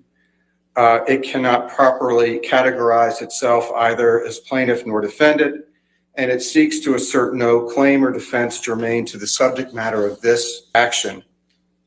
Moreover, even if the privilege were applicable, which is not the case here, the testimony intended is directly relevant and would outweigh any qualified privilege. Quote, an intervener must be asserting an interest that is part of the subject matter of the litigation, unquote, Hudson versus Jarrett, 269 Virginia 24/32. Here, as Mr. Tobin stated, TMZ seeks to protect potential information solicited from a third-party witness, which is in no way a matter before this court, citing Commonwealth versus Gill, 89 Virginia Circuit 323, a 2014 case denying a motion to intervene where the intervener filed it, quote, to protect a property right, not a matter before the court, unquote.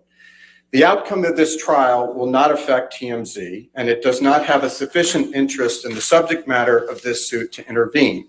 See Texas Fletcher, Maiden and Reed, PC versus Bank National Trust Co., 2013 Westlaw 5849140, granting, and this is distinguishing it, granting the motion to intervene where the intervener's liability would be affected by the outcome of the litigation. Finally, Your Honor, TMZ lacks standing to object to testimony by a third party in this action because TMZ, as Your Honor pointed out, is not being compelled to testify. TMZ's reliance on the Philip Morris case for the proposition that the privilege cannot be circumvented by seeking confidential source information from an employee is inapposite. 3-6 VA Circuit at 1. For one thing, as noted in that case, there is no testimonial privilege akin to that enjoyed under the Fifth Amendment, which would allow a reporter to refuse to appear before a grand jury and answer questions. And Philip Morris, as Your Honor is aware, the party issued a third-party subpoena for records to trace confidential sources. Philip Morris is inapposite here, as that case related, as this case is related to witness testimony, not records. As Your Honor suggested, TMZ's quarrel, if any, is with Mr. Tremaine to the extent that he had an NDA that was enforceable, applicable, and that's not what we're hearing from Mr. Tobin. So to the extent that TMZ, which is not exactly Edward R. Murrow, Your Honor, to the extent they have a beef, as it were, a cognizable beef, it is with Mr. Tremaine. It is not with Mr. Depp, and they clearly do not have standing to assert or to intervene because they are not intervening as a party, plaintiff, or defendant. So we respectfully submit, to the extent the court disagrees, I can go into the arguments why the privilege is inapplicable, but I will reserve that. Thank you. All right. Yes, ma'am. Your Honor, I would like to weigh in from just a different perspective, and that is because we're trying to deal with some important issues of privilege, et cetera. But from our perspective, representing Ms. Hurd, we have issues with this witness separately, and I want to make them very clear for the record. This is somebody who should have been identified in discovery, was never. Second of all, it's not relevant whether apparently what they're saying he's going to testify, and we have not had the opportunity to discover that, is he's going to claim that someone leaked to TMZ that Ms. Hurd was going to obtain the TRO on that Friday and also leak the video, the kitchen video with Mr. Depp being rather violent. I'm almost certain he's not going to claim it's Ms. Hurd, so I think it's never going to come in. Right. Ms. Bernhoff, I understand all that argument. Do you have any argument as to this particular motion? No, my okay, well, then we can address you. My point is, though, if you balance the prejudice versus the probative value, I don't even see how he can come in on foundation or hearsay or relevance. That's just not part of this motion at this time. Thank you, ma'am. All right, Mr. Tobin, your motion, you get the last word, sir. Thank you, Your Honor. You know, I appreciate that the court shook your head when he made the snarky comment that this is not Edward R. Murrow. Obviously, the First Amendment applies to everybody, citizens, the New York Times, or TMZ. And this is a First Amendment-based privilege. Your Honor, the Philip Morris case is actually a very good case to answer Your Honor's question about the intervention of somebody else in order to assert the privilege. There, ABC was a defendant in the case, and it moved in order to prevent other people, the phone company. Right. But they were already in the case in that particular I understand. matter. There is no other mechanism, though, and so it would be an interesting procedural issue for appeal, Your Honor, whether a journalism organization or anybody else who's a First Amendment holder would be denied intervention on a constitutional-based privilege. I also, just for the record and for the merits of the case, if I understood Mr. Chu correctly, he said this is not an issue in the litigation. This does not relate to an issue in the litigation. Well, if it's not an issue in the litigation, if it's not part of a prima facie part of the defense, part of the allegations of the complaint, if it's impeachment evidence, if it's collateral to the main issues in the case, under the Brown v. Commonwealth decision under the Virginia Supreme Court, under the application of that privilege in the Philip Morris versus ABC News, it is not supposed to be compelled. in this case. Which is, again, it's not being compelled, it appears. Well, he is appearing by subpoena, and it is a compulsory process, and he will have an obligation unless he asserts privilege under oath. But it is our privilege, Your Honor. It's not an employee, a loyal or a rogue employee's privilege to waive on behalf of its employer. This is an unusual situation. Tell me about it. But the answers are there in the law, and it is a First Amendment concern. This is not the first unusual situation in this case. I can For either tell you of for us, Mr. Tobin. for anybody here, I'm sure. Yes, sir. I appreciate you coming in today, and I appreciate your arguments. Yes, sir. Thank you. All right. In this matter, under Virginia Rules Supreme Court 3:14, a new party may intervene as a plaintiff or defendant to assert any claim or defense germane to the subject matter of the proceeding. A new party may not intervene unless they assert some right involved in the underlying litigation. A party is not entitled to intervene merely because a byproduct of the litigation adversely impacts them, and the decision to allow intervention is within the broad discretion of the trial court. Here, the rights asserted are not germane to the trial. The central issues in this case are whether defendant defamed plaintiff and whether plaintiff defamed defendant through a theory of vicarious liability. The issue of the confidentiality of sources has not come up as in other cases cited by EHM, which is the corporation that TMZ belongs to, is under their umbrella. In Brown versus the Commonwealth, there was an attempt by the criminal defendant to subpoena institutions in order to obtain the name of the confidential source. When the author of the article was subpoenaed, she refused to identify her confidential source on the stand. And in this case, it appears that the witness is willing to state the name of the confidential source without being compelled voluntarily. Whether that breaches a non-disclosure agreement between Mr. Tremaine and EHM is not germane to this matter and can be litigated in a separate matter if EHM so chooses. And while breaches of contract must be taken seriously, and the court does, any alleged breach is not germane to the underlying litigation here. That contractual action has no bearing on this case and is thus not germane to this litigation. Therefore, I'll deny the non-party EHM Productions motion to intervene. Thank you, Your Honor. For the record, I've known Mr. Tobin for several years. I meant no snarkiness toward him. Well, you're just a snarky guy.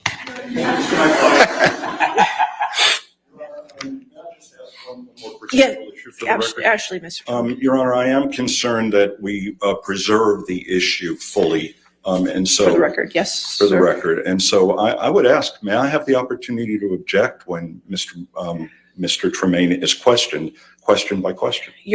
No, sir, you're not a party to this case. However, I will note for your record your objection to his complete testimony on behalf of your client. All right, thank you, Your Honor. Okay, thank you. Your microphone. As with the Hicksville witness, Your Honor, I would ask that we could voir dire him before the jury to find out when he contacted counsel and when they became aware of it. And I think also under the circumstances, in fairness, I think we should at least be able to ask him what he's going to claim. Response. Your Honor, I don't think that's appropriate. Certainly, I don't think a proffer is necessary or appropriate in this case. I'm not going to do a proffer in this matter, okay? All right. Oh, Mr. Rattenborn, I was Sorry. almost at lunch. I know, I'm so sorry. But I truly am the messenger here because Mr. Murphy just informed me that he has to just clarify one thing about. One clarification. Okay, Your all Honor. right, okay. I apologize. That's fine. I think we need Ms. Myers.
All right, so court will be in recess. Let's come back at 2 so everybody gets an hour for lunch, okay? All right, 2 o'clock. All right.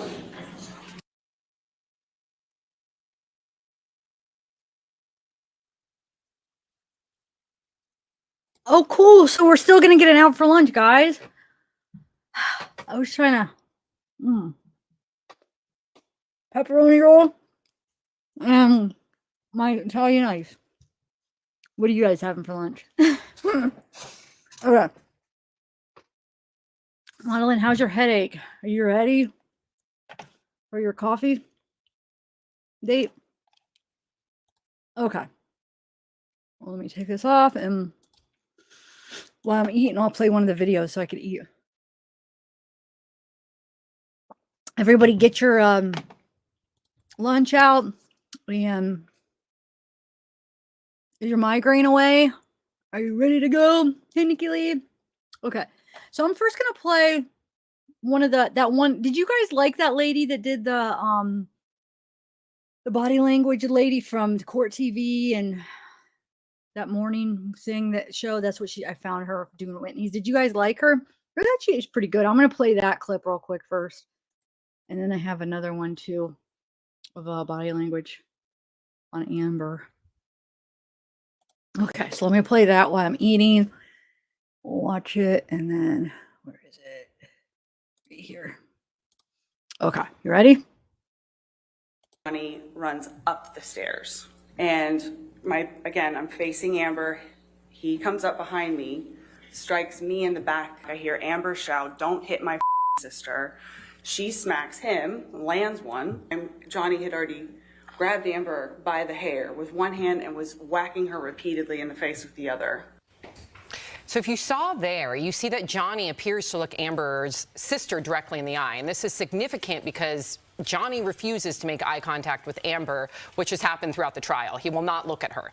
Now, a lot of people are also talking about the lawyers in this case, including Amber's lawyer, who got a reaction out of Johnny after she imitated his voice. Take a listen.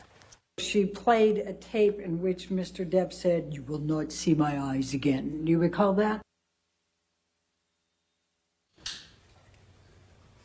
There you go. Well, meantime, rumors are flying that Johnny is dating his lawyer. The two were seen hugging in court, which, of course, fueled the speculation even more. So, in order to make sense of all of this, there she is. We've got Janine Driver. Hey, Janine, also, I just want to, again, you are our favorite body language expert, but you also spent 18 years as an investigator with federal law enforcement, also the CEO of the Body Language Institute. Welcome, Janine. Good to see you. Nice to see you guys. Janine, always great to have you on the show. You were actually in the courtroom yesterday and saw all of this in person, and you say there are 2 problems with Amber's sister's testimony. What are they? Well, number one, the biggest one is we have these illustrators. They tell a story, right? So if I'm going fishing, I illustrate it. But here's the deal. When we see Amber's sister on the stand, Whitney, first she talks about Amber punching him with the right hand, but seconds later, in this testimony, she talks about Amber hitting him and demonstrates with the left hand. So this indicates to me, was Amber hitting him with both hands? And maybe Johnny was holding her by the hair. So that was happening, but it was to hold back Amber, this right hook and left hook. Interesting. Wow. And what's the other one? The other one is that, well, there's a couple actually here, but this one is Amber's sister. Whitney says that she came running from the living room up to the stairs, but when Amber testified, she said her sister came from the bedroom running downstairs. So her own witnesses, her own sister is not cooperating with her own story. All right, it's Al's question. I don't want her to breaking me down. I know. Well, Janine, every time I talk to you, I'm always like, is this good? Am I lying? I swear to God, I'm telling the truth. Yeah, everybody's saying, all these witnesses are coming up one after the other, and they're all saying that there was some abuse. So what the case really comes down to is just one juror agreeing. So do you think that they can find one person that said that Johnny hit Amber? Listen, they had a lot of witnesses yesterday, but they were, other than Whitney, everything was pre-recorded. So we have all these recorded witnesses. And I've got to tell you, I was in the courtroom. I was 3 rows back behind the lawyer. By the way, Amber's lawyer swore. I won't tell you the swear, but just before it all began, she goes, "Oh, and you insert the swear word. When the lawyer walked by me, right, when she walked by, she stuck out her tongue, Elaine. And that's a tongue protrusion, high stress. High stress was going on with Amber's lawyers yesterday. But here's the deal. When we're looking at people, we're looking at the entire picture, and the jury is falling asleep. I was falling asleep. I'd go to the restroom and wake myself up. Until Amber's sister hit the stand, that's when everyone perked up and literally turned in that direction. Before that, they were yawning, drinking water, rubbing their eyes. I don't know if they're going to buy what happened yesterday. Now, I do think the witnesses, even though they were recorded, I do believe there was some authentic sadness here. And I do believe the witnesses were telling some truth. I don't think Rocky was 100% truthful. I think maybe Rocky, the best friend's tears, were for many reasons, right? They're no longer friends. She's now divorced. It's a different life. Are you crying because Amber punched you in the face and Thanksgiving? You know, what happened here? We don't know what the authentic tears are. And we don't see hand gestures. You know, imagine if I'm a guest like this. Then you see no hand gestures. These guests fall flat. But I'm a dynamic guest. This is why you keep having me back, because I create a relationship with the camera.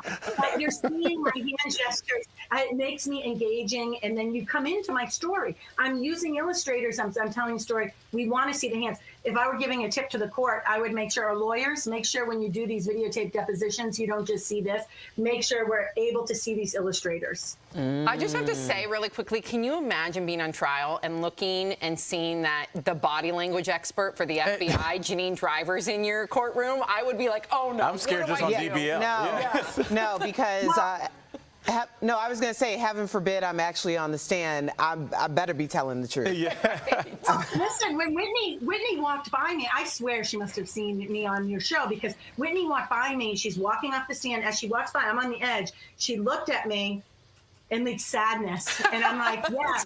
Well, because I'm biased to the truth. Sometimes people will say I'm biased towards Johnny. I'm not biased towards Johnny. I'm biased to the truth. And the truth in this case happens to be constantly stacking up for Johnny and not her sister, Amber. Well, I wouldn't be surprised if she saw it, because apparently 2.2 million people did on Instagram. So let me just tell you that. But okay, so while we got you here, I need to know, because there's a story inside of a story, right? Oh, yeah. So we got to get your take on Johnny Depp and using that hand gestures.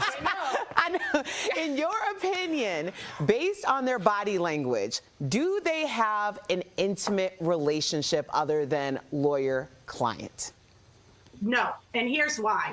Because A, she has a boyfriend she's madly in love. Evidently, he's from the UK. And Johnny was asked this by someone in court, and he said, no, that's my lawyer. They have great rapport. I used to teach at the Federal Law Enforcement Training Center. It's called FLETC. And week one, you'd see a man and a woman flirting. In week two, when they stopped flirting, I would be like, oh, I think they hooked up over the weekend. Oh. Once they're a couple, that flirting would be stopped. You think they're dumb enough to let us in on it?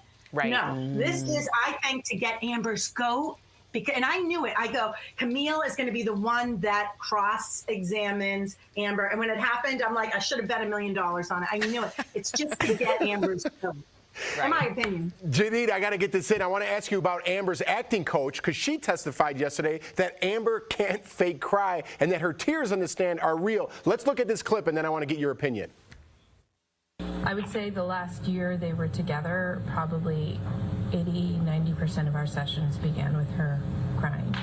Ironically, she has a little difficulty crying, acting-wise. So, Janine, not much time. What'd you think about her testimony?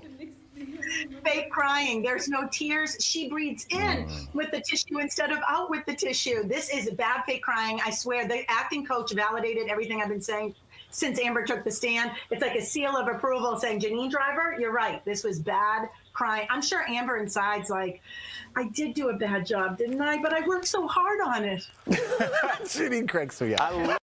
Did I not tell you? No, it was her blowing in that tissue. It's fake crying. It's bad crying because it wasn't real. I told you, everybody's thinking she's snorting coke. It's just fake. Whether it's fake or even sniffing up a booger, you know what I'm saying? It has nothing to do with her snorting coke. But anyway, I just thought it got a kick out of how many people actually really thought she'd be snorting coke up on the stand while she's testifying. Like, if you just really use common sense. And I don't even think it looked like it. It just looked like she was just like either snuck up a burger or just bad fake cry, pretending that she's crying. And because she's faking it, it's not coming out right. You know what I'm saying? I think it was like a mixture. And plus, I wanted to point out that one day, I wish I would have, she took a fresh Kleenex from the box. You saw her pull it right from the little tissue box thingy. So you know there was no Coke in it. And she did the exact same thing where she sucked in. And I wanted to point that out. There's no way there's Coke in that. You saw her just grab it from the box. And she did the same thing. So, I mean, 100%, I would bet my life she wasn't snorting Coke. But anyway, this girl, I like this girl, actually. Another thing I just want to make a remark. Everybody was asking, I'm sorry I was eating. I didn't get to answer. Yes, that TMZ guy is in. He's in, guys. So, sorry, I just was eating. And I was trying to, when I was trying to put the comment up and go like this to tell you, yes, he was in. So he's in. And what else did I want to answer? And I couldn't answer it because I was eating stuff in my face. I eat so fast, guys. You guys probably are watching me like, what a pig.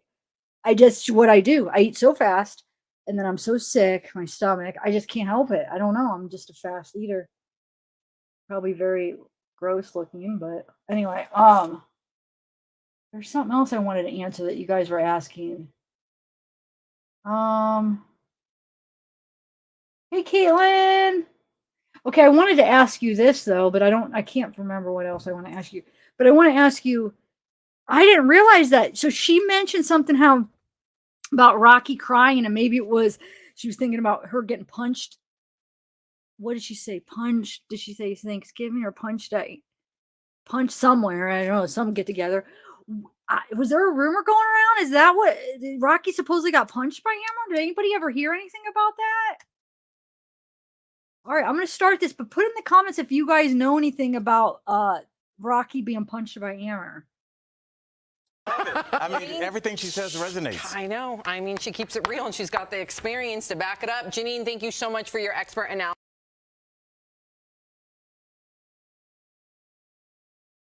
It's over anyway. Okay.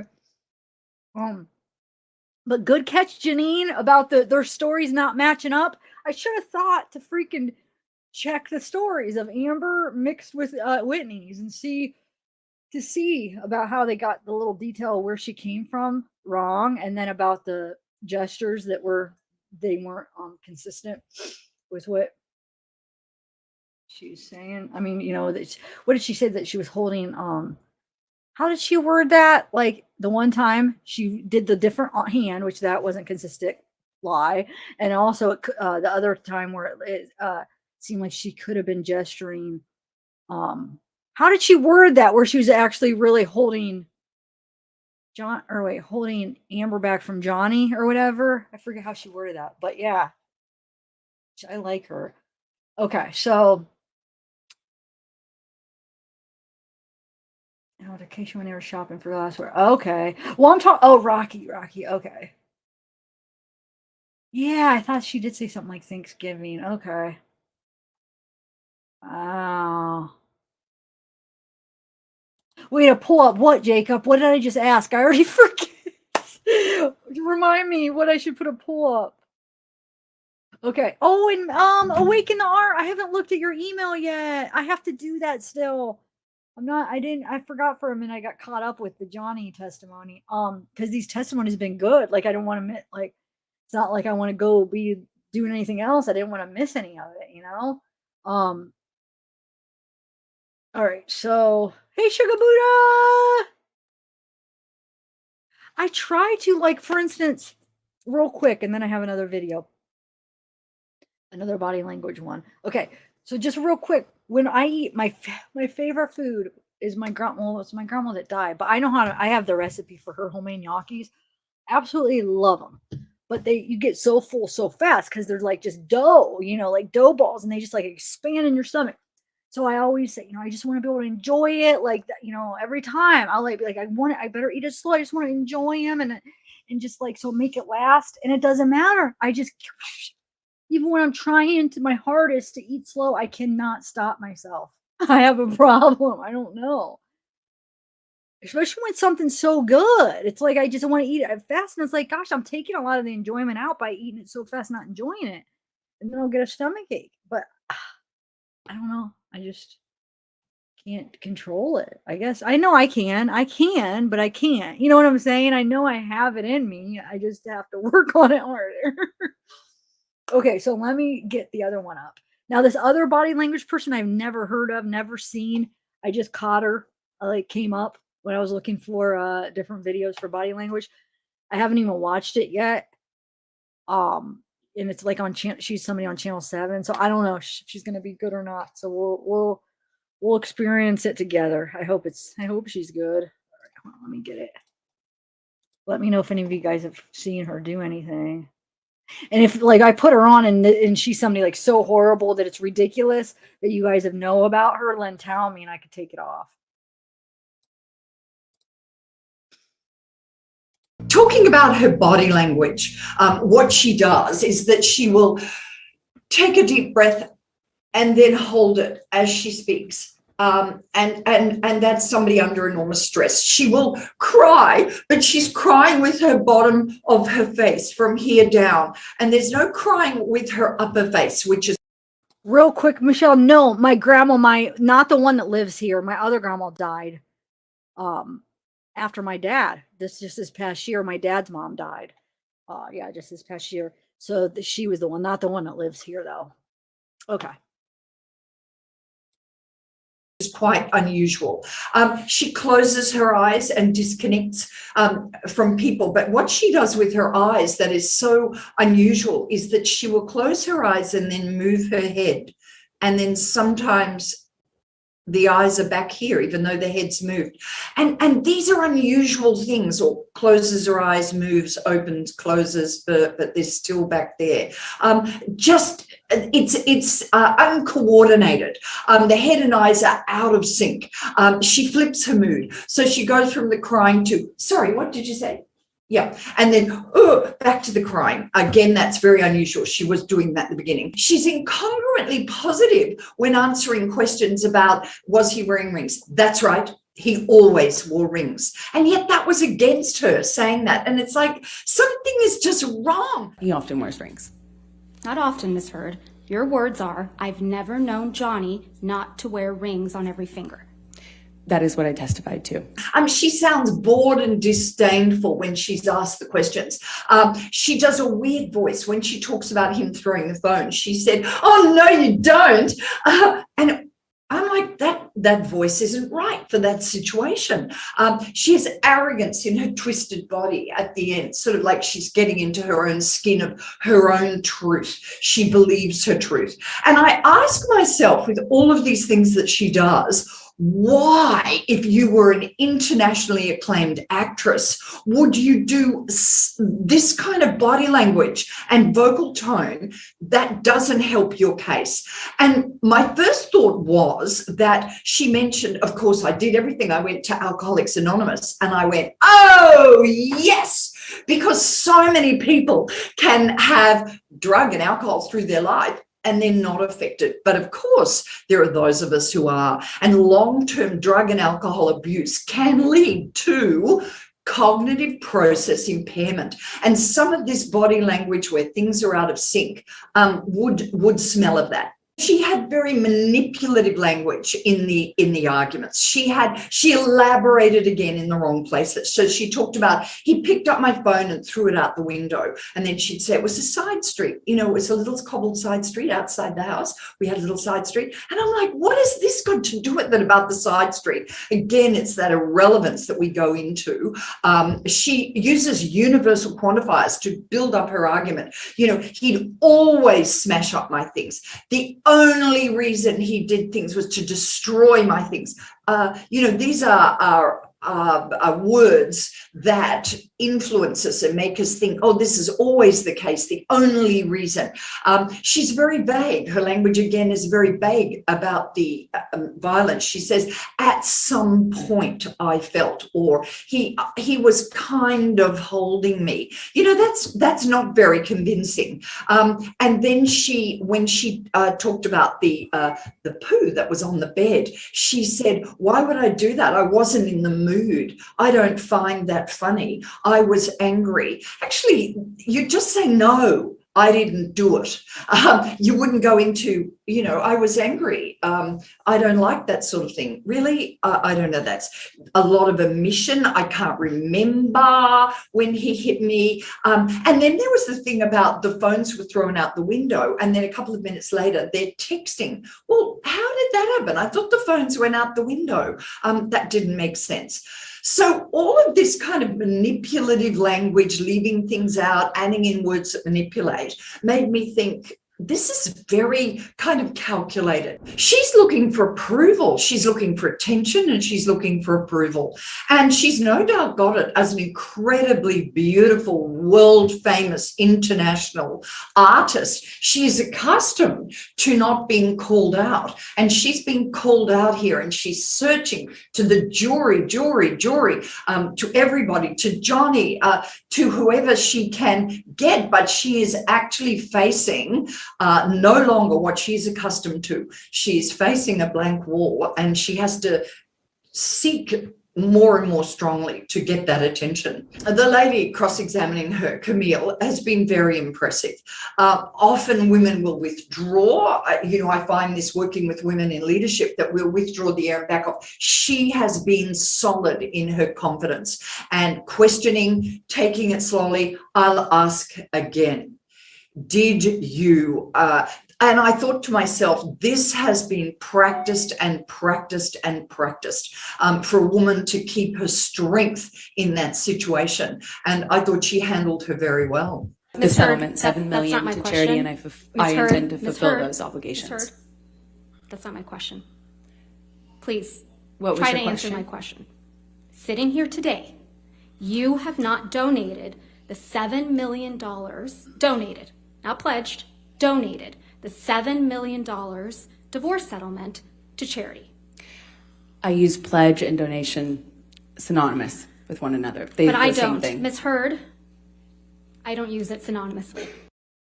Well, people have said Johnny Depp's not doing an act. You know, we all do an act. Our life is an act. Each of us has an act we have put together over our life, and we call it the authentic us. So maybe some people wouldn't call that an act, but I do.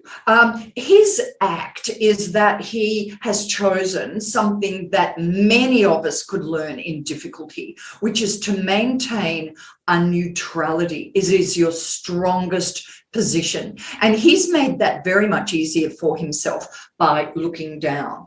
And he said that he won't make eye contact with her. And so that's great reason for him looking down. He's got an excuse for that, because at first we didn't know that. And so that seemed weird. But now we know why. Yep, that's exactly what I said. It did seem weird until then when it came out why. I was like, oh, okay, that makes sense why. Do you guys like this girl? This is the first time I've ever seen her. I don't know. I just caught it because I was trying to look for some body language stuff.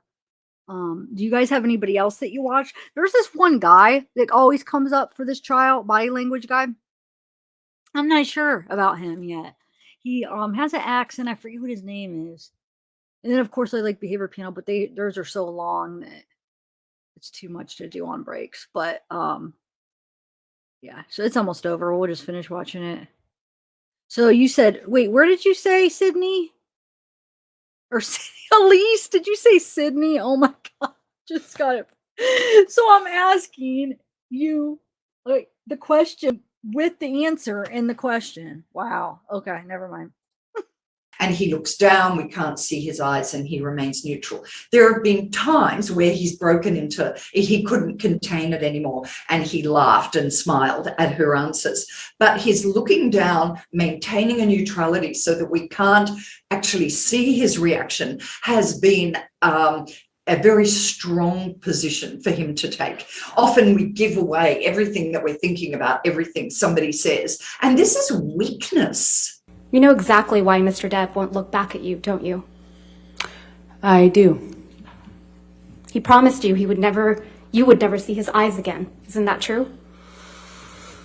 I don't recall if he said that. I think that is drug-induced alcohol and violence. No question that that's been there. There's been violence from her to him. It's very hard to find the evidence of violence from him to her. There is violence there, but towards the wall next to her or hitting the painting next to her. But no evidence of big violence towards her. which is a terrible thing to say in this case because it's very difficult to prove. But I believe that she either has a cognitive impairment or personality disorder. And this is no longer about truth or lies. It's just a very sad situation that is devastating in the damage it will do for credibility of others in these sort of cases in the future. No, not Martin. I never even saw that guy. No, it's another guy. I don't know. I'd have to look for him. But now I'll have to check out Martin. That's not. That guy never even came up under my list when I searched, which is weird because he is doing Johnny. It should come up. In retro now, go ahead. You could put. Why don't you put the link of your channel with that video so people could just go watch it on yours maybe, and then you could get the views. You know what I'm saying? That might be even better to do it like that. I just thought of that when I just saw you. I was like, wait, why don't we just do it like that? Okay, so that's that. Now I have a couple more. Let's see. We have till 2 o'clock. So I have a few more videos I had prepared for you. Okay, I don't know why. I'm just in a silly mood. Okay, so we did the Courtney Love. We did the 2 body language ones. Oh, the Johnny Depp.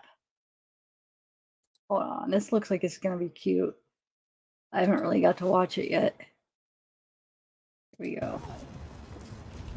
Do you know which way is the hospital? The hospital, I think it's that way. Okay, thank you very much. Love it all. Strange. You're welcome. Hi. Hello. My name's Aiden. This is Logan. This is Brody, and this is Madison. I like Madison. Madison. Yeah. I was gonna guess that. Hello. And your name is Madison. Can you prove it? Right, then I shall give you the test. Here's the test. Madison, what is your name? Tiny hug. Lovely. How are you? My name is... When it rains on your head with the sun so much. Captain Jack Sparrow, how do you do? I'm going to steal another hug. Okay. Hello. Hello. Whoa. Hello. How do you do? I have no sword. I come in peace. That's me mum.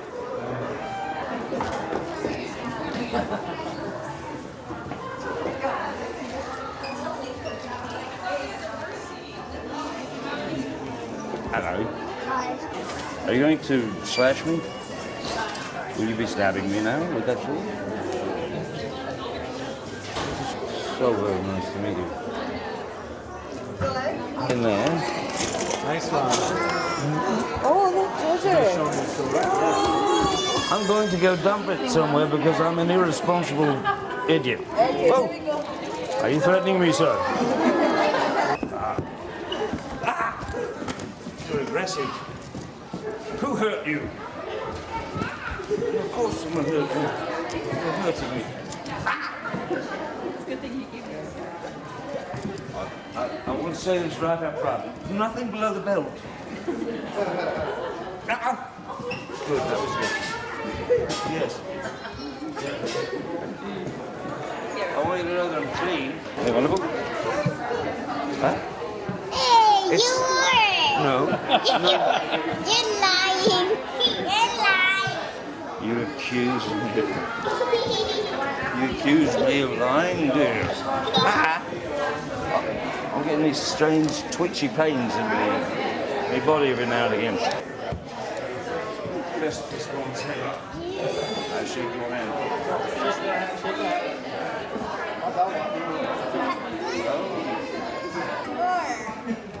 He's trying to steal our money. Thank you.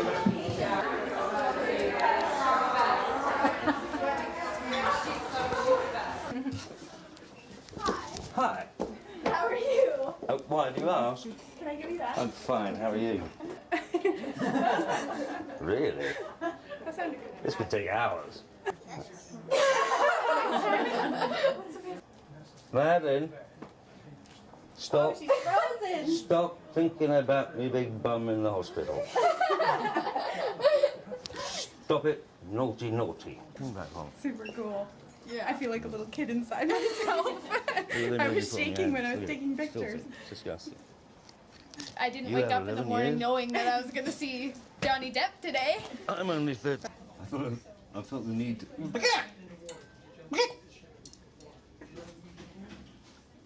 It's like a hiccup, only it's the sound of a chicken hiccup I make. Do you have any idea what I'm talking about? No. Me neither. That's us. We're stuck that way, you and me, sensitive types. Should we go to the bar? Hang on. Put that one there, mate. Let's take this one there.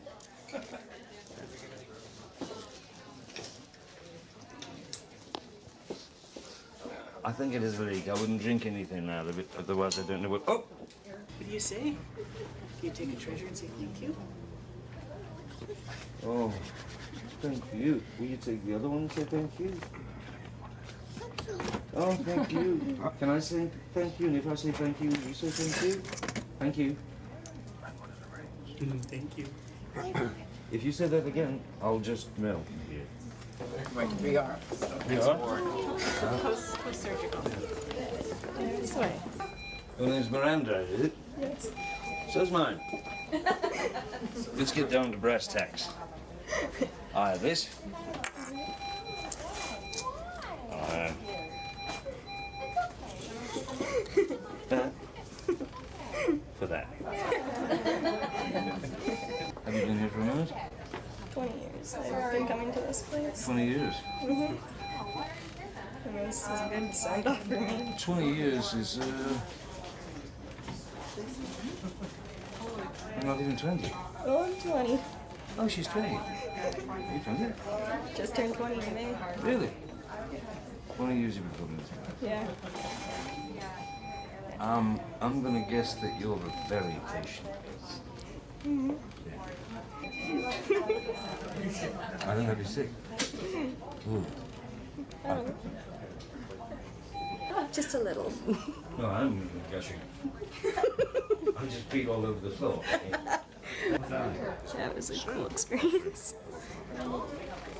Now I don't want to watch the movies. Yes, very, very much better than the pain meds. Can't believe I actually sat up fully for that. I like your prison uniform. I like your prison uniform. I'll bet you.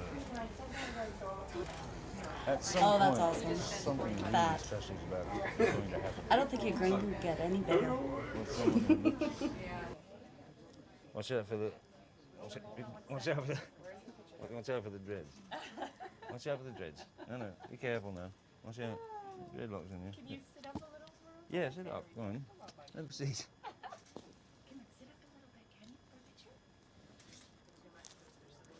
I'll do that. Which is how I have to walk because I've done stuff. I've been in the sun a long time. Cooked it. But Our next little guy. Meeting Jack Sparrow? Whoa, what was it like meeting Jack Sparrow, bud? Cool. Super cool. Wow. He knew exactly who he was, and he loves, well, only the first movie, because they get a little bit scary after that. And yeah, no, it was wonderful. It was a really nice treat, because this was very unexpected for us to be here today. Little guy got his appendix burst, so it was kind of an emergency on Saturday, and we're in here for the rest of the week. So yeah, so thank you so much, Jack, for visiting us. Can you say so? Thank you so much, Jack Sparrow. Thank you, Jack Sparrow. Can you give him a wave? Yeah. Yeah, this will be his highlight. Again, go back to school and tell all his friends. I found these. I found them. I had nothing to do with stealing them. I'll take a selfie with him. I'm just not that kind of person.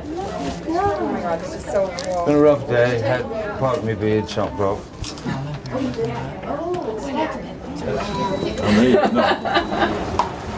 Thanks, Please guys. don't. Okay. Did you Captain mind? Jack, this way, sir. Oh my gosh. This is a great spot to hang out. Okay, here we go. Wow. Okay, slow mo. Oh. Take care, guys. There you go. Thank Thank you. Welcome. It's not soiled, this, it's all clean. Just so you know.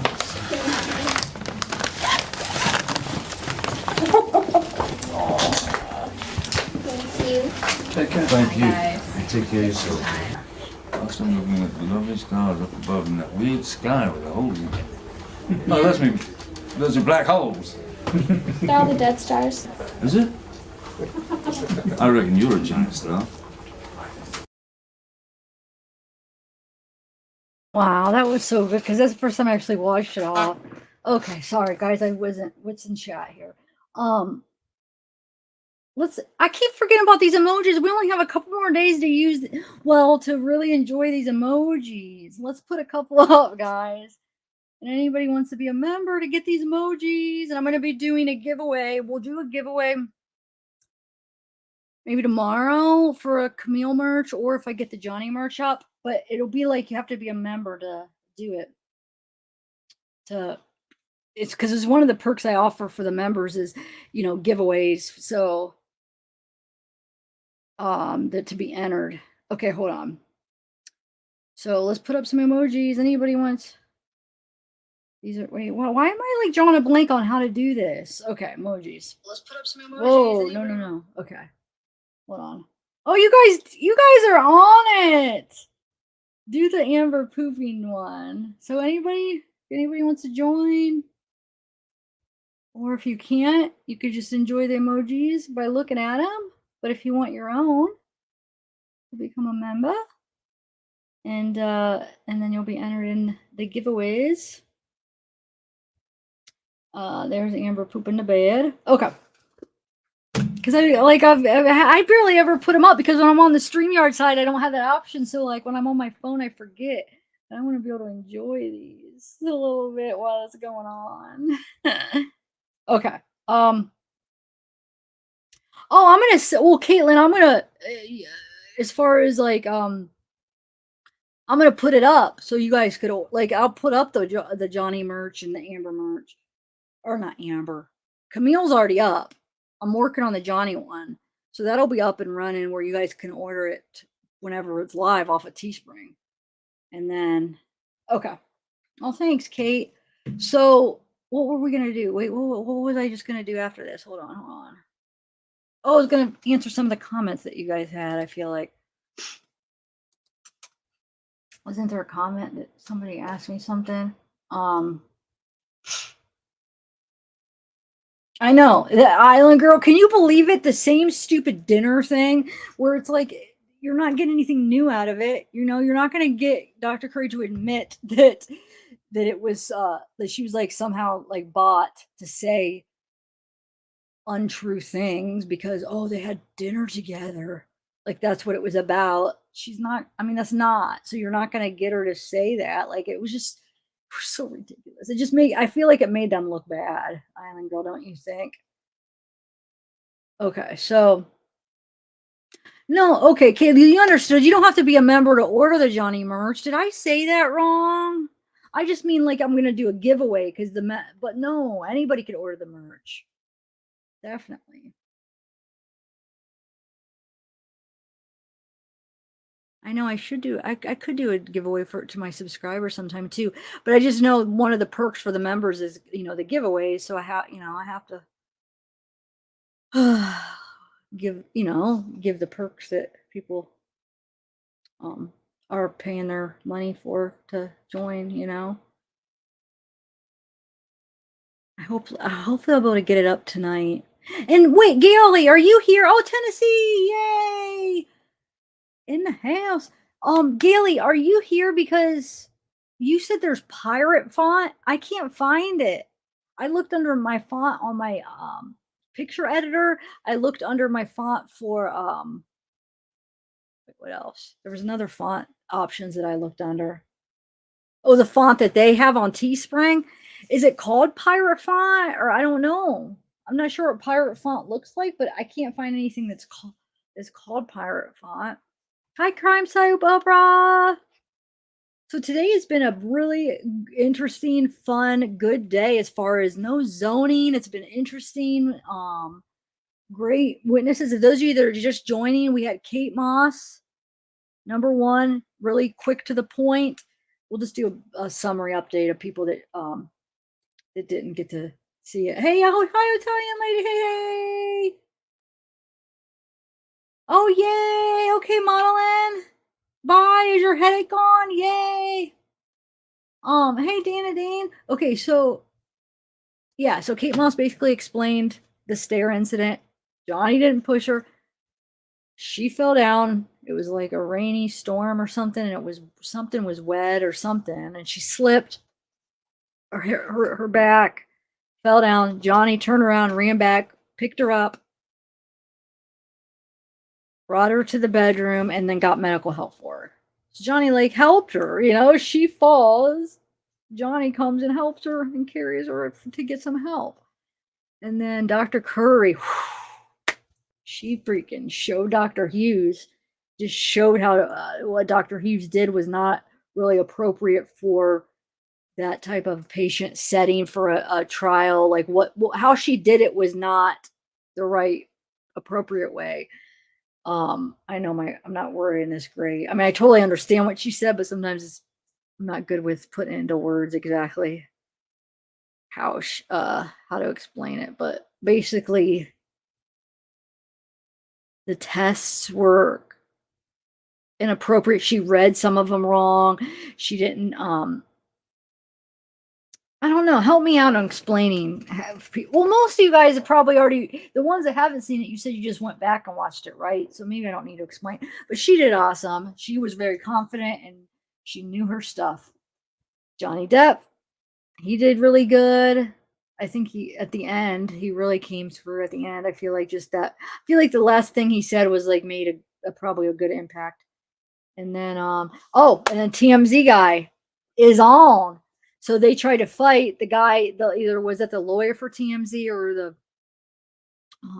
higher up guy for TMZ or whoever was arguing, trying to get it, some employer for TMZ trying to get it so the guy from TMZ didn't have to testify or couldn't testify, even though it sounds like what Johnny's defense is saying. It sounds like he wants to. Like they didn't even need to subpoena him because he voluntarily wanted to testify. And so the judge is saying he's allowed to.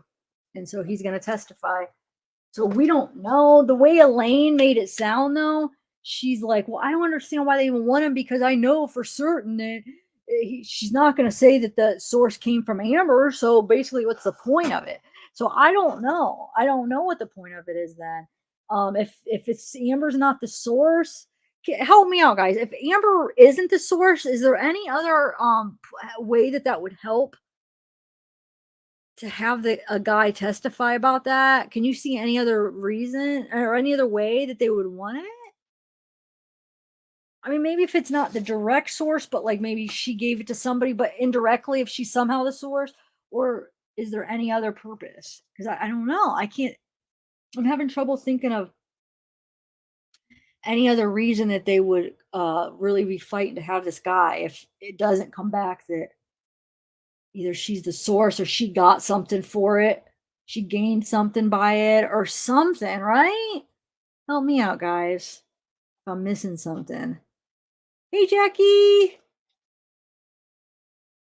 Wait, is it somebody's birthday? Sarah. Wait, what do you mean? I don't get it. What does that mean, Susan? I wanted Kate Moss to get surety? What do you mean? Hey, give me peace. Didn't she? So she did say something about it was wet, right? Because there was a storm or something. Maybe their shoes or the stairs had a little bit of water or something. Because I keep remembering she said something was wet, and so she slid, right? So was it just like one of those little back stairs where there's just three? I might have missed that part.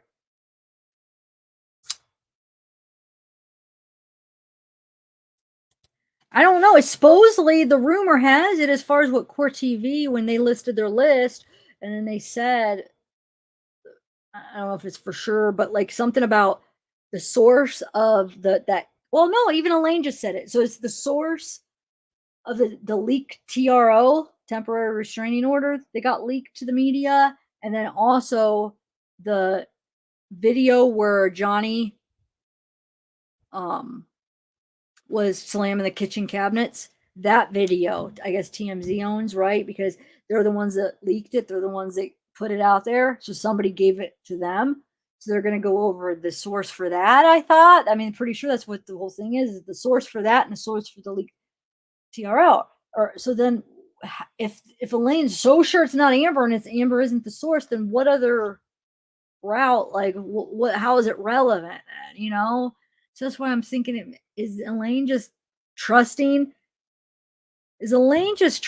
Amber, that Amber's not lying? Like, oh no, because Amber's is, you know, swearing it's not her, so it can't be her. So she's just trusting her that it's not her and it really is? Or does she already know that for sure what this guy's gonna say? You know what I'm saying? That he is gonna say it's not her. So what is the point? I don't know, guys. We'll just find out. Am I making sense? Oh, I think I hear Zeke. They said two. You want to hear Zeke? Hold on. Or see Zeke. Hold on, Zeke. Hold on. Go get him. Hold on, Bubby. Hold on, Bubs. I'm coming. I'm coming, Zeekster. Yay, Bubby. My boy. My boy. My best boy. My best boy.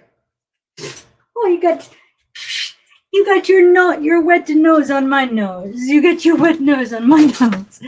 Oh, thanks for joining. Who joined? Let's see who joined. Casey. Thank you, Casey. Thank you, Casey. Say thank you, Casey. Say thank you, Casey. Thank you for joining. Go watch some of my videos that are on the members videos. So you guys can go back through and watch any videos that I posted on just members only videos. I don't have a ton, but I have some, and you could go back and watch those. Like I have some of Zeekster. I have some of my grandma. Oh, he's so cute. Anyway, thanks. Thank you. Yeah, members are huge. Members help out so much. Memberships, huh? And super chats, and you guys are awesome. I feel Ashley. It's Ashley. Yo. It's Ashley. Yo. I feel like I didn't thank you enough for your super chat. Because I remember when I was thanking you, and then I got sidetracked with the whole. I started rambling on about the summer case and stuff. And I feel like it got me sidetracked to thanking you, but I don't know if you're even still here. All right, hold on 1 second. What's on, Bubba? You're so cute. You're so cute. Okay, go ahead, Mommy. Mommy, but I don't know. I can't because you probably didn't eat dinner yet. Oh, did Zeke eat dinner yet? Did he eat dinner yet? No? You're not allowed. Hold on, Bubba. Hold on. No, you're gonna get me in trouble, Victor. Maybe just a little baby one. Just a little baby one. Okay. Bubba. Okay, that's all, buddy. That's all, sillies. That's all. Okay, I gotta go.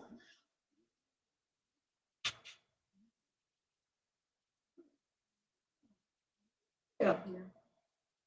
I'm not gonna give you any more though because you don't eat your dinner, Zen. You don't eat your dinner. No. No, Bubs. Okay. That's all, Bubby. One moment. One moment. Okay. All right. Get back.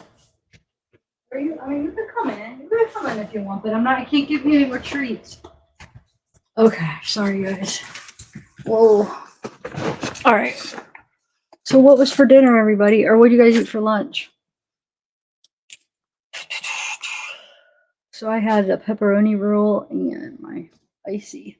But I had all those grapes right before that. I ate that whole bowl of grapes. I can't do. I'm addicted to those. Like once I start, like I have to eat them so quick till they're gone. They're so good. They're so refreshing. I was wondering something must be wrong. I wonder if anyone close up to her get in touch. Wait, who are you talking about, Gigi? What? Wait, who? You guys are got me worried here. Hold on.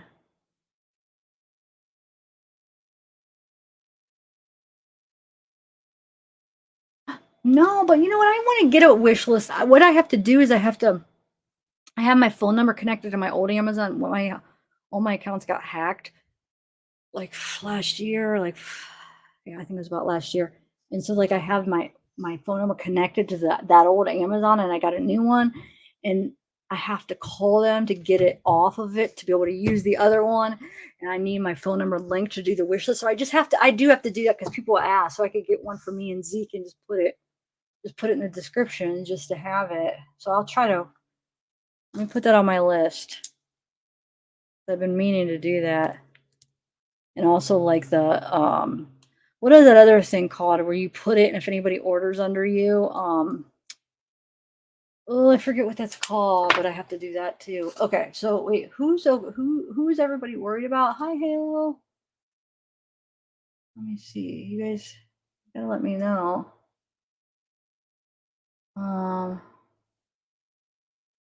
Who?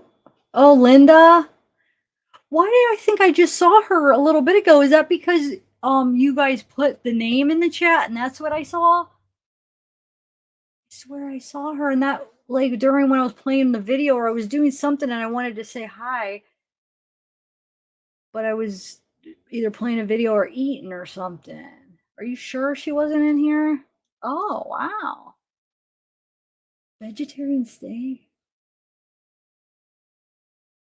Oh, okay. I'm glad you're still here. Okay. I just feel like I got interrupted when I was thanking you.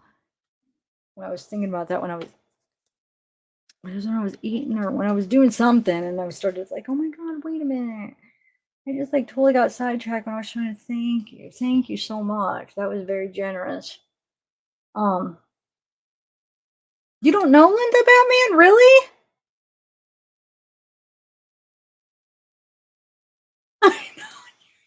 I know that. My mom gets so mad because, but he's, God, he's so hard to say no to.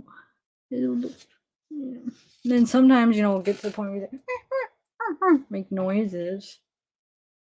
Just look at me. All right, let me shut.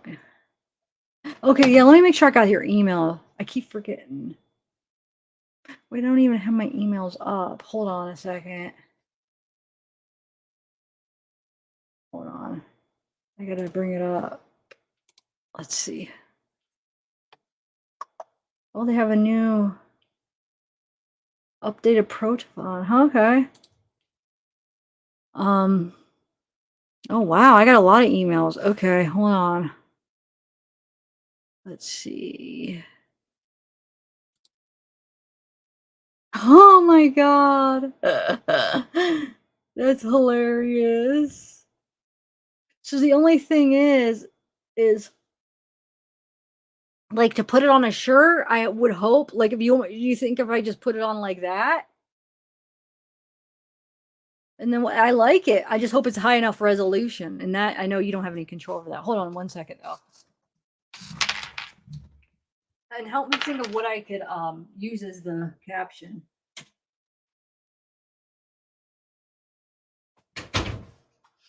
Okay. Which can I use as the caption, guys? Oh, you have an updated one. Okay, wait, hold on. Hold on. Wait, the updated one isn't, there's nothing coming up awake in the art. Let me try this one.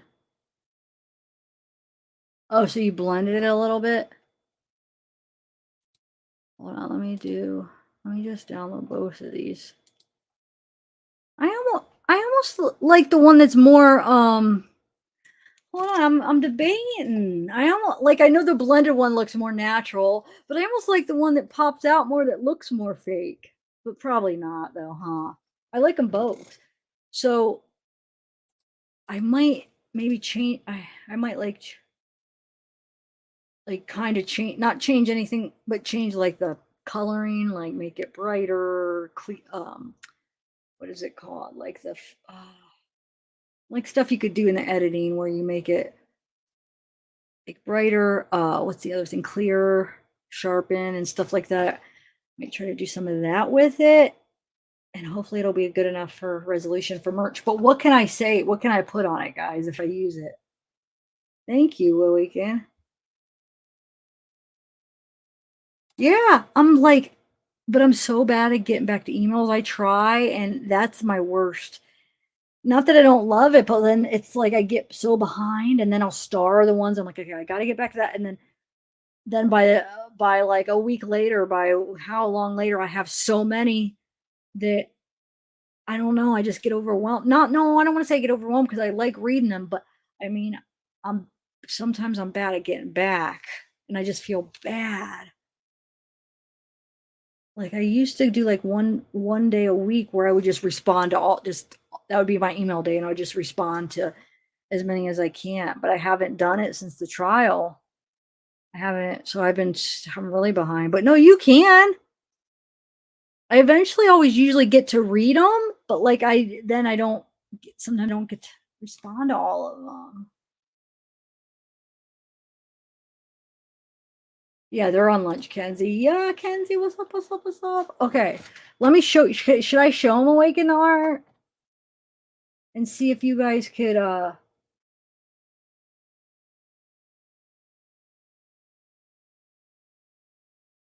like what you guys want to do as the caption, or like what else do you want me to add to it? Hold on. Let me.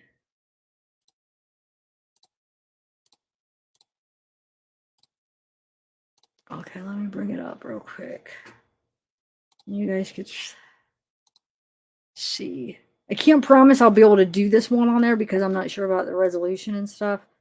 But like I said, I will try, and if I do, then what do you want is basically like what caption. Okay, so here it is. Hold on. Maybe.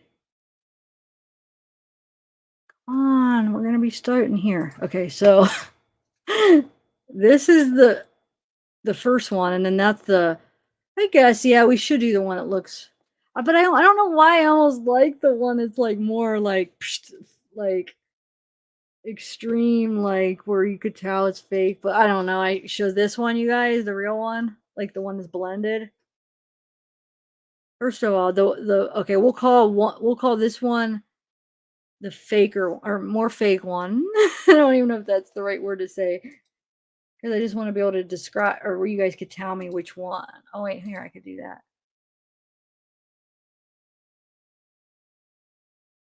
Which one? I don't know why I almost think this one, because you could see the nose better.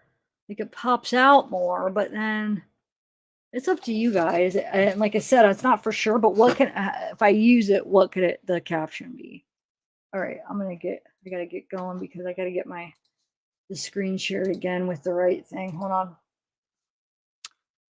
So yeah, I'll have to see. Hopefully I'll have time. I'm gonna try because I still have to do the other depth, but thanks. We can already, it is, I like that. So I have to just, if we could figure out, and I can get this all done. Let me just share this real quick. Okay. Good to go. Let me update, or let me refresh this. Yeah, I don't like that. We'll refresh this real quick. Come on. All right, we've refreshed it, and let me refresh this one and get back down to business. See what what they got in store for us, because I feel like we still have the TMZ, and then possibly the other one that Court TV had was that flight attendant. We still have her, if they're still gonna have her up. Okay, more fake one. I agree. See, okay, it wasn't just me. Yeah, because obviously it's fake, but like when you do the blended one, in reality, that would be like a more like believable. Oh, her nose, but like for the joke and for it to pop out and really know, like, oh, that's the nose, Pinocchio nose. It's almost good to have like the more, like just to have that more like obvious, because it's you know what I'm saying. It's obviously not her real nose, but you're making a joke, you know. Let's see though, how many people left. I don't remember which one was on the left. I don't even know which one was on the left. Shoot. I don't know. So what do we put? Okay, what would the caption be if we do it? If I do that one? And let me know, who likes the more blended one that like matches the skin, like the nose actually matches to her skin, or who likes the more, you know, where it's like just on there without the blending. Okay, so okay, you like the blended one, you like the fake one. See, I could do a poll, but the poll is a yes and no. And there's ways around it where I've tried to do it where I'd be like, yes means this, or I'll add 2 options and tell people don't put yes or no. And no, it always gets skewed. Like somebody's just comes in and doesn't know the rules, and then it and it throws it off and they answer yes or no. So that's why I avoid doing that.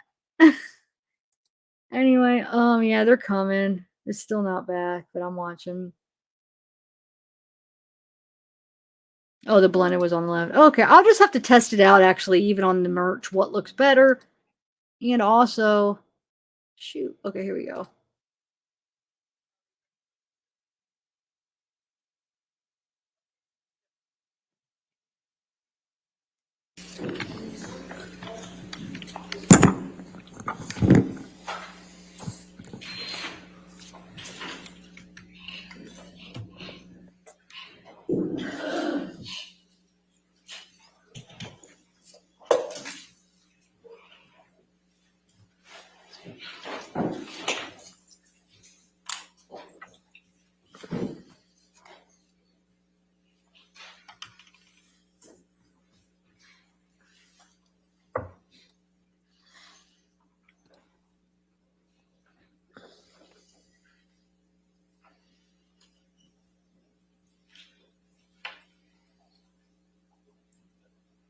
Thank you, Kiko. I forgot. They haven't crossed him.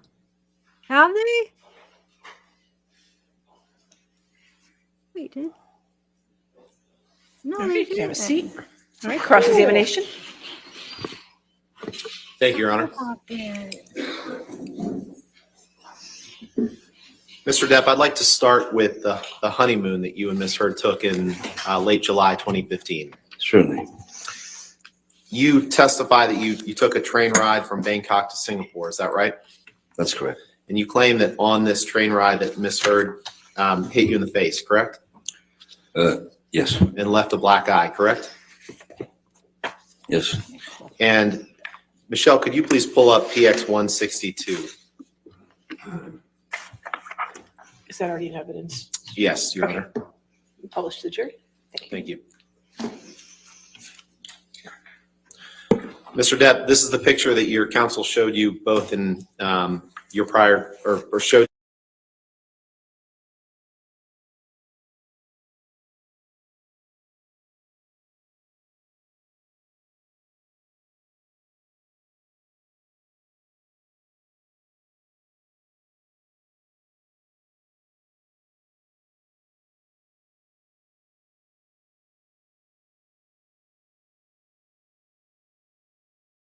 And that was the picture your team chose to show you, right?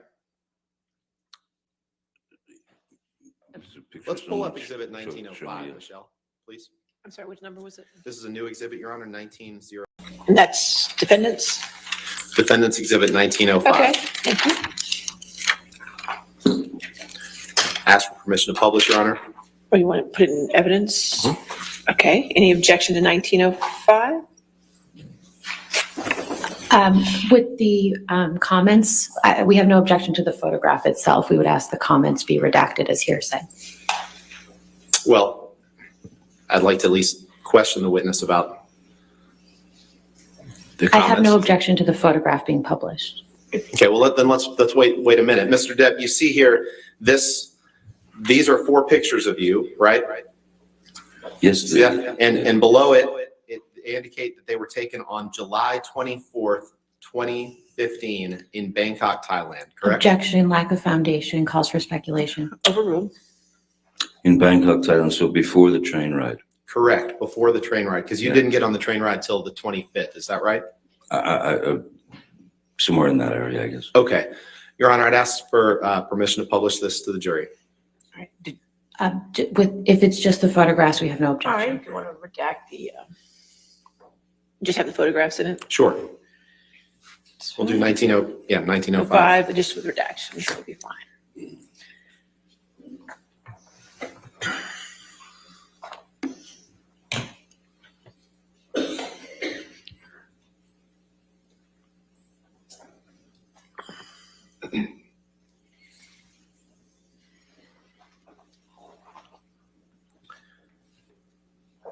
I think there's still some on the bottom. I'm just redact that. Yeah. Okay.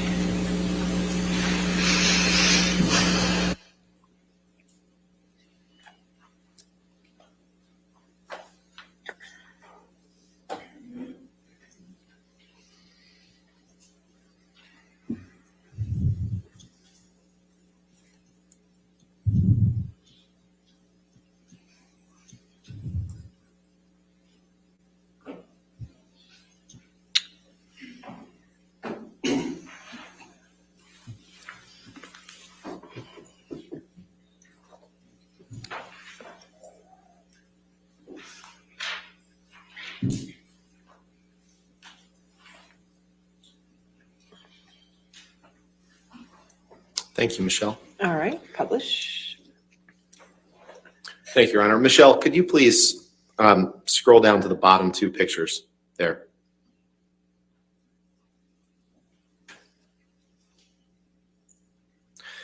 Mr. Depp, in these pictures that were taken before you got on the train ride for your honeymoon, where you claim that Miss Heard hit you and gave you a black eye, you have the exact same shadow or sunburn or mark under your left eye.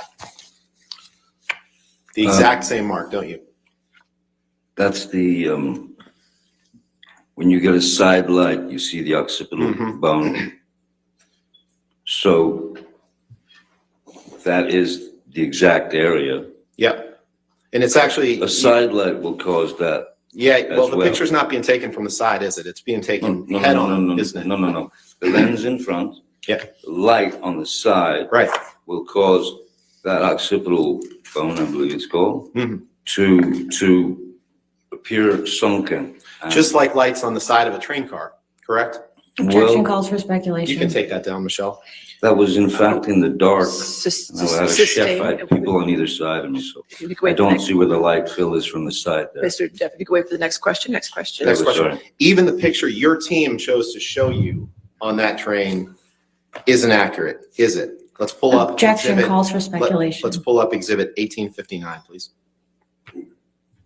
1859, is that in evidence? No, Your Honor.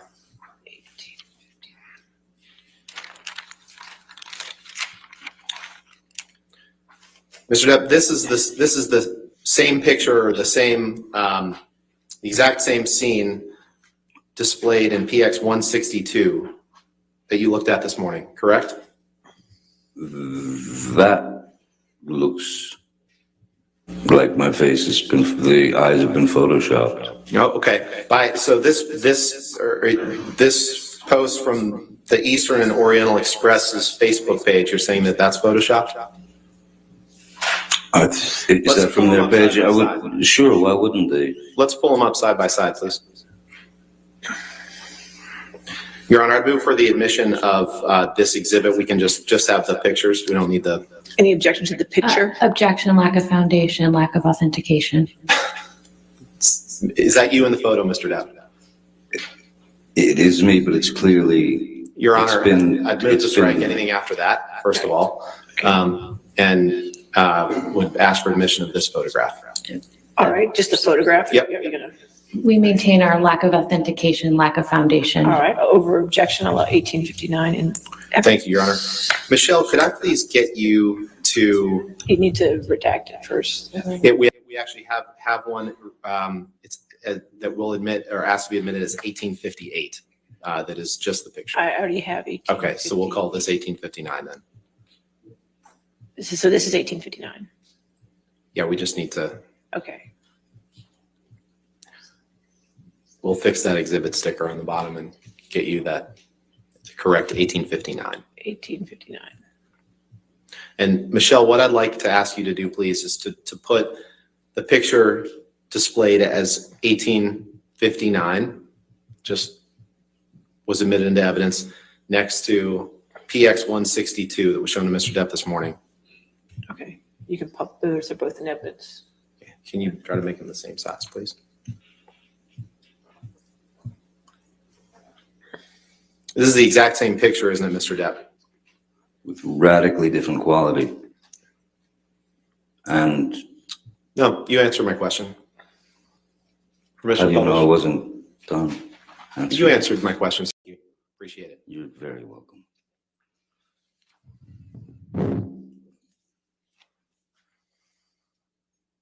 Mr. Depp, you had that, whatever mark it is, whether it's a sun, a shadow, whether it's the light reflecting, you had that same mark on your eye before you got on that train. Well, it's pretty difficult to get a sunburn on a train. And in the photographs with the child, I don't look particularly sunburned. Can we see those again? Let's pull up exhibit one. Actually, no, let's talk about Australia for a little bit. Oh, good.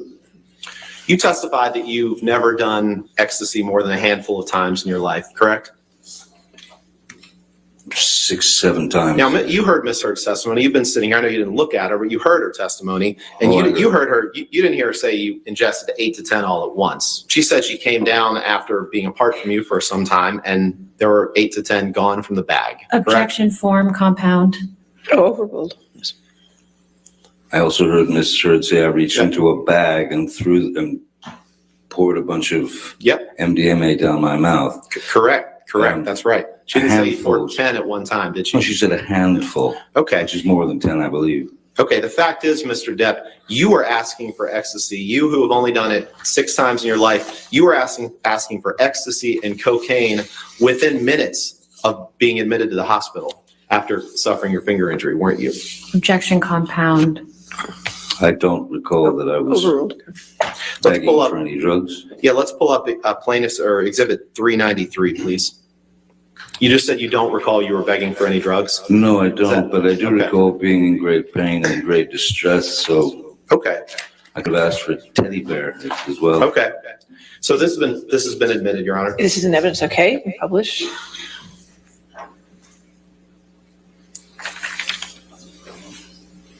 And if you can blow up the text, please, Michelle. In this text message, Mr. Depp, you were, after you suffered your finger injury, you just testified you don't recall asking for any drugs. You're texting Nathan Holmes, your personal assistant, need more Whitey stuff ASAP, brother man, and the e-business. Now, we went over this in your cross-examination, didn't we? If you say so, sir. And Whitey stuff is cocaine. I would say. And the e-business is ecstasy. You already yeah, quite likely, yes. Okay. So I didn't recall that. Thank you. But, can you pull up exhibit 1817, please?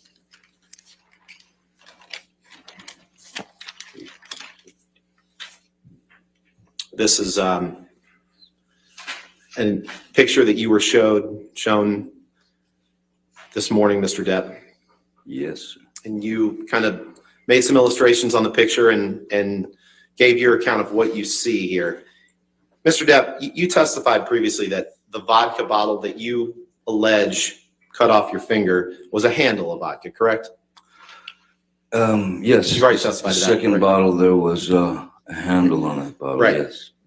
This bottle, whatever it is, to the extent it's glass at all, that's in the corner of this room, that's not a handle of vodka. Objection calls for speculation. I think you'll find that I said 2 bottles. Mm-hmm. Well, actually, what you testified to this morning, Mr. Depp, was that the bottle in the corner was the handle. And there is no other bottle in the picture, is there? No, that's not what I testified. I testified that, may I touch the screen? Yes. This is glass. This is glass. Yep. And that's not a handle. Neither of those are handles of vodka. It's that big. It's broken. The handles up the top on those vodka bottles, sir. Yeah. I mean, and none. If you combine all that glass on the floor, that doesn't make up the amount of glass in a handle of vodka, does it? Objection calls for speculation. I'm not a, When there's objection, hold on. I'll sustain the objection. Next question. There is no picture of a handle of vodka broken on that floor, is there, Mr. Depp? no, I don't see it. I see glass under this chair here. Okay. Well, you testified this morning that you did see it, so it's good to get that clarification. Let's move No, I on. didn't say I saw a handle. You also testified this morning that yeah, and I want to get this. I want to make sure that we're on the same page here. You testified earlier this morning that there was no phone in the bar area downstairs. Is that what you testified to? I don't recall a phone in the bar area. Okay. I don't recall a Bakelite phone in the bar area where I. Okay. Let's pull up Michelle, please. The UK day 3, page 421. Mr. Depp, we've done this drill before. This is your testimony from the UK, correct? Can I please have? It's this. We don't have copies for everyone. It's on the screen. Your Honor, may I please? I would like to have what he's the testimony of the witness. Here, you can have my copy. Mr. Depp, you remember giving testimony in the UK trial for several days, correct? Okay, so okay, here. Yep. So I do remember a telephone in the bar area, and this Yeah, well, this is my turn to do this, Mr. Depp. I'm sorry. On page 421, line 19, you were asked a question, and this telephone that you picked up was made of. I'm sorry, I'm going to go up on the line 15. Question. At one stage when you were in the kitchen screaming at Miss Heard, you picked up a wall-mounted telephone. Do you remember a telephone in the kitchen? Answer. No, ma'am. I remember a telephone in the bar area. Question. And this telephone that you picked up was made of Bakelite. Do you know what I mean by that? A retro telephone. Wall-mounted but retro. Answer. It was a wall-mounted telephone, but it was not Bakelite. It was a modern phone. It was plastic. Question, a phone that was a wall-mounted phone that was picked up, can you scroll down, please?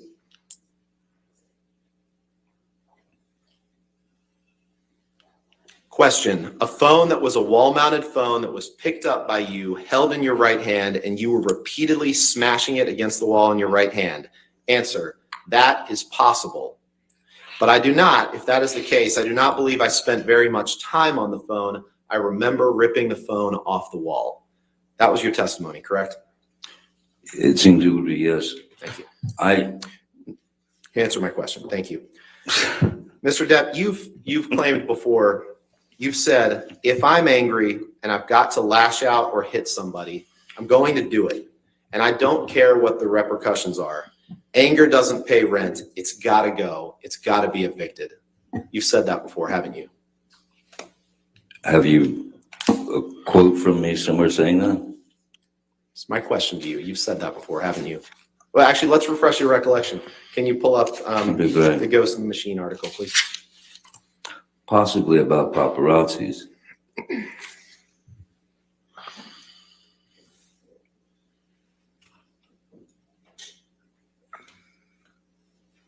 Mr. Depp, you see the picture of you on the lower left. Yes. Usually shirtless and wearing a crown, I believe. You see the long paragraph above that starts with "in the Mark Hotel." Yes, You see yes, that? yes. I At do. the bottom of that, does this refresh your recollection that you said, "I have a lot of love inside me and a lot of anger inside me as well. If I love somebody, then I'm going to love them. If I'm angry and I've got to lash out or hit somebody, I'm going to do it, and I don't care what the repercussions are. Anger doesn't pay rent. It's got to go. It's got to be evicted. Did I read that right?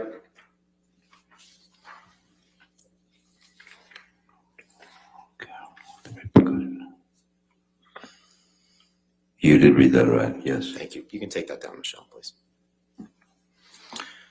Now, Mr. Depp, you've also claimed that you've said before that if you want to be with a woman sexually, that she is rightfully yours, haven't you?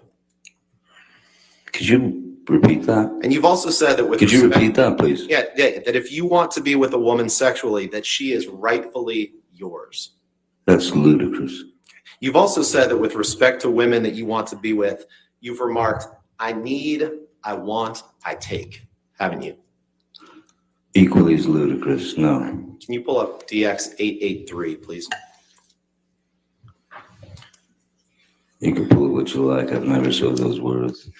There's not enough hubris in me to say anything like that. 883? 883, Your Honor. It's not, DX, is it it empty? is not admitted yet. Okay, 883.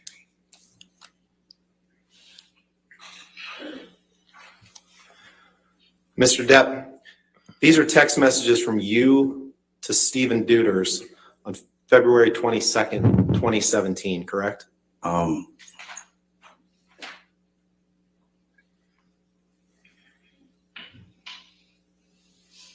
This looks nothing like me. You might have mistaken.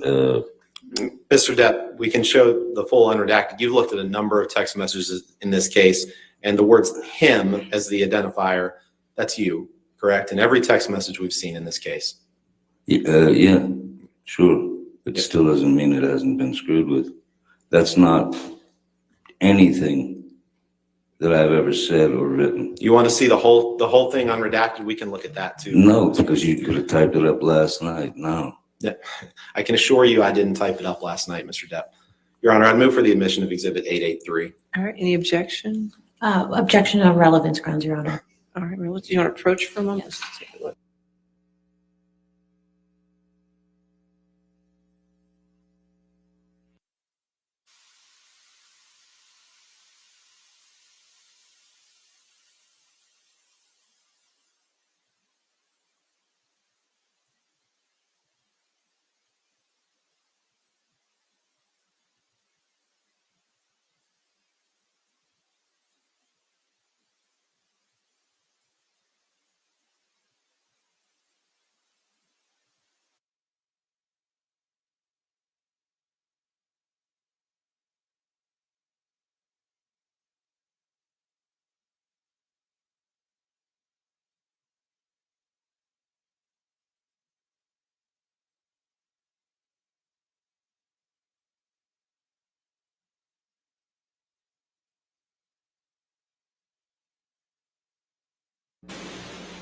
All right, 883 in evidence as redacted.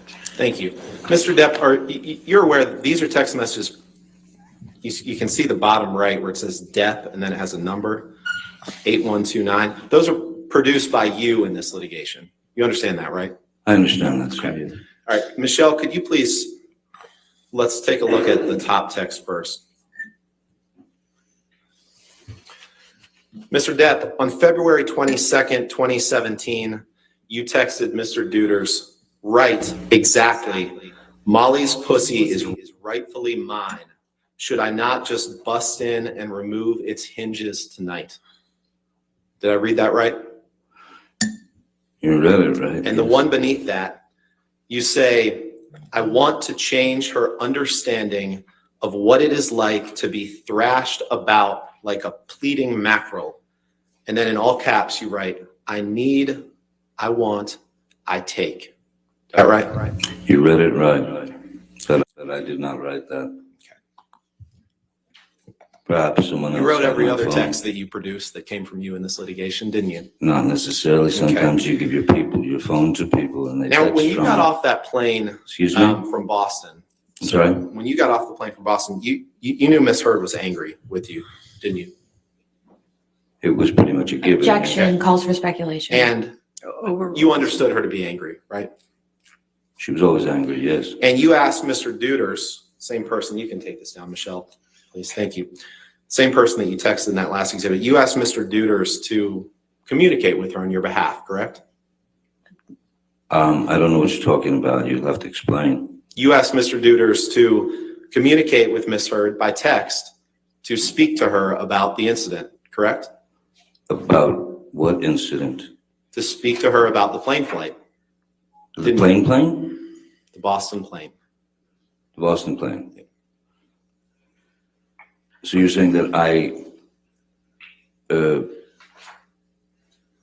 influenced Mr. Deuters. I told him that he had to write this, and I told him that he had to write that. Is that what you're saying? No. It wasn't uncommon for Mr. Deuters to text to communicate with Ms. Heard on your behalf, correct? Objection calls for speculation. He was your personal assistant. Mr. Deuters was your personal assistant, correct? I had two personal assistants at the time. He was one of them, right? Yeah, Mr. Deuters was one of them, yes, sir. Right, and it wasn't uncommon for you to ask Mr. Deuters to communicate with Ms. Heard on your behalf, correct? It wasn't uncommon for any of them to communicate with Ms. Heard on my behalf if I were on set or unavailable or any of that. Or if Ms. Heard and you had a fight, you would sometimes have them communicate with Ms. Heard on your behalf, correct? I think my crew caught on very quickly that just a yes or no, would be Mr. Depp. necessary for them to. No, just a yes or no. It was not uncommon Objection, after you and Ms. Your Heard Honor. had. I'd ask that he be allowed to finish his answer. Yes or no question, Your Honor. All right. Go ahead and ask your question. Thank you, Your Honor. It wasn't uncommon for you to have one of your personal assistants communicate with Ms. Heard after you and her had a fight. I disagree because you're insinuating that I had them do it, and you don't know that. After the Boston plane flight, you had Mr. Deuters communicate with Ms. Heard, correct?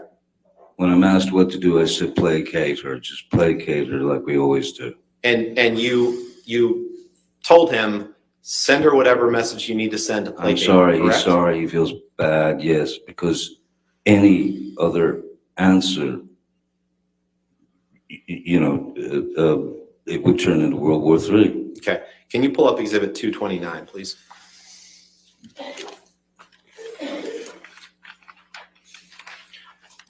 Your Honor, I think you know where I'm going here, and based on Mr. Depp's testimony, I'd ask move for the admission of Exhibit 229. Your Honor, can we please approach? Sure.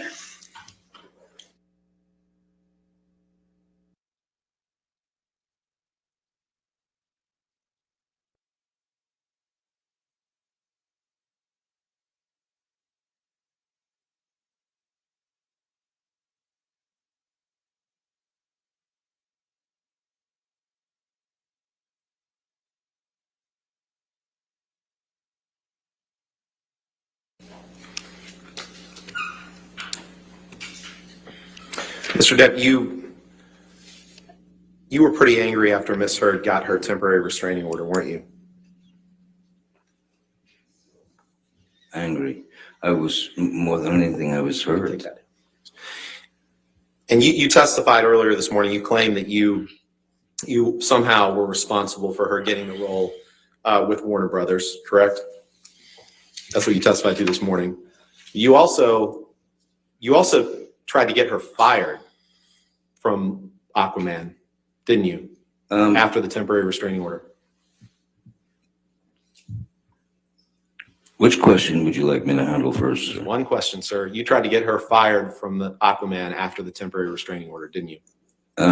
Well, what is related to the story about me getting It just her? yes or no, Mr. Depp. I So didn't ask that does what not related, come down to what yes or story no at all related to. times. I can't please you with a yes or a no every single It's time. a yes or no question, Mr. Depp. You tried to get Ms. Heard fired, didn't you? Answer's no. All right, let's pull up Exhibit 821.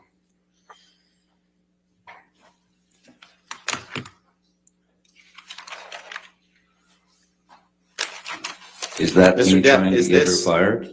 This is a text message that you had with your sister, Christy Dombrowski.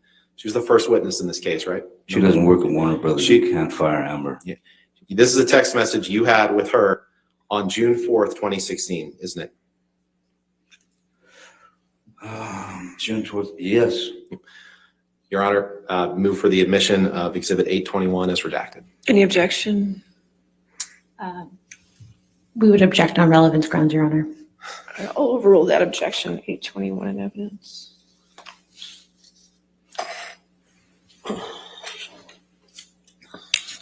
And on June 4th, 2016, Mr. Depp, you texted your sister, I want her replaced on that W film. Did I read that right? You did. Her is referring to Amber, right? That's correct. And WB is Warner Brothers, correct? Again, correct. And then after you sent this text to your sister, following the temporary restraining order, you reached out to Guy Silverstein to have him fire Amber, correct? Who? It's Greg Silverstein, I'm sorry. I don't recall reaching out to Greg Silverstein. You reach out to Sue Crawl to get him to fire Miss Heard, right? I had vetted Miss Heard. I had vetted Miss Heard. Mr. Depp, you got your chance to speak this morning. Your Honor, Warner Brothers had two franchises. Mr. Depp, if you could just answer the question, sir. Right, next question. You reached out to Greg Silverstein to get him to try to get Amber fired from Aquaman, didn't you? Answered. Excuse me? Asked and answered. It's a yes or no question that he hasn't answered, yes or no. All right. Yes or no, sir? You reached out to Greg Silverstein to try to get Amber fired from Aquaman. Second half of your question is wrong, sir. You reached out to Sue them Crawl because I vetted her. No, Mr. Depp. You reached out to Sue Crawl to get her to try to get her to help you get Amber fired from Aquaman, didn't you? No. And you reached out to Kevin Sujihara to try to get him to help you get Amber fired from Aquaman, didn't you? No. Can you pull up Exhibit 857, please?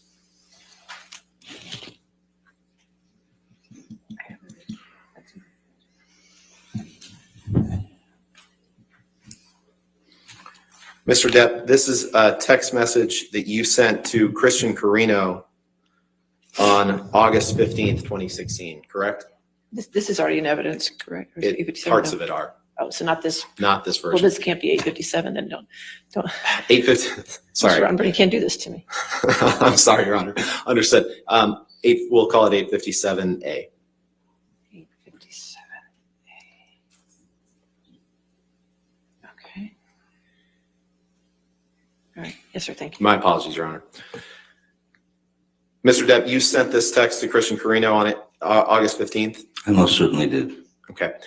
And in this text that you sent to Christian, Christian Carino is the person who used to be Amber's agent and then was your agent for a time, correct?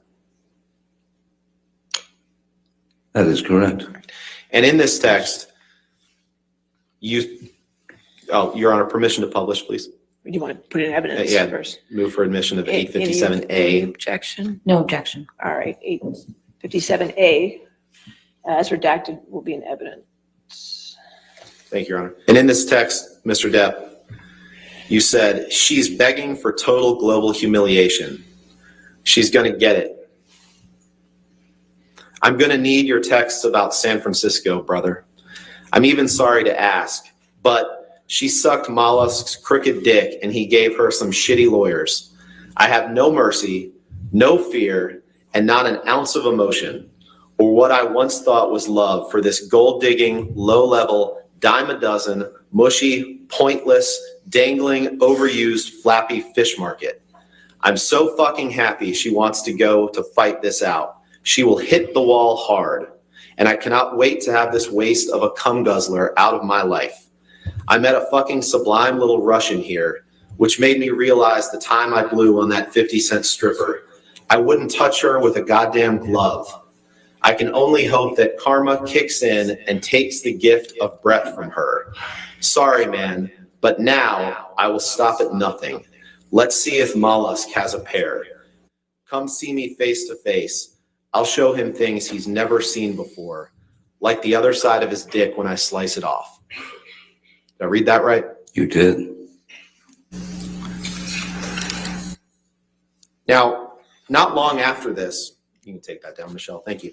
Not long after this, you met Mr. Waldman in the late summer or fall of 2016, correct? I believe, yeah, September, October, somewhere in there, whatever. And he's been your attorney since then, correct? Yes, sir. And you met with him with the Daily Mail in London in February 2020, didn't you?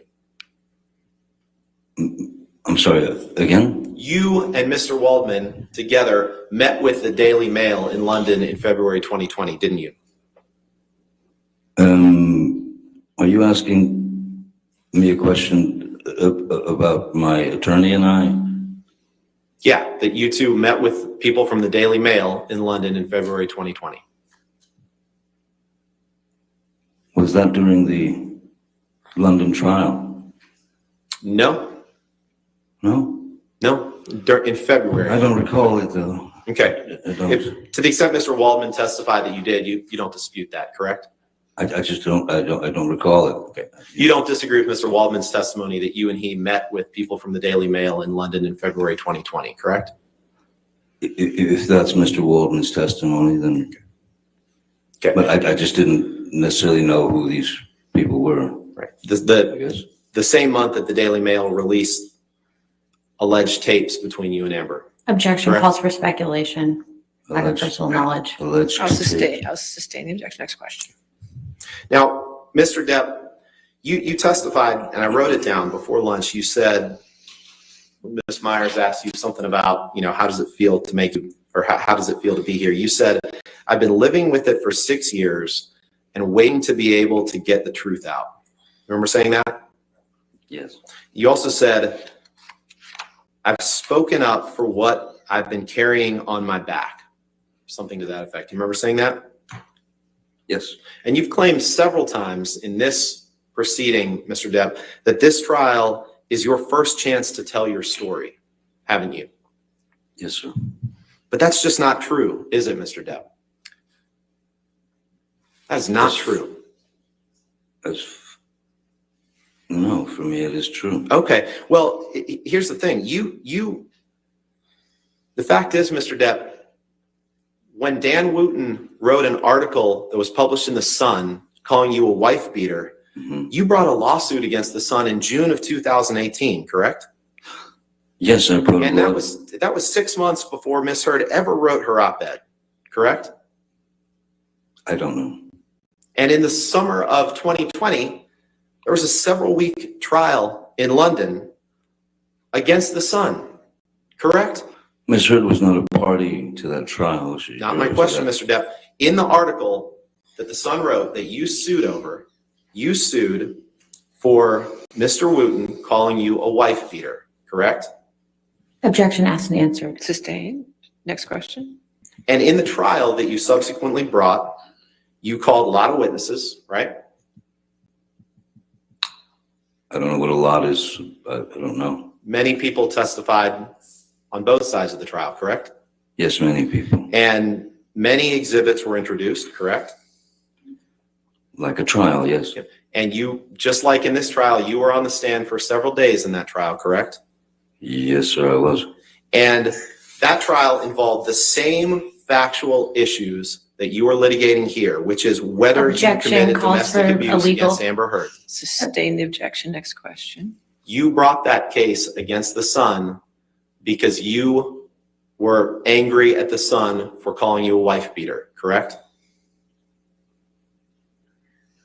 Yeah, that's probably a pretty good reason. And you went through that trial in London, correct? I did indeed, yes. Mr. Depp, you've already had a chance to tell your story, haven't you? No, there Objection were has been answered. great limitations in the UK trial. Okay. No further questions. All right. Redirect. Thank you.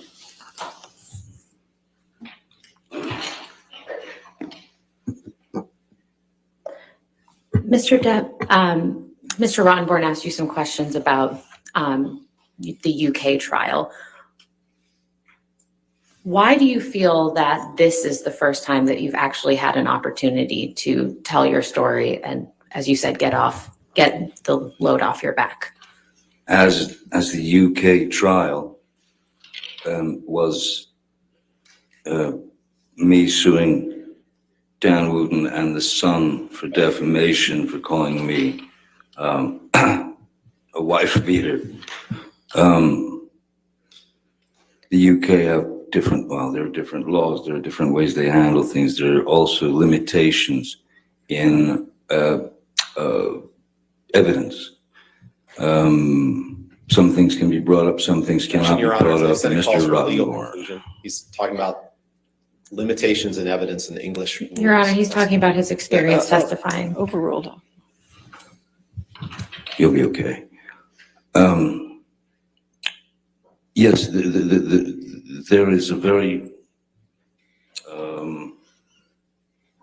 everything is quite boxed in with regard to what can be said, what can be spoken about. So Ms. Heard provided information to the Sun as their star witness, but the case was not brought against Ms. Heard. It was brought against the Sun newspaper, journal, whatever it is. Mr. Rottenborn referenced that you were on the stand for multiple days. 4.5, I believe, yes. Yeah. What was the nature of that examination? Or excuse me, who was conducting that examination of you? QC Sasha Was. And whose attorney was that? The Sun's. Can we please pull up DX 857A? All right, it's already in evidence. So you can publish it. Mr. Depp, do you recall seeing this text message when Mr. Rottenborn was questioning you? Oh, yes, I do.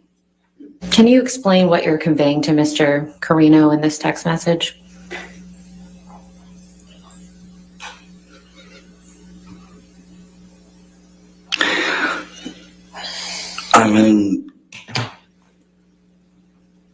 I'm in total shock that this is happening to me, that my entire life on the planet has been brought to the head of a pin with all this completely, utterly false information. So I am, when you're accused of horrific acts and things that you have not done, when it's actually some very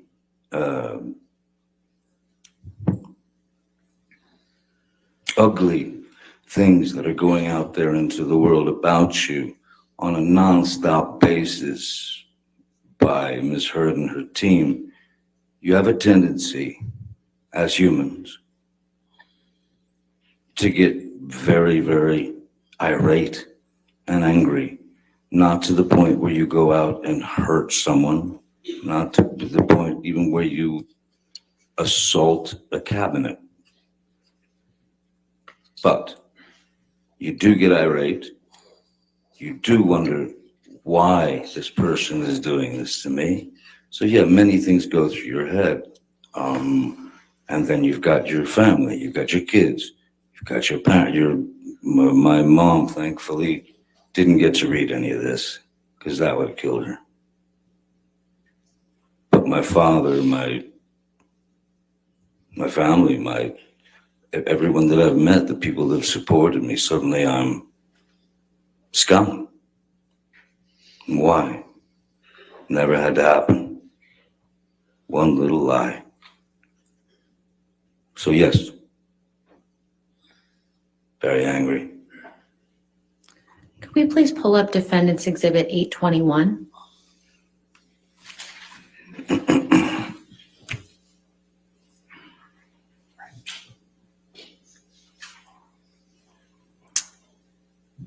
Mr. Depp, do you recall seeing this text message when Mr. Rottenborn was asking you questions? Yes, he loves this one, yes. Yes. Would you care to explain what you're trying to convey in this text message? Well, Warner Brothers was about to find themselves in quite a dilemma as person that they had just cast. Objection, Your Honor. Lack of foundation as to what Warner Brothers knew or thought. Didn't I meet with them? All right. If you could just wait for the question. I'll sustain the objection. Next question. Mr. Depp, without explaining what Warner Brothers felt, why did you send this text message to your sister? And what were, excuse me, strike that. What were you trying to convey to your sister when you sent this text message? Honestly, I felt responsibility for having gone to those people and you know, painted such a beautiful picture. Objection. Hearsay, Your Honor. Now he's talking about what he said to Warner Brothers. Overruled. Please continue. You change seats. So, sorry, you can continue. I felt it was my responsibility to get the truth to Warner Brothers about what they were going to end up facing down the line, which is 2 franchises that would be causing problems for one another, especially as any news, any press, any media that came out about me at that time had been turned into, you know, I was Charles Manson, you know, I was the worst thing on earth, and they just kept coming. It was like a nonstop fire.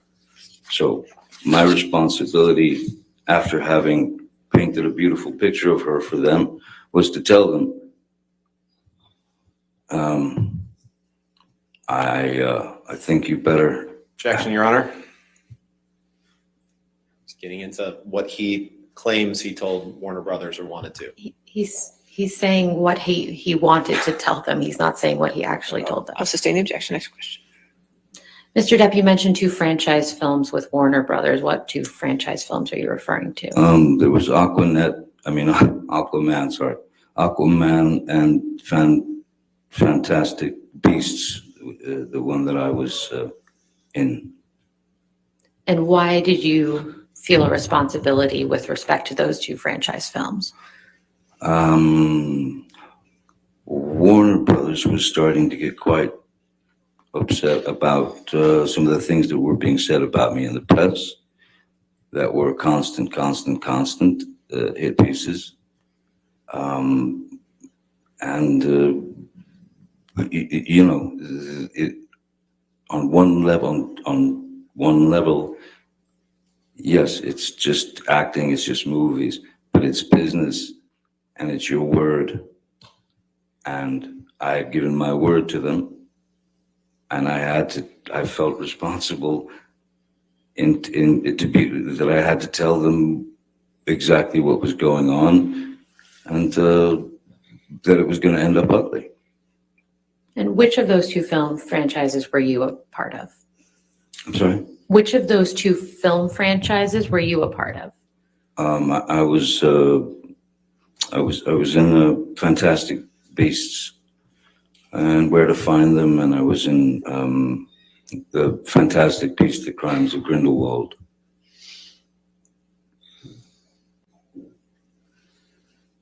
Could we please pull up DX 883?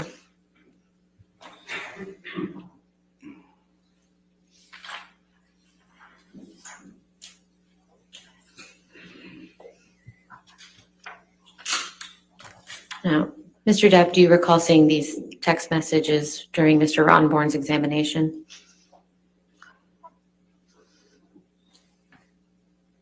Oh, God, yeah. Yes, I remember.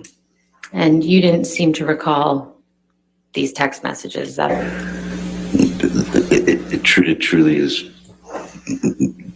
fair. It's not, I'm not. Do you have any? Knows, I don't know who Molly is. I don't know nothing about this. Do you have any understanding of what you're referring to in this text message? Or these 2 text messages? No. I honestly, if somebody else had borrowed my phone or something and made this text to Stephen, possibly. But I don't understand I don't have that kind of, I don't have that kind of hubris or expectation. That's quite grotesque text. Can we take that down, please? Can we please pull up Defendant's Exhibit 1821?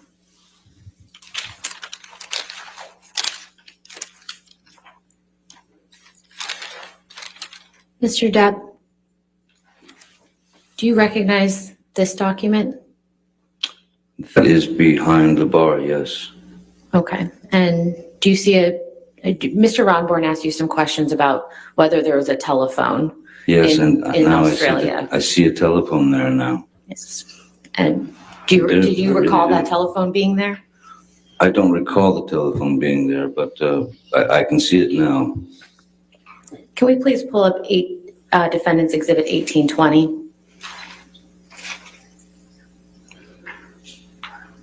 Do you recall me showing you this text message earlier on? Or excuse me, do you recall me showing you this picture during your examination? Yes, yeah. Okay. And I think I asked you whether you recall a phone being mounted on the wall in the left of this picture. Do you remember that? Yes. And what was your answer to that? No.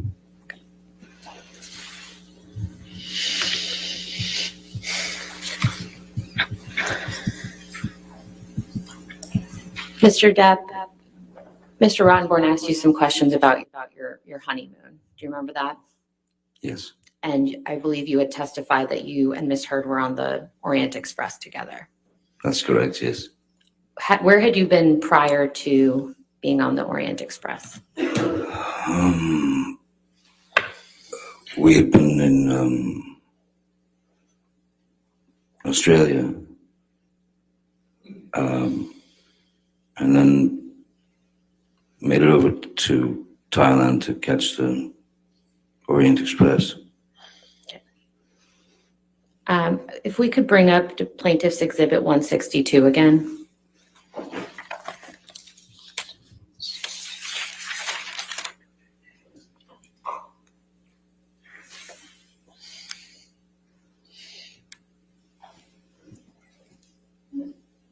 Mr. Depp, do you know who took this picture?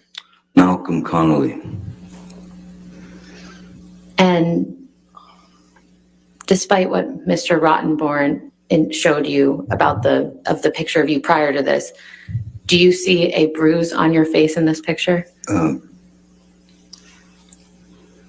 see like what looks like a pretty decent shiner and a kind of a scratched up nose, yes. And do you recall how you got the scratches and the shiner? There was a very brief freak out that Miss Heard had in our cabin just before this dinner. I can't remember why, but there were many. I remember taking the photograph, though. I mean, I remember being there. I remember meeting the chef and all. But I mean, the quality of the photo is not great. The quality of the other photo that he showed us is prettied up. Mr. Depp, did you ever physically abuse Miss Heard during your relationship? Never. Never. No further questions. All right, sir, you can have a seat next to your attorneys. Thank you. Thank you very much. Thank you. Your next witness. Didn't quite get that, I'm sorry. Mr. Depp calls Morgan Tremaine. All right, Morgan Tremaine.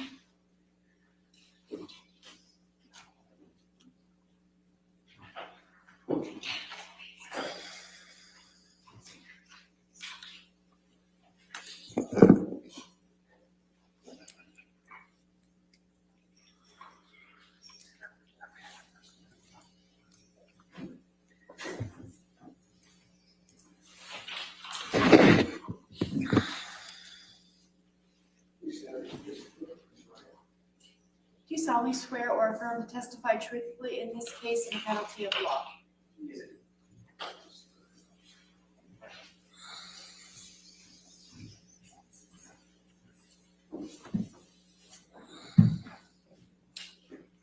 Yes, ma'am. Good afternoon, Mr. Tremaine. Hello? Would you please state your full name for the record? Morgan Cliff Tremaine. And what do you do for a living? I produce esports events and design video games. And in 2016, what did you do for a living? I worked as the field assignment manager at TMZ. What is TMZ? TMZ is an entertainment news website and television show. And what were your responsibilities as a field assignment manager for TMZ? I was the go-between the news desk in the office and the reporters in the field, which you might know as paparazzi. Approximately how many paparazzis were you in charge of? At the time, it was about 20 in LA, a handful, maybe 3 in New York, and then 1 in DC. And what were your responsibilities specifically as to the paparazzi? It would be to dispatch paparazzi to various locations based on tips or just direction dictated by having a list of sort of hotspots where celebrities would be. And how were those tips received? They were received either through tips that we received through our tip line or directly through news producers in the office. And were tips frequently received directly from sources? Very often the case, yeah. And who were the type of sources that TMZ received tips from? They would receive tips from, oftentimes it would be publicists, managers, agents, or B-list celebrities. Lawyers? And lawyers, definitely. How are tips verified? Tips are verified by an extensive process. If they come in through our tip line, we have to verify who sent it, that the source is truthful, and so they have to add their contact information, which is a field in that on that website for like name, phone number, things like that. And how long did that process typically take? If we receive a tip through the tip line, it could take a while because that would need to be, if it was a tip, we would need to verify it. If it was media, such as photos or videos, that would need to be extensively verified to ensure that the person sending it is the copyright holder and that we would have the legal ability to air it and distribute it. And while working for TMZ, were you involved in any assignments related to Ms. Heard? I was. What was the first time you recall working on an assignment related to Ms. Heard? I believe it was May 27th, 2016. And what was your role in that assignment? For that, Ms. Heard was filing a restraining order at a courthouse in downtown Los Angeles. So I dispatched camera people to that location. Under what circumstances would you normally send paparazzi to a courthouse? Only if we had been informed prior. It's not by any means a celebrity hotspot. We would only ever send people there if we had been tipped off that something was occurring and there was somebody present there. And what footage was TMZ trying to capture at the LA courthouse on May 27th, 2016? We were trying to capture Amber leaving the courthouse and an alleged bruise on the right side of her face.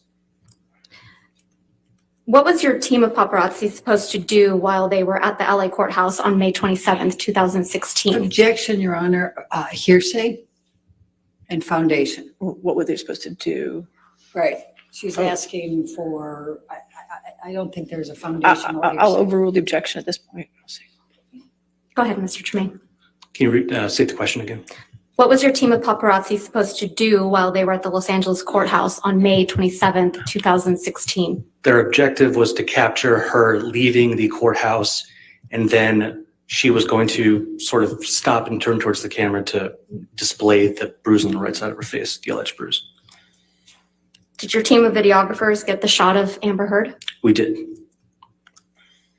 What is the difference between receiving a tip from a news producer and any other source? If it's any other source, it would have to be verified by copyright. If it was anything that was received directly through a news producer, then they go through that process to verify the source. Did you do anything to verify the tip on May 27th, 2016 related to Amber Heard? I did not. Why not? Because it had come directly from a news producer. Does that mean it had been verified? It means that they had verified that tip. and deemed that it was credible, and therefore a camera person needed to be dispatched. After May 27, 2016, were you involved in any other assignments related to Amber Heard? Yes. Can you tell me about those assignments? The next one would have been August 6th, 2016, where she was giving a deposition. So what did you do in relation to that tip? I dispatched camera people to a parking lot adjacent to a law office in which she would be arriving to. So we could get the footage of her arriving for the deposition. Do you typically send paparazzis to parking lots of law offices? No, not at all. Did you get the shot of Miss Heard on August 6, 2016? We did. After August 6, 2016, were you involved in any other stories involving Miss Heard? Yes, I was. And what story was that? On the 12th, we received a video depicting Johnny Depp slamming some cabinets that was captured by Ms. Heard. And what day was that? I believe that was the August 12th of 2016? Of 2016, yes. Can you describe to the jury how you received the video on August 12, 2016? Yes, the video was sent in through our email tip line, which is an email distribution that goes to all the producers and to myself as the field assignment manager, because it often included celebrity locations. It came in as I recall, Objection, hearsay. He's just describing how it came in. I think he's about to reveal hearsay, Your Honor. I'll overrule for now. We'll see where it goes. Okay. Please continue. So I received that email and it included a link from some unknown Dropbox type public website in which it contained that Objection, video. Your Honor, hearsay. He's about to describe what comes from the Dropbox website, and that's. So far, he's just said it's a link from a Dropbox. We'll see the next question. Go ahead, next question. So you received a link. What was in that link? In that link was the video of Johnny Depp smashing the cabinets. And you received this video in your inbox, correct? I did. What did you do once you received that video? We downloaded it. We alerted the web editor who was sitting next to me at the time. We downloaded it and then were instructed by the news producer to do what we call slap bumpers and a bug on it, which is putting the dun dun dun at the beginning end, and then putting a translucent watermark over it, which indicates copyright ownership. After you did that, was it posted? It was posted, yes. Where was it posted? It was posted to tmz.com.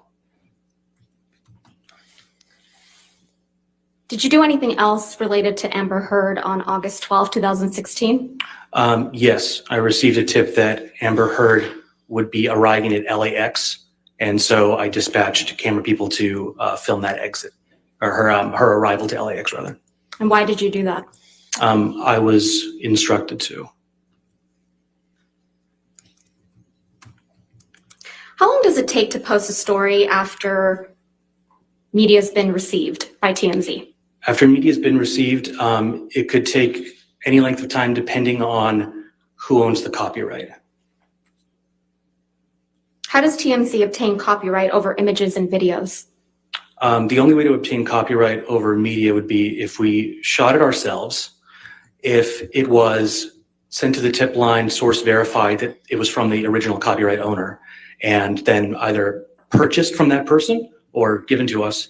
And then the third option would be if it was directly given to us by the copyright holder, like a direct source.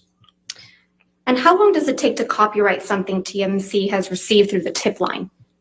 It can take a while because you have to extensively verify that that person owns the copyright. And then possibly, it depends also if you can even get in contact with the person because they might not be super responsive immediately via phone or email that they provided. And then potentially you'd have to enter a negotiation with our clips and clearances department to figure out the cost of that media. How long does it take for TMZ to obtain a copyright over something received directly from a source? Something in the realm of 15 minutes just to do what I described before, which is putting bumpers and a bug on something and write the article and post it. It's pretty fast. How much time had passed from the time you received the kitchen cabinet video to the time it was posted on TMZ? About 15 minutes. Did any other tabloids other than TMZ post this video? Objection, No, leading and calls for hearsay. Did any other tabloids? Overruled. Mr. Tremaine, go ahead. No, they did not. And why not? Because it was a TMZ exclusive. And what does that mean? It means the TMZ owns the copyright to it. So it can't be distributed by any other media source without backlinking to TMZ, and they wouldn't be able to upload that media without getting a copyright strike. Have you seen the kitchen cabinet video that was played in this trial? I have, yes. How does that video that was played in this trial compare to the one you received on August 12, 2016? When I had clicked the direct link that we received and watched the video in its entirety, it was much shorter than the video we had received, than the video that's been played in this trial. There was a bit at the beginning that was played here in which Ms. Heard is seemingly sort of setting up the camera and getting into position. And then there's a bit at the end where she's seemingly snickering and looks at the camera. That part was not present in what we received. Did TMZ edit the video? No, not even a little. When we receive something and it's edited, there's a clear indicator because there's sort of a journalistic practice that uses when there's an edit, you do what's called like a white flash transition, which covers the entire screen with white to very clearly indicate to everybody there was an edit here for time or whatever, just to make it a little more compelling. But in this case, it was not edited as I was staring at the machine that edited it and present for the entirety of receipt to publishing. When was the next time you worked on an assignment related to Amber Heard? It was, well, there was the time where we went to the airport. And then the day after that, because she had flown in for the deposition, because I think the first time didn't work out. So she was arriving again for the deposition in that same parking lot adjacent to a law office. And what's that, August 13th, 2016? That was August 13th, yeah. And what was your assignment on August 13th, 2016? To dispatch camera people to that parking lot at a specific time in order to film Amber Heard arriving for the deposition. How did you know that tip was legitimate? It came from a news producer. While you worked at TMZ, did you ever receive any communications from Mr. Depp or his camp? I did not. Nothing further, Your Honor. Cross-examination? Yes. So how do you know what video was shown at this trial? I was alerted by a friend that that TMZ was being kind of talked about in this trial, and so I had seen a clip of that. So you watched some of this trial? Correct. Okay. When did you first reach out to counsel for Mr. Depp? I believe that was 6 days ago, whatever that date would be. I'd have to do that. All right. And then you received a subpoena, I think yesterday, in care of your attorney, Cindy Hickox, right? Correct. Okay. And Cindy Hickox represents Christy Dombrowski, Kate James, Robin Baum. Objection, and Your Debbie Honor. Boyd. Were you aware Calls of for that? speculation. Overruled. Were you aware of that? No. Okay. Now, if you don't have information that's helpful to this case, then you wouldn't be a witness, correct?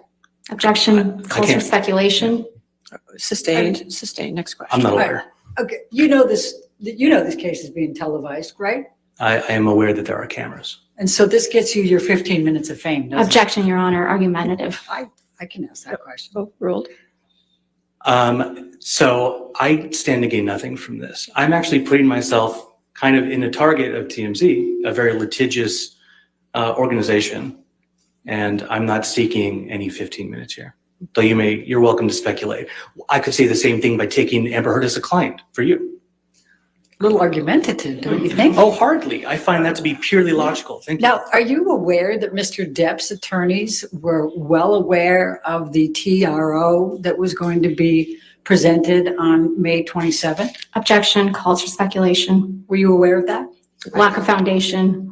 Overruled if you can answer it. Can you restate the question? Were you aware that Mr. Depp's divorce attorneys were aware that Amber Heard was going in to seek a TRO on May 27?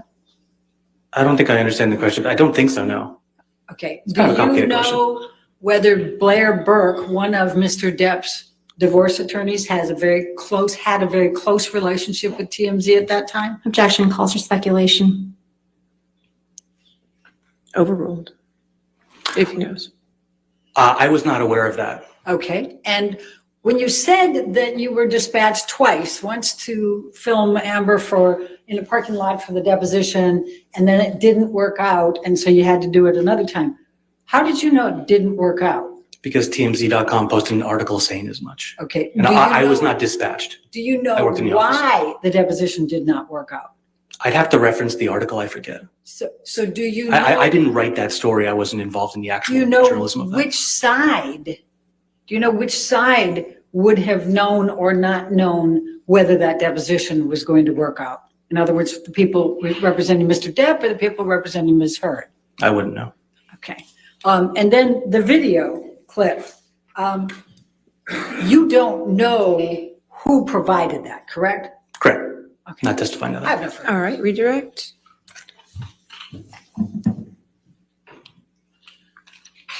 Mr. Tremaine, why did you contact me in relation to this case? I saw that there was a discrepancy with like the video that was shown here and the video that I know I'd received. So I had no interest in testifying.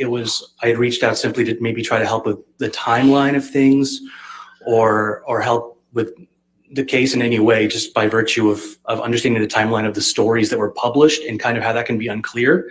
But I had no idea I'd be on the stand. Nothing further. Thank you. All right, sir, you're free to go. Thank Thank you. All right. You have another witness? Okay.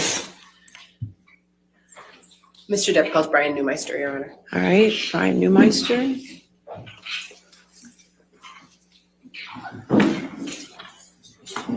He has not been sworn.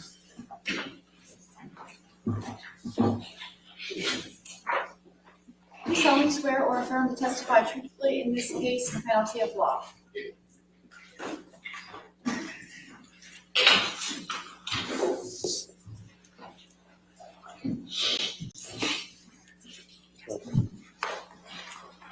All right. Yes, ma'am. Good afternoon, Mr. Neumeister. Good afternoon. Could you please state your full name for the record? It's Norbert, Norbert, Brian, I go by Brian, Bryan, Neumeister, Neumeister. Could you start by describing your educational background, please? My educational background, well, I graduated from Cal State University Northridge 42 years ago with a degree in political science. From then on, I've been working professionally in photography, totally unrelated, for the past 42 years.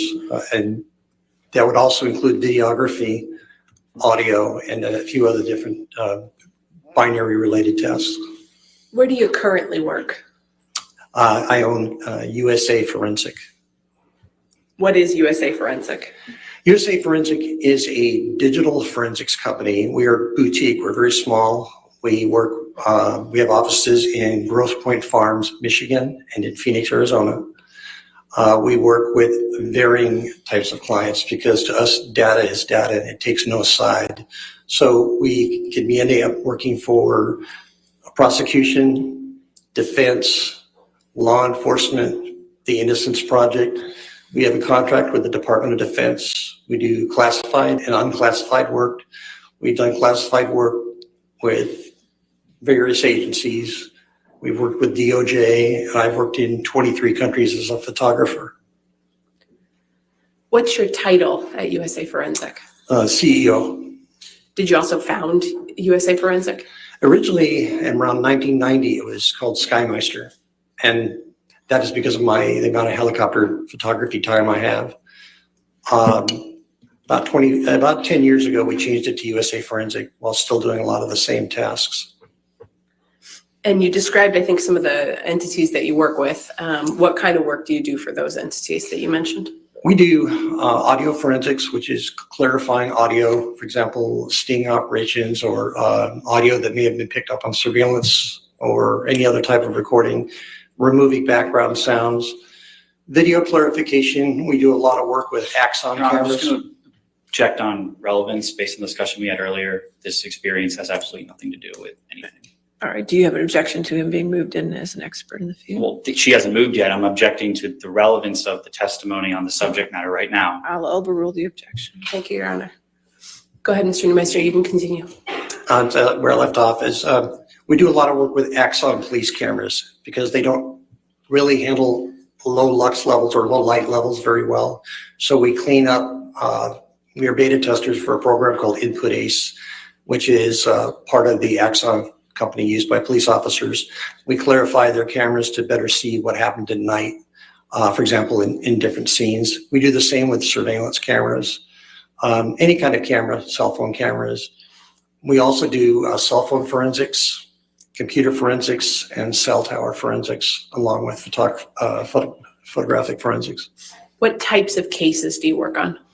It can be anything from Fortune 500s to it can be anything from a pro per, which is a person that's actually just representing themselves in a smaller case, to a lot of homicide cases, defamation.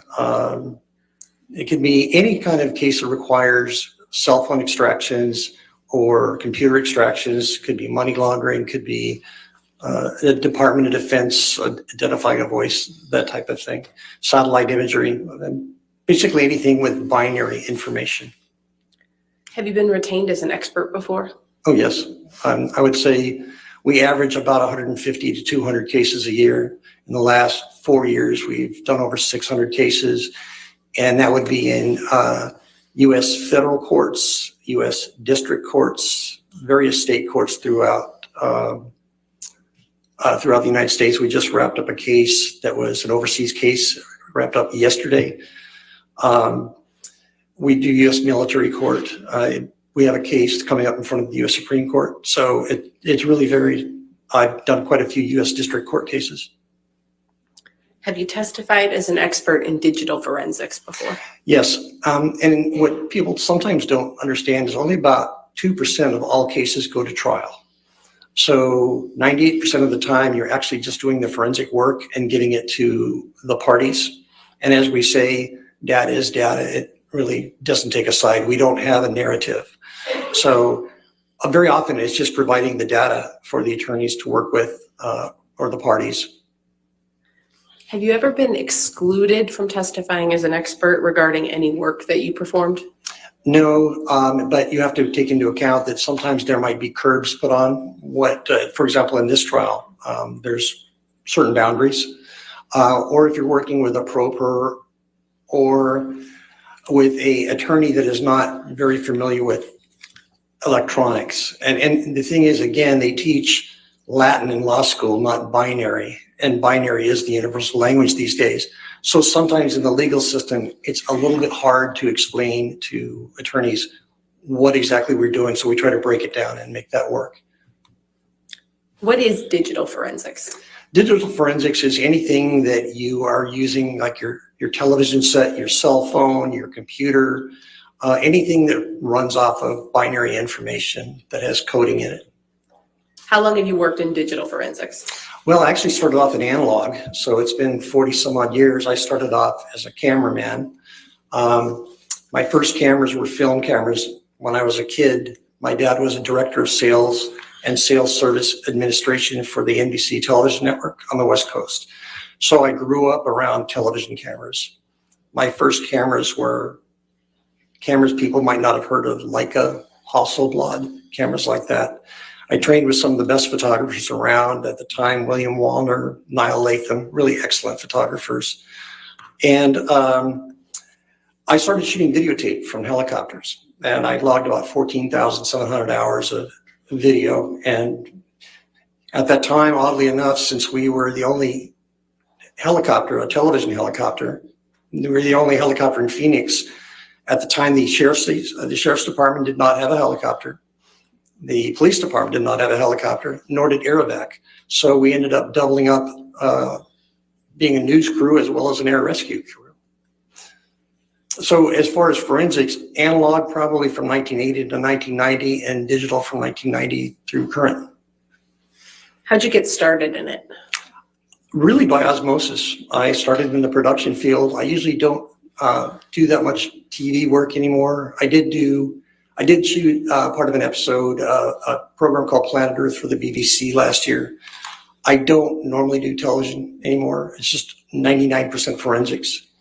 But I got started because very often as working in a helicopter, we'd be asked to work for a police department in a rescue or a chase or whatever the situation might be. And since I'd be videotaping it, they would ask me to break it down frame by frame and analyzing it using what's called a time-based corrector in the day.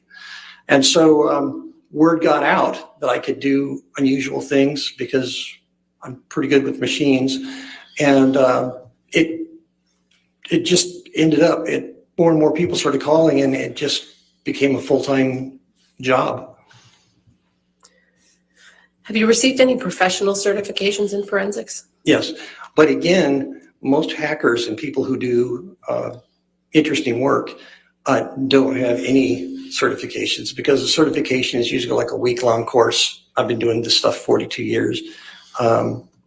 My partner, Matt Erickson, he's actually a Objection, Your Honor, to the partner who's not testifying to the qualifications on relevance. Sustained objection. Yep. Mr. Neumeister, can you just describe which professional certifications you have received? For cell phones, Oxygen, which is a program similar to Celebrite.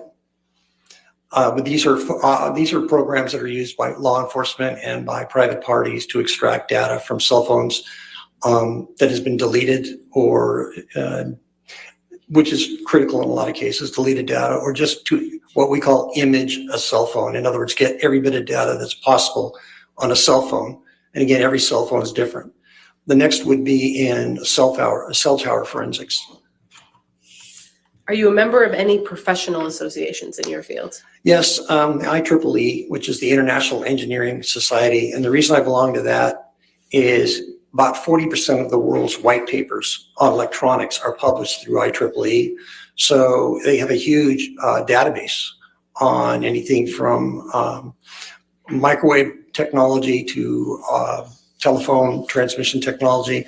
Anything that I might work with, they might have a white paper on it. Also, with the Audio Engineering Society, AES, I'm a member of that. I lecture to AES. There's a few others, but again, they're just mainly to have a repository of information. Have you received any honors or awards? Yes, I've received about 80 honors and awards. I have, for videography, I've got a total of 12 Emmy Award statues, but I've been the principal in 39 Emmy Awards, which means I've written the music for the program, and the program has won the Emmy Award for music, but it was given to the production company, which happens a lot. I won for best editing. I won for best ACE editing, which is computer editing. Best sound. I've done the music to a piece that won the Golden Lion at the Cannes Film Festival. I've done music to a piece that won the gold at the Calgary Film Festival. I've got a lot of awards from Associated Press and different companies from doing documentaries and news. Have you published any works in the field of digital forensics? Yes, and they're mostly articles, about a half dozen of them or so. We don't have much time, and I don't usually do it, but it was basically on most of my work deals around clarifying or authenticating. So it was basically the things I published were on clarification of digital files. Have you appeared on TV as an expert in digital forensics? Yes. Where? CBS, NBC, ABC, BBC, Discovery Channel, a number of different things. Any particular examples of things that you've spoken on TV about? Boston bombings, how the frame averaging was done on that, sort of things like that. Again, we get calls a lot, but I don't speak specifically about cases. I just speak about technology. Have you given any public lectures in the field of digital forensics? Yes, we get as quite often, but due to our schedule, it's a little rough. We do what's called Inns of Court. We speak in front of private investigative groups. We do attorneys continuing legal education. Audio Engineering Society, we try to do a few a year, and that's about what our schedules will allow given our time. Your Honor, at this point, I'd like to tender Mr. Neumeister as an expert in the field of digital forensics. Any objection? No objection, All Your right, Honor. so moved. Mr. Neumeister, turning to the work you've done in this case, what have you done? I was asked to analyze the photographs of purported injuries to Ms. Heard. And what was the purpose of that analysis? To authenticate photos or to review and see if they were altered in any way. What did you analyze to reach your opinions? Well, I analyzed groups of photos that were submitted by Ms. Heard's legal team. What work did you do to analyze those photographs? Well, normally you start off by looking at what's called the EXIF data. The EXIF data is the binary data that's encoded into a photograph. It tells you, for example, if the flash fired, what the operating software version was of the cell phone or camera that shot a photo, what type of lens was used, what the f-stop was. There's literally about 1,000 lines of code in the EXIF data on a JPEG photo. So we would start with an EXIF editor or an EXIF viewer. Anything else that you looked at? Yes, when we're dealing with RGB cameras, which are red, green, and blue channel cameras, which would be a cell phone or a basic home camera. They're based on RGB channels. We would do four types of scopes. We would do a vector scope. We do a luminance scope. We do a waveform scope, and then what's called an RGB parade. And those scopes analyze different things. The vector scope analyzes where the different types of colors are headed. For example, it's broken up into reds, magenta, different areas on a scope. We would take a look at that to see if there's anything out of the normal for the type of camera being used. In other words, would there be above a certain percentage of chroma? And chroma means color saturation. Objection, Your Honor. Outside the scope, we can approach. All right, Like, you want to approach?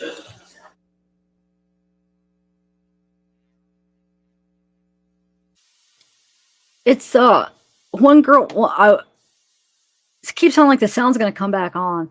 One of my friends, well, a friend in high school that I went to high school with, she started like a restaurant, and she has her own line of like foods and spices and stuff, and it's called Abby's Table. I don't know. I've never been there, but I know well, last time I talked to her, but that was probably like 10 years ago. She was in Portland doing that. And she does like a lot of like where you could reserve, what do they call it? Where you have parties where you have like a group of people and then she cooks dinner for you. But they sell her stuff like in the grocery stores and stuff. So I don't know. I was just curious because she had it in Portland. She's a chef. A chef. So yeah. What else was I gonna answer? Oh, I guess that's what I was gonna answer.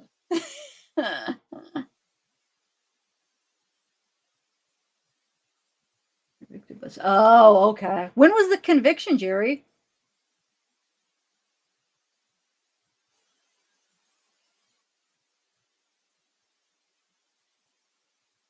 He did okay. He, is so slow to talk. So it's like, no, but that part, but that's how he does it. But yeah, he did well, okay. He got kind of choked up on some of the stuff where he didn't know some of the transcripts again from the UK and then some of the text, which I'll tell you in a minute, She Builder. But I think he did overall okay.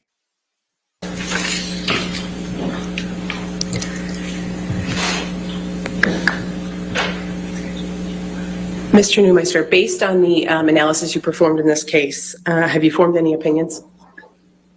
Pardon? Based on the analysis you've done in this case, have you formed any opinions? Yes. What are they?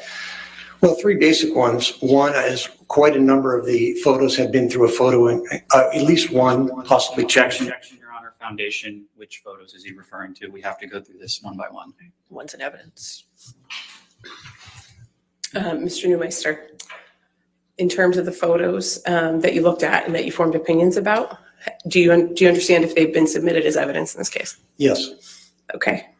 And what conclusions have you formed about those? Same objection, Your Honor. That doesn't cure the issue of the objection. We have to go through this. Which photos is she talking about? Which one's in evidence? What exhibit numbers? That's the basis of the We're objection. talking generally about opinions right now, Your Honor, and we're going to get into some specifics. I think we have to go straight to specifics. Okay.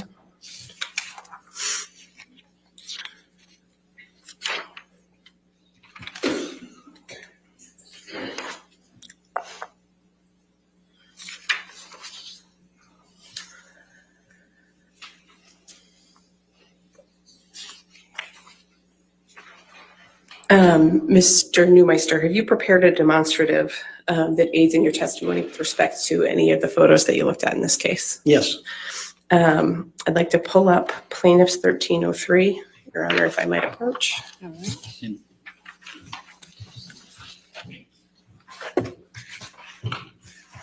Your Honor, I would, again, object. We can approach to discuss Okay, it. you want to approach?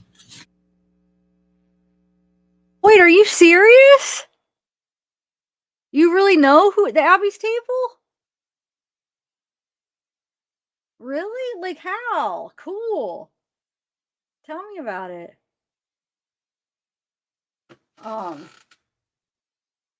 Yeah.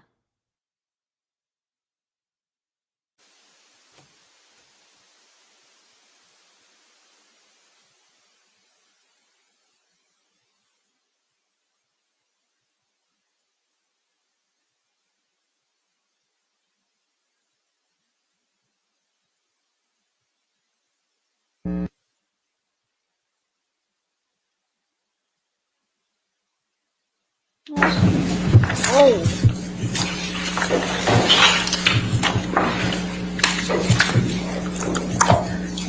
Tom, can we pull up Defendant's Exhibit 170A, which has been admitted into evidence?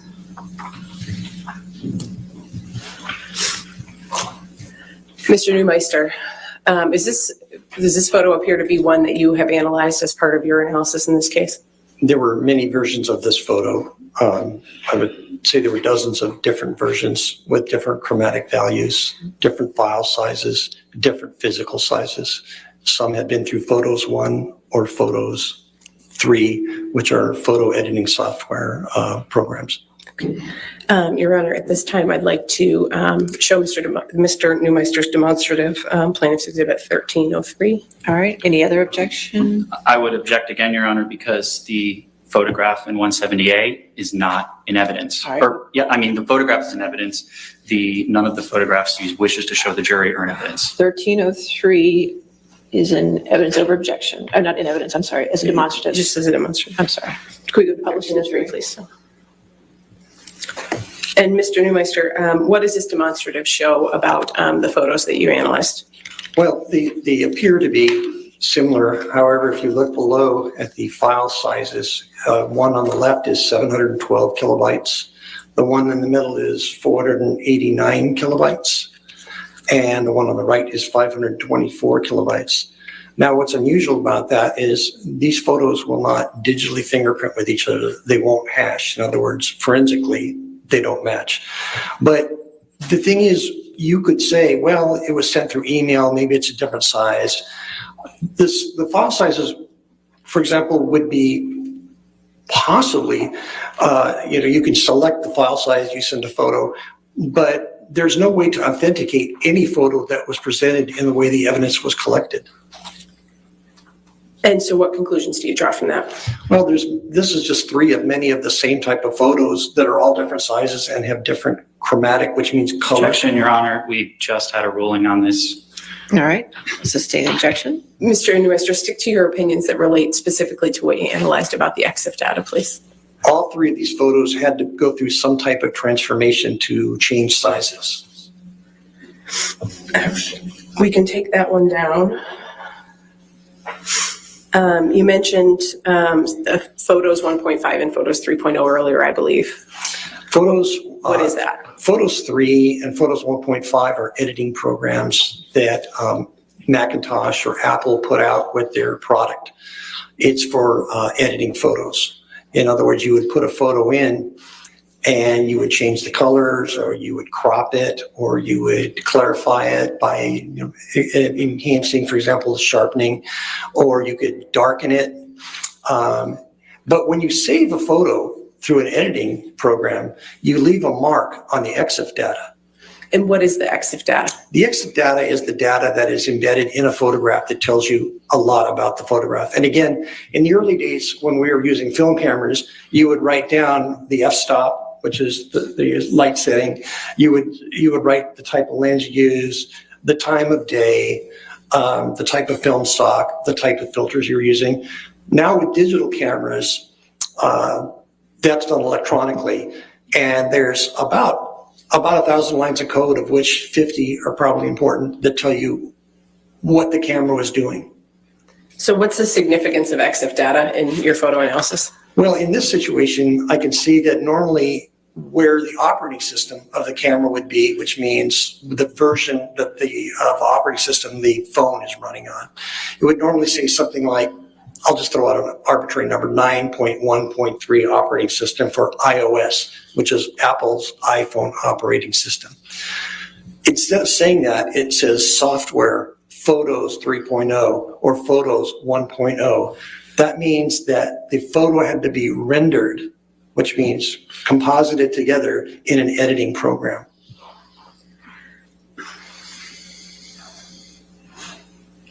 Did you prepare a demonstrative that shows some of your analysis of some of the EXIF data of the photos in this case? Yes, I did. Okay, can we pull up 1304, please? Your Honor, may I approach? You okay?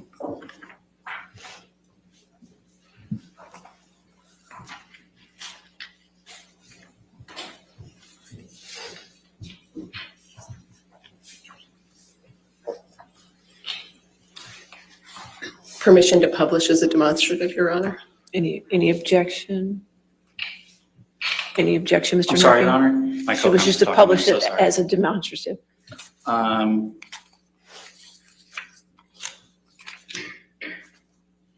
No objections, demonstrative. All right, thank you. We'll publish it as 1304, just as a demonstrative. And Mr. Neumeister, are these images in this demonstrative excerpts from the report you prepared in this case? Yes, they are. And what do they show? On this particular photo and on all of them, it shows the first few lines of EXIF data, the ones that would be most important for this photograph. So, for example, things you would see, the very top line would be the make of phone. It's an Apple iPhone 6. And then the resolution is 72 pixels per inch, 72:1. And instead, where it says software on a normal iPhone photo, it would, instead of saying Photos 3, it would say the software version, for example, 9.3.1. And then you've got the date and the time of the photo below that, which is really easy to change in an EXIF editor. And below that, you have things like the like the flash. You've got the exposure type, how long the exposure was. So what you just highlighted there again was the date and time. So that's universal time code minus whatever area you're in the world. Anything else you want to show us with this demonstrative? Yeah, just below that, if you look, there's some things that would say, for example, a directly photographed image. That is not going to be necessarily accurate once it's been through an editor. It will always pretty much say that. So when you're looking at scene type or auto exposure, these are things that really don't matter all that much. What would matter is, for example, if you're taking notes, the focal length would be important. The pattern of metering, things like that to a photographer would be important. And again, this is just a few lines, and the reason I put these in there was just to explain a bit what EXIF data is. The actual thing I'm trying to point out is the fact that instead of an operating system, it shows the editing program that was used on this photo. Are there additional photos that you did this analysis for? Yes, many. Can we scroll to the next page, please, Tom? Is there anything about this photo that you noted as part of your analysis, Mr. Neumeister? Yes, again, it's right there, you've got photos 3.0 on that particular photo. And I think, we pretty much covered what the stuff is, but again, you see the photos 3.0. And again, this could not come out of an iPhone this way. This would go into a computer, be edited and rendered through the photo editor. And this would then be embedded in the EXIF data. Do you have other photos in this demonstrative? Yes. All right, can we scroll to the next page? Same thing. You've got up here in the top, you've got the photos 3.0, and this is throughout a lot of the photos that are in evidence, or versions of the photos in evidence, were gone through photos 3.0 or photos 1.5, an earlier version. Can we scroll to the next page, please, Tom? And what about this one? Same thing, photos 3.0. And again, in a photo editing app, you can do an awful lot of things. So when you see photos 3.0, first of all, it's not anywhere near an original. There's going to be compression artifacts because it's a JPEG file. All right, I'll sustain the objection. Next question. Can we move on to the next page of this demonstrative, please? And again, same thing. You've got the photos app. Okay. And I believe there's one final photo in this demonstrative. What about this one? Again, if you look up there, it says photos 3.0 on that particular photo. All right, we can take that one down. Your Honor, I have a little bit left. I don't know if you wanted to. All right, you want to take our afternoon? Let's go ahead and take our afternoon recess.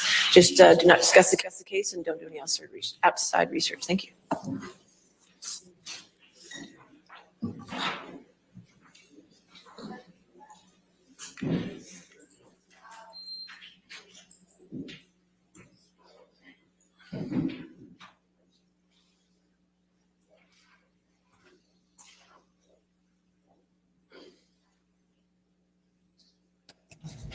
Man, that makes me so sad, Lady Montgomery. Oh my God. So let's just come back at 4 o'clock. All right. Thank you. Wow. Oh yeah, Kate. Oh man. Lovely Rita.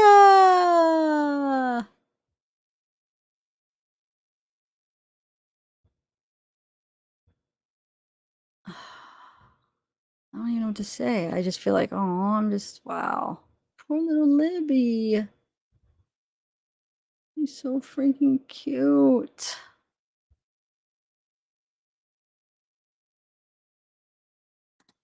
At the end of the day, wait, hold on a second. Let me see. At the end of the day, between Turd and Elaine, there are hearing impaired people helping to read their lips so we can know what that was all about. No, wait, what? He emailed me where I could find the people that are reading the lips. Gosh darn, I never went and got my coffee now. Shoot. I really could go for some freaking coffee. No,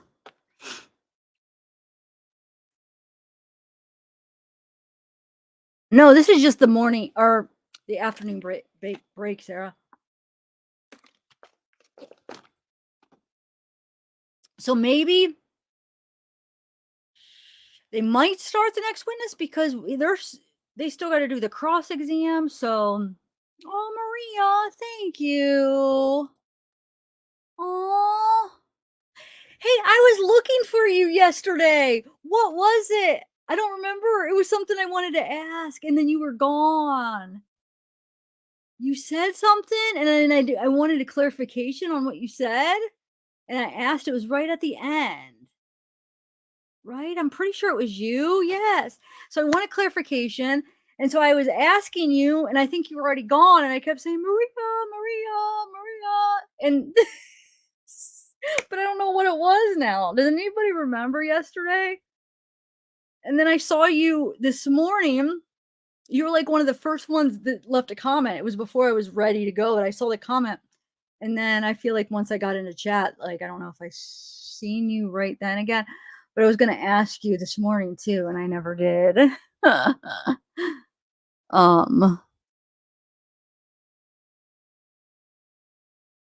Awaken the art. So you guys email me the whole Pinocchio thing. If you guys could come up with some ideas, email me any slogans because I'm gonna work on the merch today. Hopefully, I'll get the Johnny one for sure done by tomorrow. And then if you guys could email me your ideas with the Amber Pinocchio nose, like what it could say, and maybe hopefully I'll be able to get a couple of those in too. So, but yeah, Maria, thank you so much for the super chat. You're too sweet. You're too sweet. I'm going to need to leave soon to go to pick up my grandson. I'll be listening on my no texting and driving now, but yeah, it's almost, this is a good time. At least they didn't, wouldn't you have been more upset if they like, well, I guess this is a good witness too, but if it was like Johnny or like Kate or, who was the other one that was, Dr. Curry or whatever that was on when you have to leave, but no, but you're listening anyway, so that's fine. I think I'm gonna, you know what, when I go on my walk today, I think I'm gonna have to, listen to some of these over again, like this guy, because I was just in chat and I didn't get to absorb. Man, I was doing so good listening to everybody, and just this last witness, like I lost it. But so I just listened to him again, and then I do want to listen to the TMZ guy again too. So both of them I got. Feel like the TMZ guy basically didn't say, but in so many words, but basically was kind of saying that Amber was the source without saying Amber was the source. You know what I'm saying? Like, if you kind of read in between the lines and hear what he was really saying, it was almost like, because he was saying possibilities of how they handle the sources and what do they have to do. And there's like a couple different options. And if you think about, okay, what can those options be?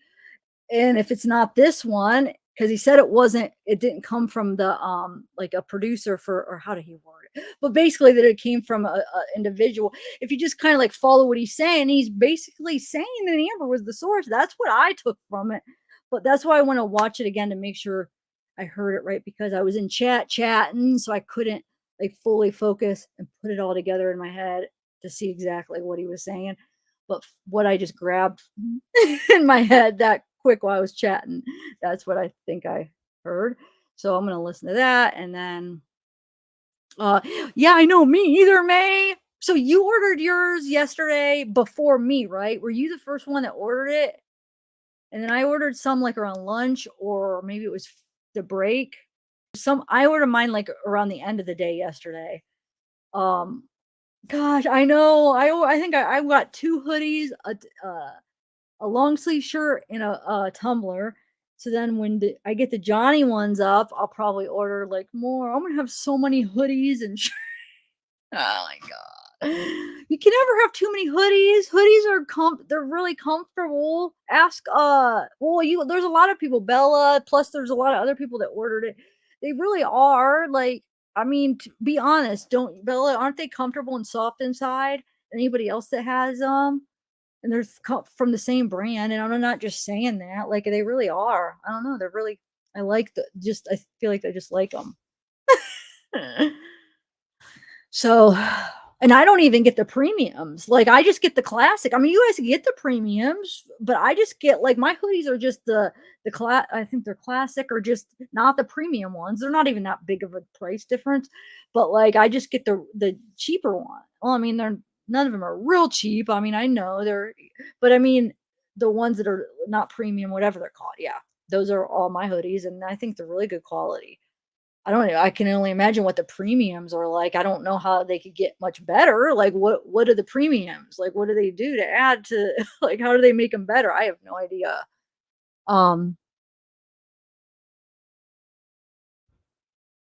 Wait, when, Vicious Trollop? Just now? I missed it. Yeah, Tony, so you have a hoodie. That's right. Don't you think the inside is real soft? Which one do you have again? I know I asked you that. I think I asked you that yesterday, and I'm so scattered all over. I can't keep it straight or remember. Yes, she filled her. I know. I love hoodies. I feel like my whole wardrobe, if you see, like my closet's hoodies, hoodies, hoodies. Even in the summer, I'm wearing hoodies when I'm inside in the air conditioner. Oh. Okay. Oh, you ordered the tank. Oh yeah, you were the first one to order the Camille Awaken Art. I think it was you.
Okay, I'm back. My internet all went down. It went down. Can you guys were you guys able to hear or see me? Hold on a second. Let me share my screen again. Hold on one second. I was like, shoot, everything was down, but I'm like, watch, you guys are just sitting here listening, like, and you guys could still hear me. So I was still talking, like, if in case you guys were still there. Then I realized I probably was just talking to myself. But could you guys or no? Hold on. Well, obviously not if you guys are saying I was gone. Just get my screen shared. All right, I got that shared. Come on, stupid notifications. Oh my god. All right, I give up. Okay. Actually, let me do it like this so then we'll hear it. Okay. So yeah, Awaken the Art. I think you were the first. Oh wait, did I froze in a weird freeze? Oh my god, I gave it. Did I freeze in a weird spot?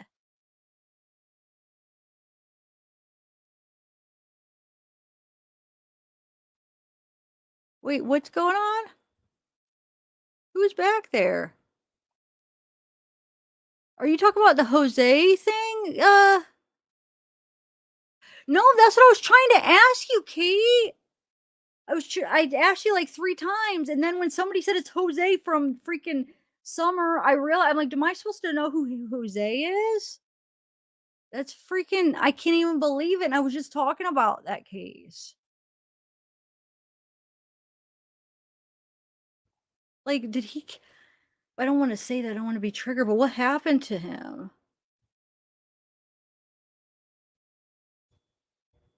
Wait, what kind of pose was I in? All right, let me see what you're talking about. Doesn't know about Jose. Yeah, I do. Can you not hear me?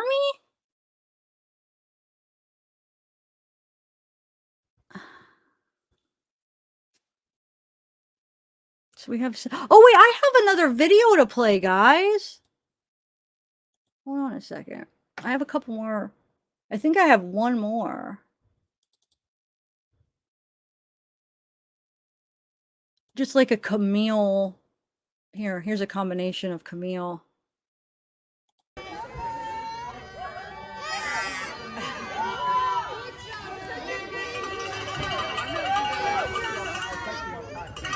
Yes, Jose.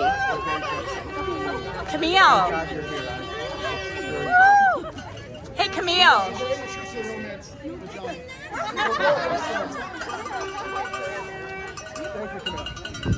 Hey, Camille, have you seen the alpacas? Have you met them? You should totally do that.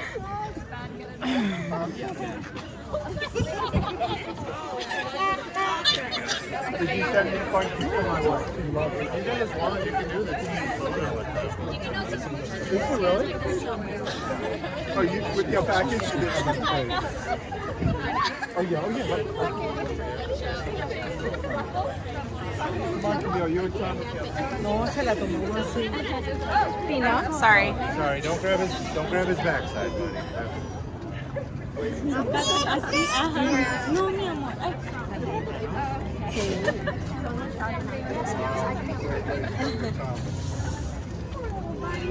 Wow, Tony, you went all out. Thank you. Oh my God, look how cute they are. They're the cutest. Oh, you're so great. Camille, what do you have to say to everyone on the internet that just has fallen in love with you?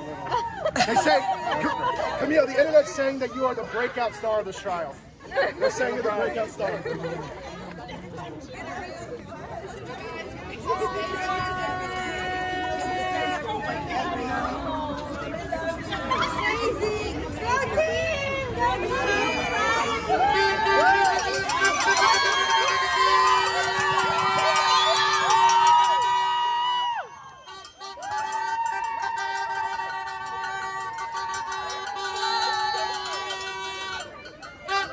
You guys probably all seen this, but I didn't. I was just looking through videos to play it.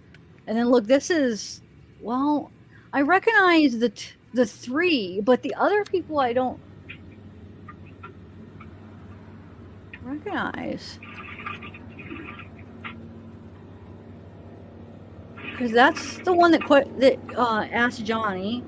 And then who's this guy in the maroon shirt? I don't know. I don't know who that guy is. But there's Camille back there. I don't know. I just found it. I thought maybe you guys would.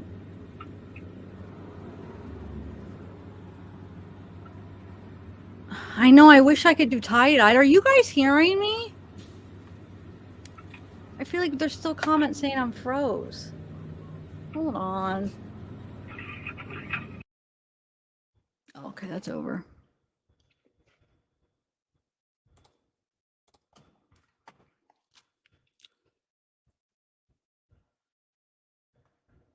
And then there's one more I wanted to share.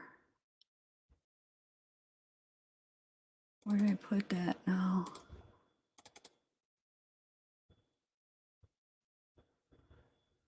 No.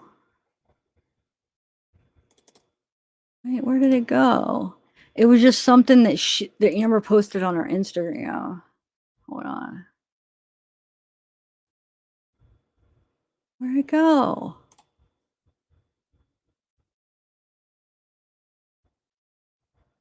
Wait a minute. All right, now something is. That's not even my downloads. Hold on a second. Somehow I just lost all my pictures.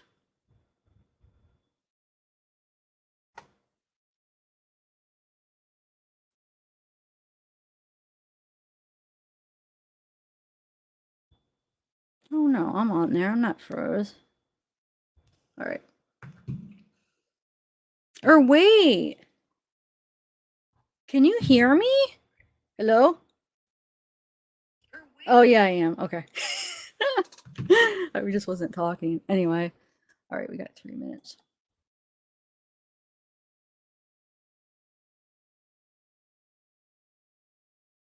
All right.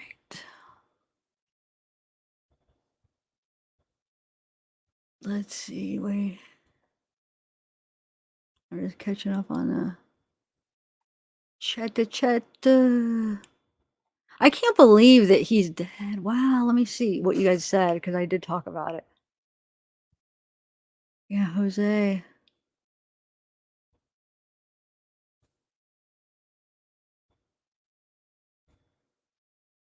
Oh, sound is good. Hey, Tennessee.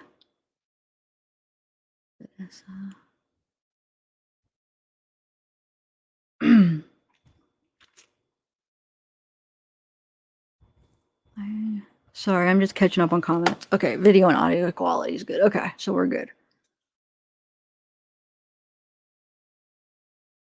All right.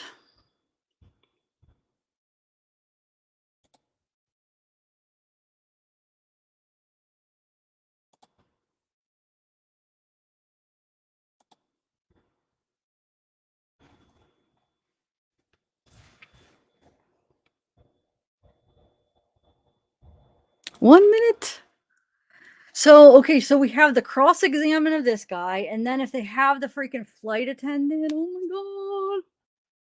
I'm nervous. Because that's going to be huge, but watch, they're not going to let him freaking ask anything because it'll be Rottenborn or freaking Elaine is going to object. I hope maybe when the flight attendant comes, it's one of the other lawyers that aren't as active. But they'll probably have Elaine or Rottenborn because they're the most aggressive ones and they're going to want to. Well, no, because Elaine sucks, actually. She's not, I don't think she's that good. I don't know why they're having her do all the important ones. I guess if she's one of their best, then that doesn't show much for their freaking team because I think she's slow. I think she doesn't even know how to ask words properly. She's, oh, shoot, wait, my shared screen disappeared. Hold on, guys. How long do we have? Hold on. Just disappeared. Hold on. I didn't start yet. There we go. I got it. Okay.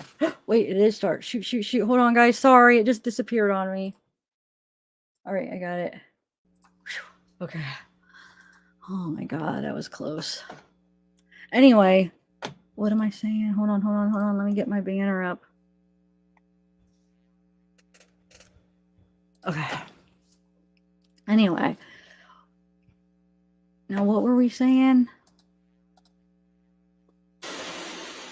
Oh, Elaine, she sucks.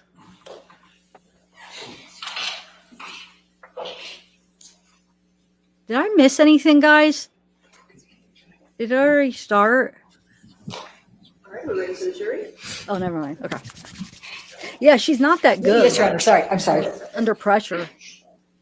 But at least she entertains us. Is Whitney back? Whitney just left.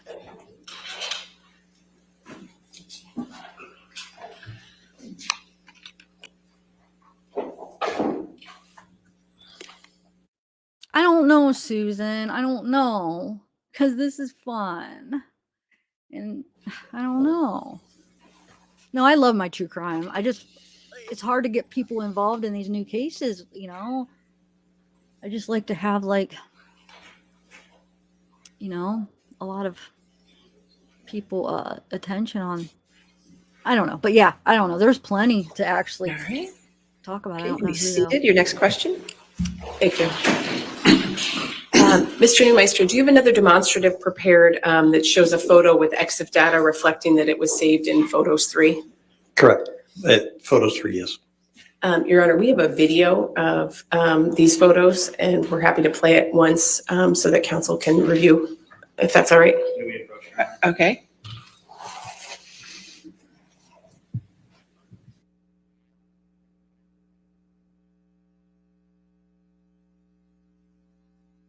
Isn't that her right there? Whitney, she keeps putting her hair up, taking it down. Wait, so she left. She wasn't there the whole time Johnny was there, right?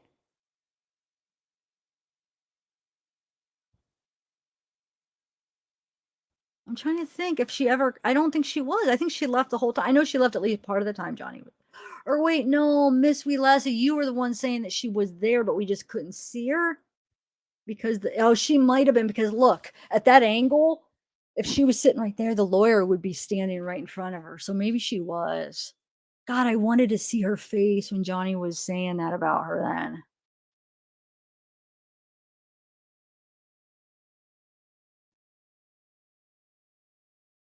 She chose the wrong person, man.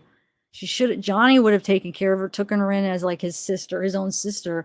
Like, just disowning her. If she's going to be abusive, Johnny would have taken care of her instead of lie, and not like, like spoiled, but he would have made sure she was okay if she needed anything, if she ever needed a place, help with that. You know what I'm saying? I feel like he would have took care of her. Instead, you freaking lie. Freaking lie about some serious things about somebody that was supposed to be your friend, your brother that you cared about, for somebody that's going to be manipulating you and abusing you in the future. Stupid. And then you got to live with that you did that.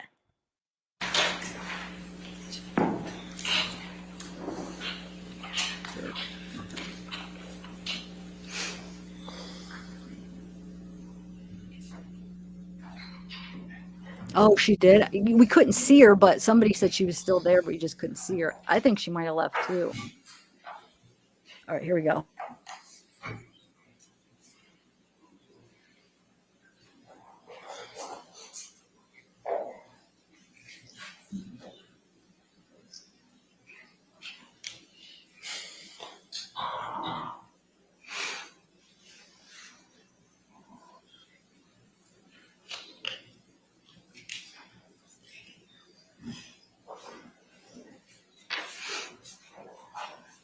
All right, we took care of that, Your Honor. Thank you. May we publish, or would you like to see it? I'd just like to see it. Okay. And what's demonstrative business going to be then? This is plaintiff's 1305, Your Honor. All right, thank you.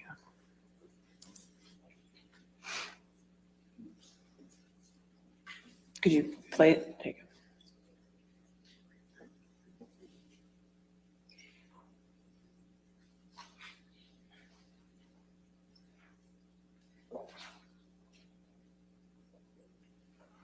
Subject to Your Honor's ruling, that's not. All right. So 130 marked as plaintiff's 1305 and used as demonstrative. You can publish to the jury.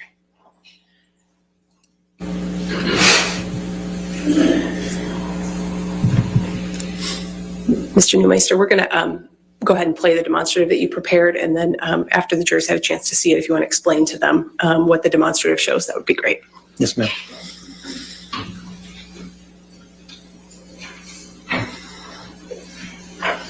Can you publish it? No, this.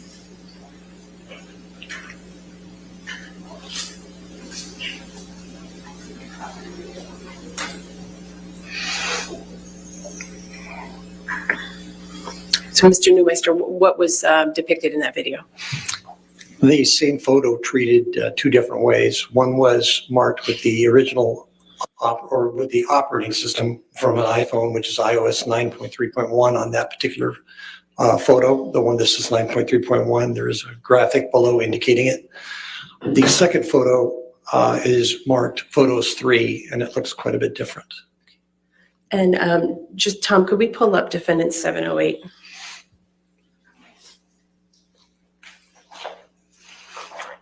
Mr. Neumeister, does the image in defendant 708 appear to be similar, same photo as what was depicted in your demonstrative? It's actually just the Photos 3.0 edit version. Thank you. We can take that one down, Tom. Mr. Neumeister, have you also formed an opinion about defendants exhibits 712 and 713? Correct. Did you prepare a demonstrative that shows? Your Honor, exhibits 712 and 713 are outside the scope of disclosure. I can show you if you'd like, Your Honor.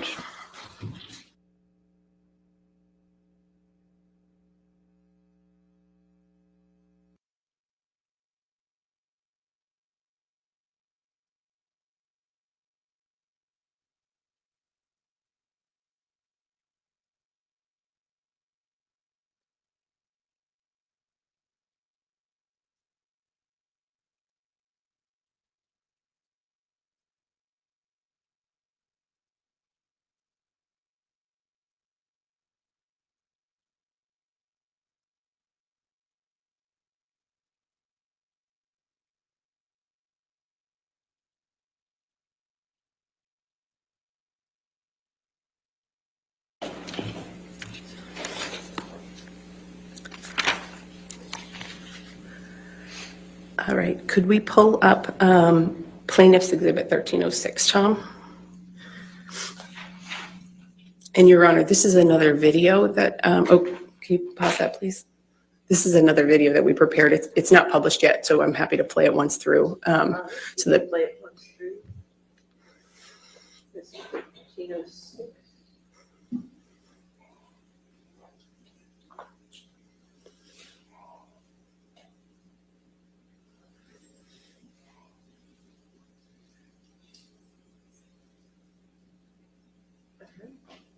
I would just request, what exhibits are they? I'm sorry, Your Honor. What exhibits are these that are in this video? It doesn't say. I don't know. Yeah, I tried to get my question out a moment ago. Defendant 712 and 713, Your Honor. 12 and 713.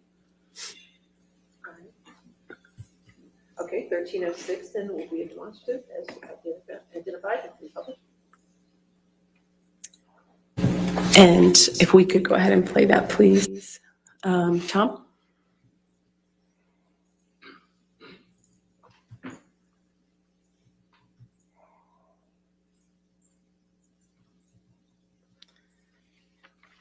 And Mr. Neumeister, what's your, what do we see here in this demonstrative? There's Exhibit 712, I believe you have. I'm not sure the date's number, 712 and 713. They're two separate exhibits, except it's the exact same photograph that's been, one's been edited, one hasn't. Or I can't say that one hasn't, but the colors have been modified in an editor. Objection, Your Honor. Beyond the scope of your ruling, talking about colors. It keeps happening. Thank you, Your Honor. Mr. Neumeister, did you form an opinion in this case about the authenticity of the photos that you reviewed of Ms. Heard? Well, first of all, nobody can identify the authenticity of the photos, of any of the photos. Marked photos 3, photos 1, or just marked with the operating system number. And the reason is the manner of collection. So these came from an iTunes backup. Now, what is an iTunes backup? Objection, Your Honor. I'm sorry. You're beyond the scope of your ruling. EXIF metadata, this keeps happening. Your Honor, may I approach on this one?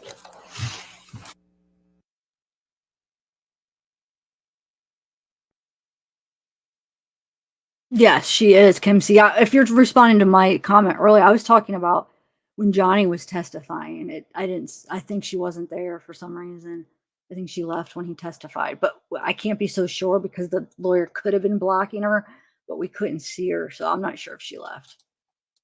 I mean, she's there now. I'm talking about when Johnny was up there.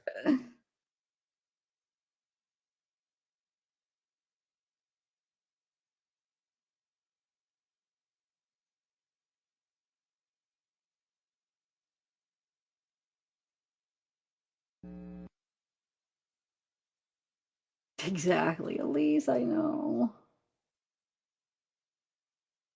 Nice about her, just put down. Yes, good point. Kate, good point. So, Mr. Neumeister, without going into the specifics, what's your opinion about the authenticity of the photos you received from Ms. Heard? Based on the way they were collected, there would be Objection, Your Honor. We just ruled on this. I framed my question, I thought, Your Honor, to avoid the issue that you're concerned about. Mr. Neumeister, what's your opinion about the authenticity here? There's no way for any forensic expert to validate any of these photos. Thank you very much. No further questions.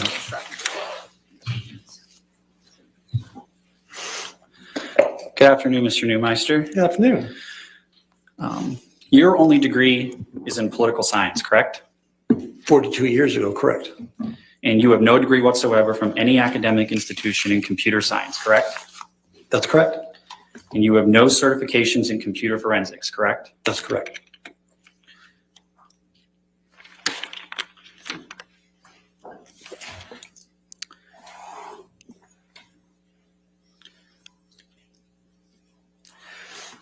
From the opinions you've testified today, you relied on no data except for the embedded EXIF metadata to support those opinions, correct?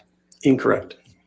what other data did you rely on for the opinions you've testified to today? I was trying to explain that you kept it. What other data did you rely on for the actual opinions you've been able to testify to today besides EXIF metadata? The type of extraction that was performed?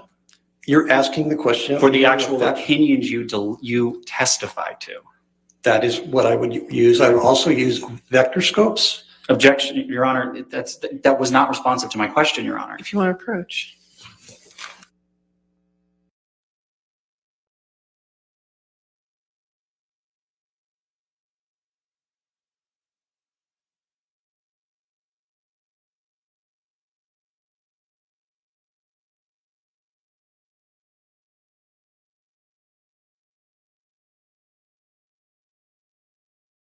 And she looks so miserable.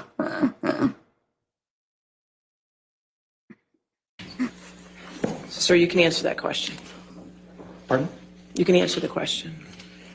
Can you restate the question? I don't recall the question, Your Honor. All right. We can move on. Your Honor, maybe we could have the court reporter read it back. They could redirect. No. What was the question, Judy? I believe the question was, what methodology did I use to make my findings? Judy's voice has changed. That's. Sorry. Is that correct, Judy? Okay.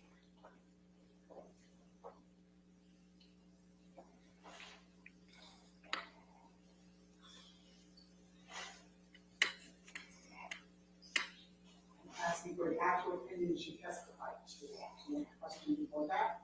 That's fine. Okay. So when you're analyzing video or photo, in this Objection to video, Your Honor, that's beyond the scope. All right, if you could just answer the question, sir. when you're analyzing a photo, a digital photo, you look at the EXIF data, you use a vector scope, you can use a Pantone chart if that's available, and that should be done, but that's a whole different deal. If I go into that, you'll object to it. So you'd also use a waveform scope, you would use an RGB parade, you can use a histogram, though in this case, it's not really all that relevant. You are not offering any opinions that any photograph in this case was intentionally modified by Ms. Hurd, correct? I'm just stating the fact that photographs were modified. But so you are not offering any opinion that any photograph in this case was intentionally modified by Ms. Hurd, correct? That's correct. Can you please pull up Exhibit 170A? Is that Defendants 170? Defendants 170, yes, Your Honor. So you offered testimony regarding this photograph during the direct examination, right, Mr. Neumeister? That's a yes or no, sir. Of a photograph like that, I don't exactly remember the photograph. There's so many different versions of this photograph, but yes, I talked about that particular photograph. But do you recall being deposed in this matter? Yes. You were under oath? Yes. And that was on April 6, 2022? I believe. Can I approach Your Honor? Yes, sir. Thank you.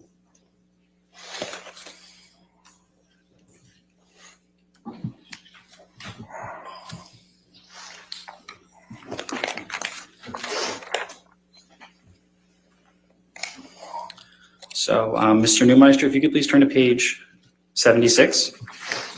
And when I say pages, those are the little pages in the 4 boxes, not the page at the top. And do you see page 76, line 3? You were asked on April 6, anywhere in your April 1st, 2022 expert disclosure, do you offer any opinions regarding the authenticity or lack of authenticity of the specific photograph produced as ALH 7101? Response, can I refer to my report to see if that specific number is in the report? Yes. Response, not that specific photo. I just grabbed 3 out of the batch. Do you see that? Yes. Can you please pull up Exhibit 517 or Defendants 517? Thank you.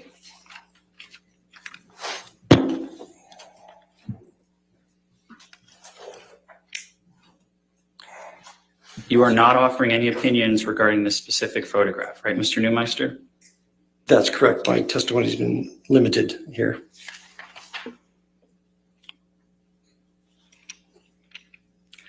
And you are not offering any opinion that any photograph was visually doctored by Amber, correct? Not by, I can't put the person who might have done it. Well, you're not offering an opinion that a photo was visually doctored by anybody, are you? I'd have to see each photo. There's no way to authenticate any of these photos based on what I received.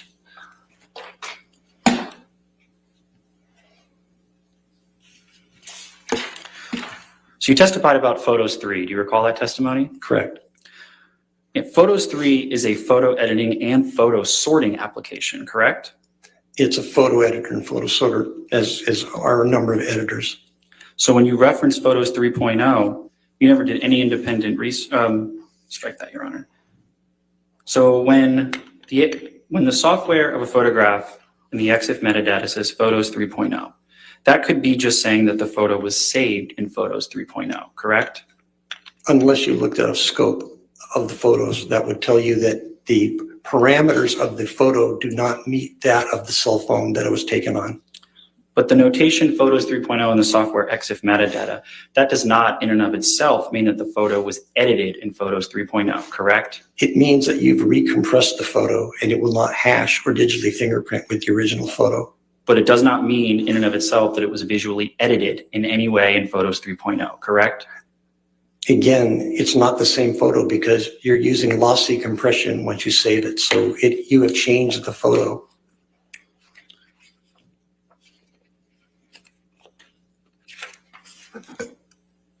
So if you could please turn to page 233 of that transcript.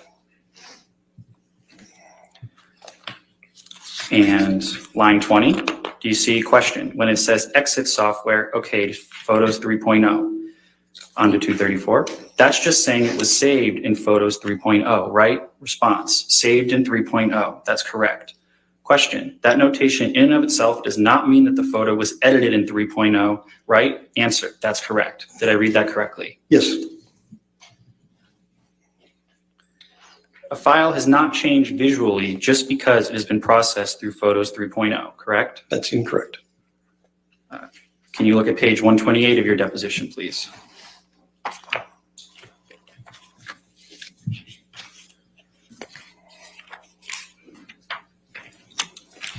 At the bottom, line 20, question, you see, question, but the file changed visually just because it has been processed through Photos 3.0. Answer, obviously I understand what you're asking. From a technical point, yes, because of the compression. You get down to scopes and artifacts, yes, it has changed. Was it intentionally changed? We don't know. In other words, did somebody save it in there and just save the photo? We don't know. Did I read that correctly? That's correct. But again, it says here. That was my question, Mr. Neumeister. Okay. So if the EXIF metadata software field lists the software as iOS, you have no reason to dispute that, correct? Incorrect. Well, isn't data data? That's what you testified to, right? It's very simple to modify EXIF data. Did you find any evidence in this case of actual modification of EXIF metadata? You can't authenticate any of these photos because of the way they were. That wasn't my question, Mr. Neumeister. Did you find any evidence of any modification of EXIF metadata of any photograph in this case? You didn't listen to my answer. My answer is there is no way to know because of the way the files were presented.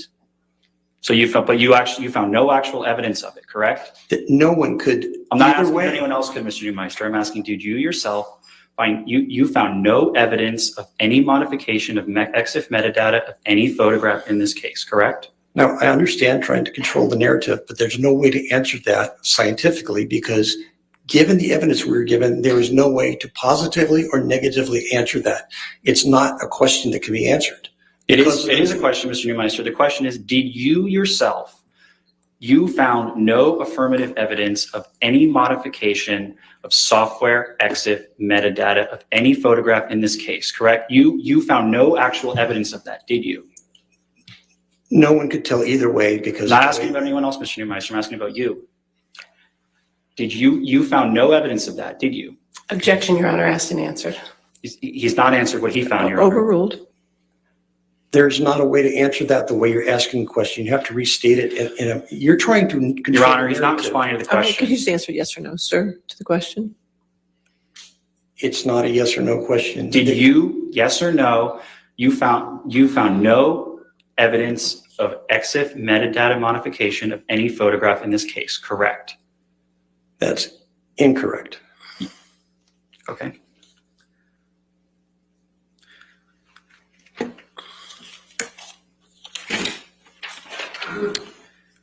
It is your opinion that the metadata of all photographs of purported injuries that Ms. Heard has identified as her trial exhibits do not indicate that the photographs went through a photo editing application, correct? Well, first of all, that's not a yes or no question, because a lot of the exhibits that you have put up, they're not photographs. They're screen grabs, and they've been changed from a Apple format, which is JPEG, JPEG, to a JPG Microsoft format. So you have actually changed the exemplars. You've changed the data yourselves. We actually ran EXIF data on some of your own examples that you've entered into evidence. They are not photos from an iPhone. Those were edited on a PC. I'm going to hand up a page from your disclosure.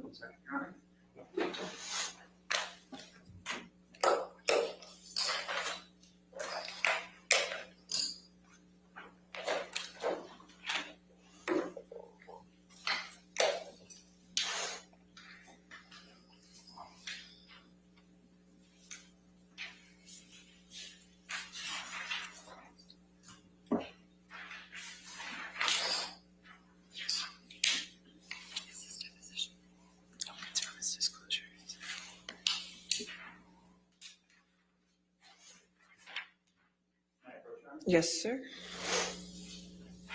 Thank you. Thank you. So do you see on page 8 of your disclosure, Mr. Neumeister, it states, quote, the metadata of all of the photographs of purported injuries that Ms. Heard has identified as her trial exhibits do not indicate that the photographs went through a photo editing application. Did I read that correct? That's correct. No But further, we're talking no further EXIF questions, data. Your Honor. All right, redirect.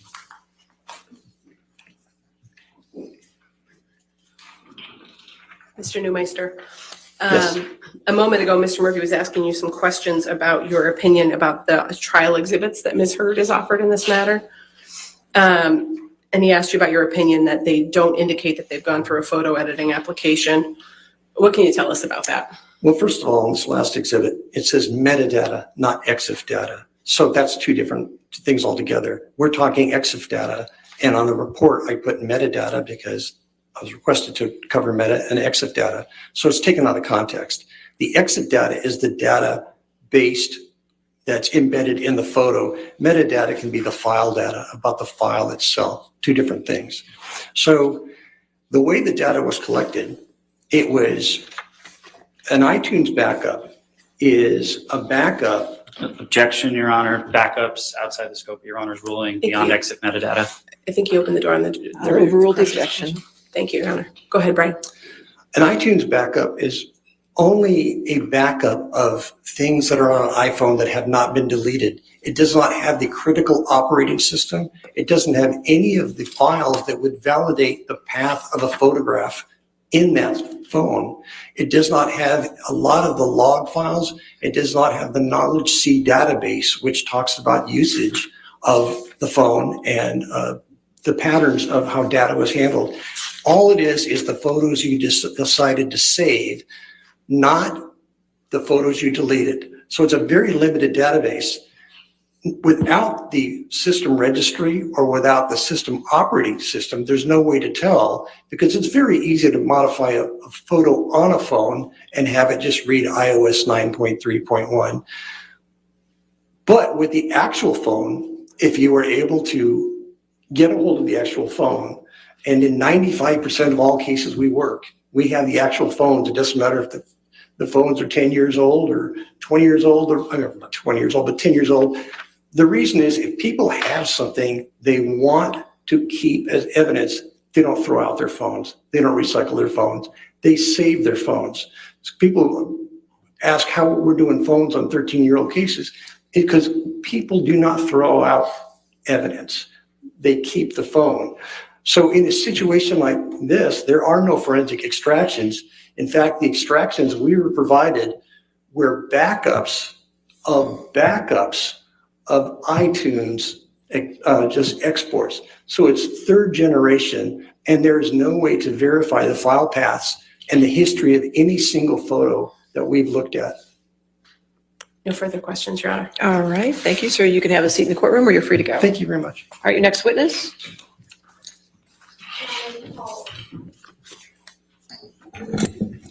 We call Beverly Leonard by video link. I need the TV. All right, just give us a moment to get the TV up.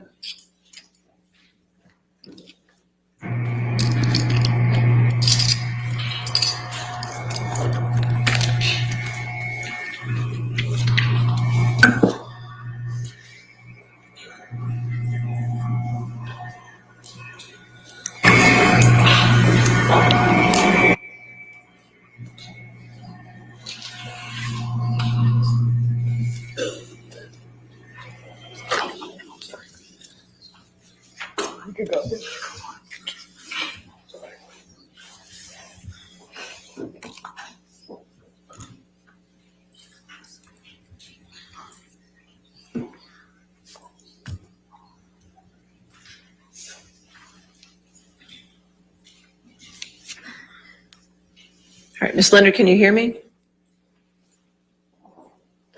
I can. All right, can you just count to 5 for me so I can get you on the big screen in the courtroom? 1, 2, 3, 4, 5. All right. Oh, that's close. Can you raise your right hand? Do you swear or affirm to tell the truth under penalty of law? Yes, I do. Well, start talking. We'll see you. Try the first question. Good afternoon, Ms. Leonard. Good afternoon.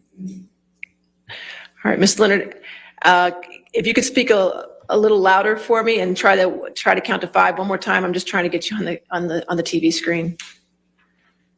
Okay, 1, 2, 3, 4, 5. All right, the lessons we learned in COVID, correct? Okay. All right, your first question. Thank you very much. Good afternoon, Ms. Leonard.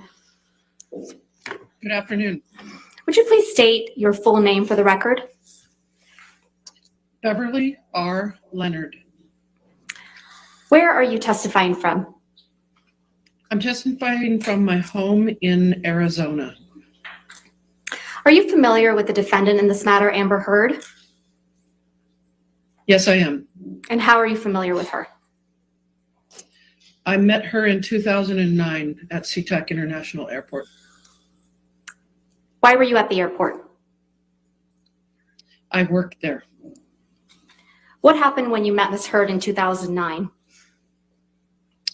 I was in the baggage claim area, and I observed her with a traveling companion, and they got into an altercation where Ms. Heard had grabbed her traveling companion and pulled something from her neck. At that point, I got up and went over to try to break up what appeared to be a fight. And I summoned a colleague to help me, and I stepped in between them and separated them, stopping any further injuries or escalation. How would you describe the interaction between Ms. Heard and her traveling companion? Ms. Heard was aggressive towards her traveling companion, and she had reached up and grabbed her arm and pulled a necklace off of her, and then I observed her having it in her hand. She seemed to be not very steady on her feet. Her eyes were blurry and watery, and I could smell alcohol. What was Ms. Heard's traveling companion's reaction to being assaulted by Ms. Heard? Objection, relevance? And I'll sustain the objection. On relevance? Yes. Okay. What did Ms. Heard's traveling companion do? She raised her hands in what appeared to be a defensive manner. But other than that, she was pretty stoic and didn't really respond much. Her stature was 2 or 3 inches taller than Ms. Heard, so she didn't really need to have to defend herself.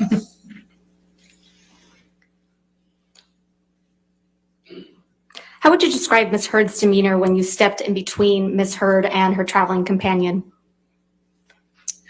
She was somewhat dismissive. She just said, we're just having an argument. We're fine. We're fine. Because I was asking if they were okay. Are you okay? Is there anything wrong? What's going on? And Objection, hearsay. Just objection, hearsay to what she's saying. All right. I'll sustain the objection. Next question. What, if any, injuries did you observe on Ms. Heard's traveling companion? She had abrasion on the side of her neck where the necklace was, like a rope burn from the chain as it was removed. How did you come to testify in this trial?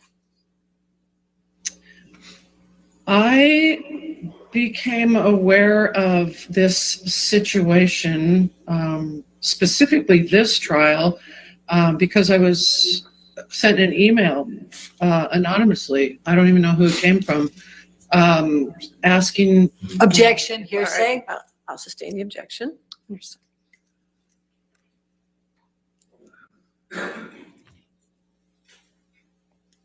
How would you generally describe Ms. Heard's behavior on the occasion you met her in 2009? Objection, Your Honor. I already asked and answered the specifics.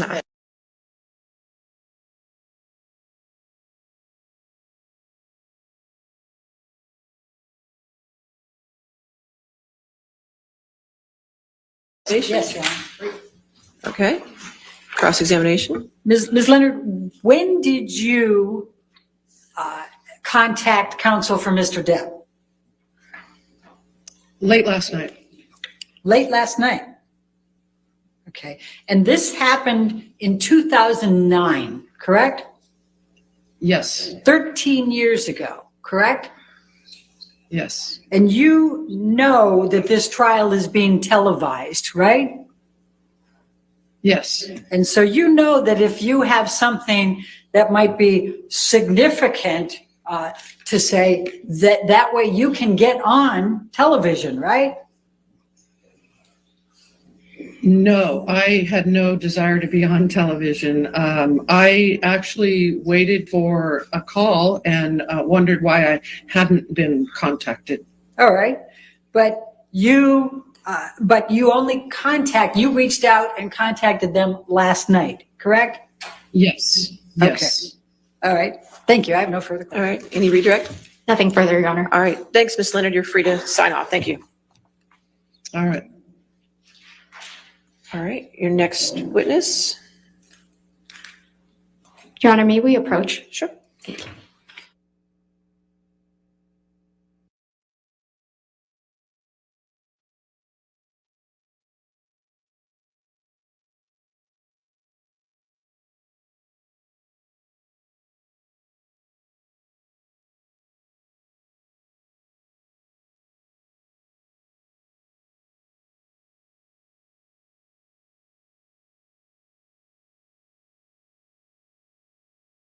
Yeah, Elaine doesn't have strong arguments. Like, can't even talk. Amber's probably talking so much crap about her. It's so funny. Because Amber doesn't really like her. Like, she's probably so mad because she's screwing up. She sucks. Oh my God. It's like weak. It's like they're such weak arguments and weak. I don't know. Not very good. The stuff that they grasp at because they don't have anything else.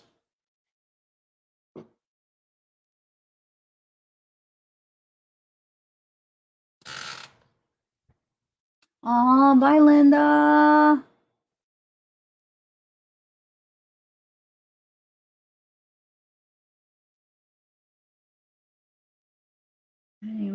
All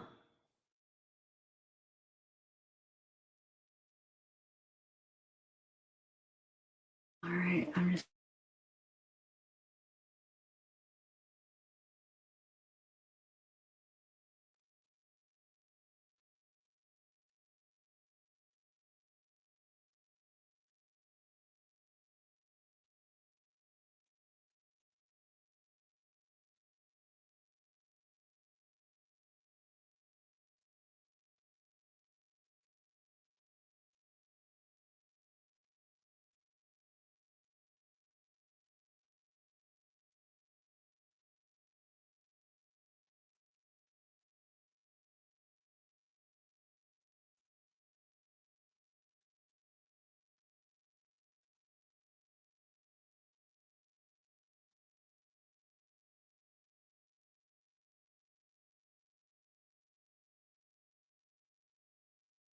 Darksea, did you just get here? You always just pop in, and then I'm like, wait. Unless, are you watching, and then you just wait till the end to say hi, or are you just do you just turn it on at the end? So I feel like all week you'll be like, hey, I'm like, wait, where did you come from? Which is fine either way. I'm just curious.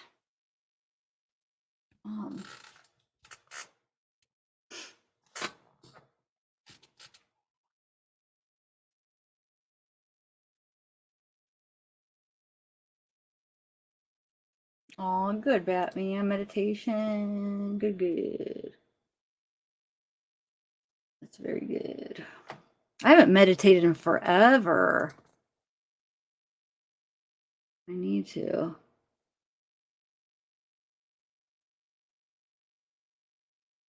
I wanted to show that she can do the math today, Lisa. Oh my god. Ladies and gentlemen, we're still on track to have closing arguments on Friday morning. But the plaintiff only has one more witness in rebuttal. And then since we have a counterclaim, the defense has a chance to have rebuttal for their counterclaim. And so you'll hear the remaining witnesses tomorrow on that. So since we don't have anything further today, I'm going to go ahead and release you at this point. Do not discuss the case with anybody. Don't do any outside research. And we'll see you back tomorrow morning at 9 o'clock. Okay? Thank you. Shoot, so we are going to have it Friday. Oh, man. Wow. I don't mind, but like when I was playing all week, I thought I was going to have Friday off. But I don't mind.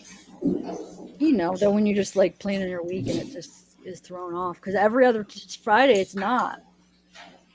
Wow. Okay. So Friday's just going to probably be a short day, right? Closing. All right. And then for the record, charge the plaintiff the remaining time till 5:30. The plaintiff has 7 hours and 8 minutes left as of this moment. And the defendant has 1 hour and 16 minutes left, right? So we're on the same page. Wow. Okay, and jury instructions, we get clean copies today? Yes, Your Honor. So I think we just received their comments around noon today, but we've had someone not in the court who's been looking at those and I think has narrowed down the areas of disagreement and either is sending or has sent to Sammy an email that sets forth the few remaining issues of disagreement. But largely, I think we're mostly there, but I haven't had a chance to read what they said. Mostly, okay. So I have everything. So I don't have everything quite yet. Then it's not final. Okay, but I will get it sometime this evening. We have an hour now. You can stay in the courtroom and work it out. How about that? We're happy to address those. I think we need an opportunity to see what we sent them our comments 2 days ago. We just got it 3 I hours understand, ago. but we have some extra time right now, so nobody leaves until I get my jury instructions. How's that? That's fair. I like that. Okay, we'll do that, and the verdict form also. And then, if I could read Sammy's handwriting and tell you exactly what he's saying. Sammy, what are you saying here? Oh yes, we get the 3 jury instructions that are under advisement, so we'll address those tomorrow as well. Okay. And we'll work on Sammy's penmanship. All right. Anything else? So to be clear, Your Honor wants to hear the disputes right now or tomorrow? I don't think you know what the disputes are yet. Right. So I'll hear the disputes tomorrow. Okay. Well, yeah, we could do those at some point tomorrow. Sounds like we're going to have some extra time tomorrow. So we'll take care of those tomorrow, but I want everything today. I want to know what those disputes are and have what you have clean. And that's what I'm saying. I think that by 5, you will get what the disputes are. Okay, for everything, right? Okay, so just stay here until we get all that for everything. Okay, great. Anything else then? No, All right, we'll see you in the morning. Thank you, Anna. So yeah, I don't know why the freaking flight attendant. So Friday's probably going to be a quick day because didn't she make it seem like Friday was just going to be closing arguments? I mean, how long could a closing argument be? Like an hour and a half, 2 hours tops per each one. I don't even think it would be that much. I'd say an hour. Well, they might do like 40 minutes a piece. I don't know. What do you guys think? So that wouldn't be all day. I don't know. I guess we'll see. I hope it's kind of a short. Well, I don't care. Why am I even saying that? So tomorrow's going to be, the defense and their boring witnesses that they call. Because it's going to be the defense's rebuttal for their counter claim, right? Isn't that what she said? So remember how boring their witnesses are because they have nothing. So the people they're calling to say what they have is nothing. It's stupid.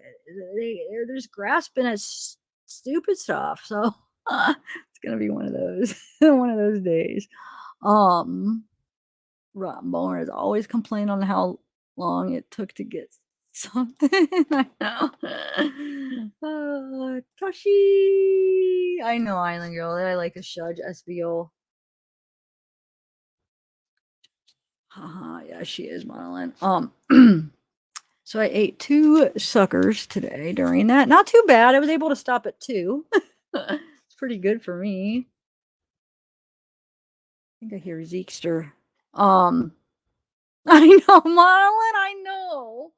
Like today was so much fun. Just having because all their witnesses were fun. And they're not fun, but they're interesting. They're not like snooze fest, zone out, can't even stay awake. They're actually really interesting. So yeah. Oh well, at least we have chat, so it'll be good.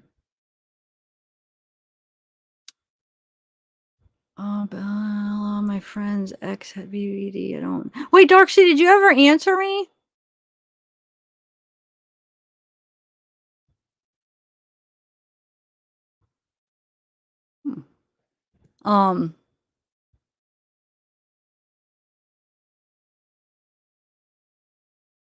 Anyway.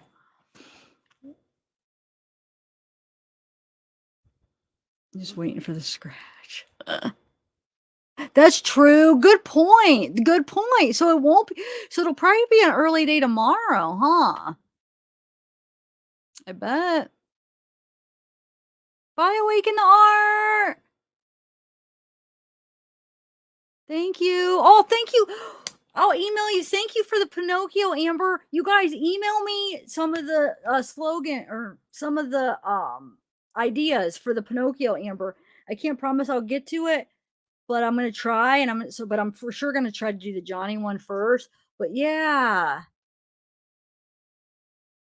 definitely. With one over 10 years. With one for over 10 years. Wow. Destroyed Amber. That was fun. Yeah, it was good. It was a pretty good day. Batman, you were kind of quiet at the beginning, huh? I didn't see much. I feel like you didn't talk much at the beginning, which is fine. Well, I didn't. Yeah, because the witnesses were so interesting. So I didn't have to be like the days that it's so boring that we're just in chat because it's like, just to stay awake, But they were actually really good today. I keep hearing Zeke out there, but then I don't know if I'm hearing things.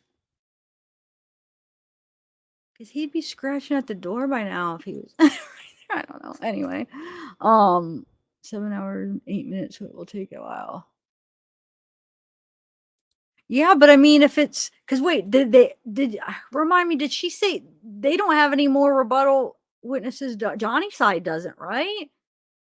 Or does Johnny's side still? I got to go back and listen to what she said.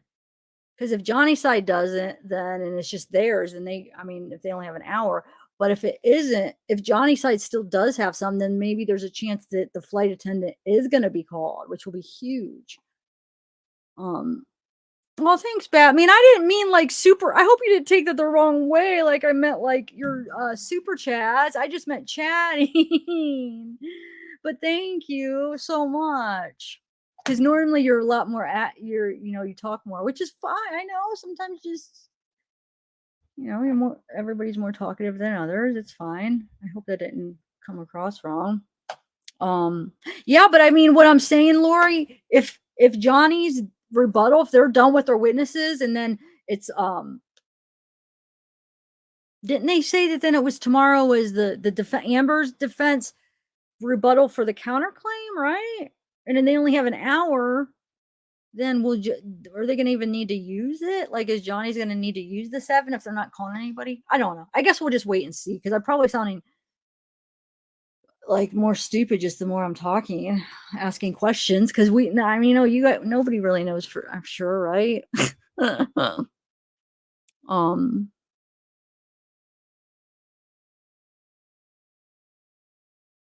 There's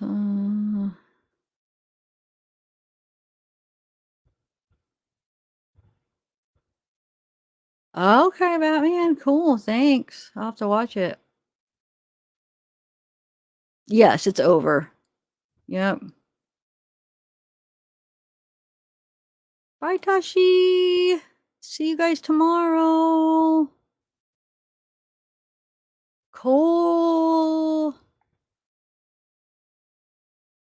Let me know what you find, Natalie. Oh, I'll give Zeke a kissy from everybody. Oh, really? Hold on. Well, no, because I have. Hold on. No, I have the other channel. Huh? What channel are you talking about? Because I have like a couple of them up in there. Looks like they're just having people, like experts talking and stuff. What one are you talking about? I could put it on.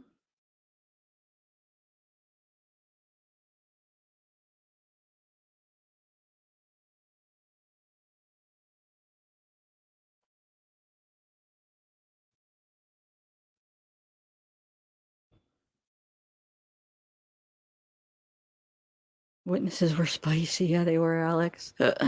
Baby balls. Amber's ex-wife seems like a lovely, gentle soul. Yeah.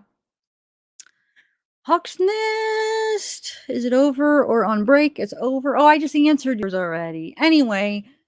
All right, guys. I'm probably going to go. I'm going to try to get some edits done. Get some work done today. Try to get the Johnny merch done. I'm going to try to get the funny Spiegel edit done.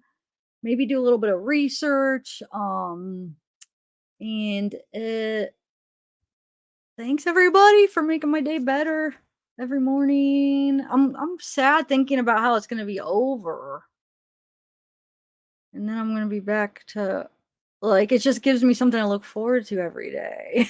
Well, I still have the channel. I can still look forward to lives, but it's just like a set thing that I have every day, and I know you guys will be there. Instead, now I gotta think of stuff that you guys would want to come hang out with me for.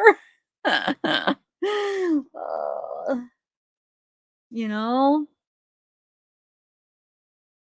I don't think I want to go back to the summer case. I really don't, guys. And now I feel weird, I was talking about it and all the craziness, and then then you tell me that the Roman guy died, or Jose. That's crazy, man. How, guys? Did you say how? You say he did it himself? Oh my God. But yeah, if you guys have any requests for any cases, because after this week, next week I'll be ready to start some true crime. Just email me. I know I always say that and you guys do, and then I don't do it, but I'm always writing them down. And then sometimes, I'll pick, sometimes I do pick what you guys say, but you can only do so many cases at a time because it's so time consuming, so. But yeah, definitely email me. And we got 2 more days together for this week, and then we got the long weekend. And then I don't know the verdict. Well, that's what I was going to ask you guys. When they just announce it, will that just be a short day in court where they just say it, or what do you think that'll be like? I wonder.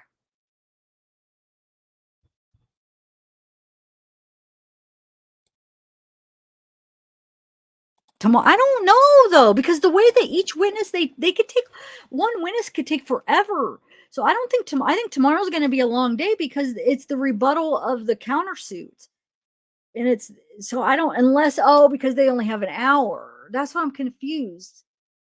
Did they are they going to have a chance to do something with the countersuit like Johnny's side? So I don't know. I feel like Friday will be the shorter day because they're only going to do their closing, right? But like I said, if it is, if Johnny's is already done, then if they only have an hour, it would be short tomorrow. So I guess we will just see. Just plan on it being a full day. You know, get your caffeine, your coffee ready. Be ready for the long haul. And then if it ends up being shorter, then you'll just it'll be a surprise. You know, well, you just have the rest of the day off. Good night, Lori Patterson. Oh, they do? Wait, see, gosh, I miss so much because I'm like in chat and stuff. So, are you saying that maybe the flight attendant is going to be?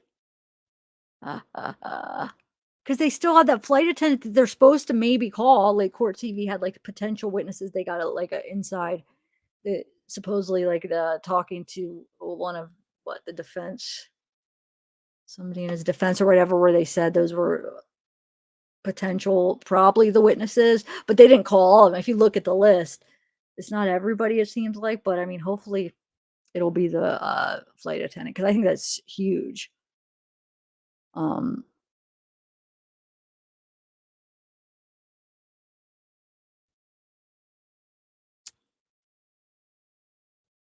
Anyway.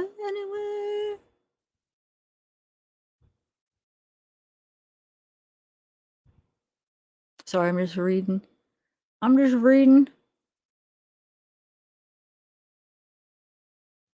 gotta go to the restroom. I still have to get my coffee, actually.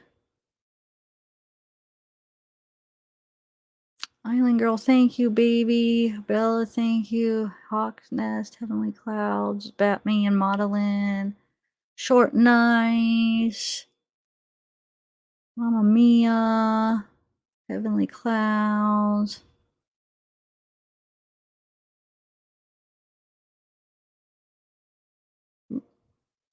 I already said Modeling. Who's Susan? Sorry, I'm just going down the list. Peridot.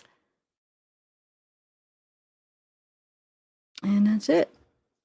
All right, guys. Have a good night. Casey. Oh, Casey. See, I'm missing people. Hold on. Sometimes I'm not doing it on purpose, but I'm going out. Okay, Marissa, Casey.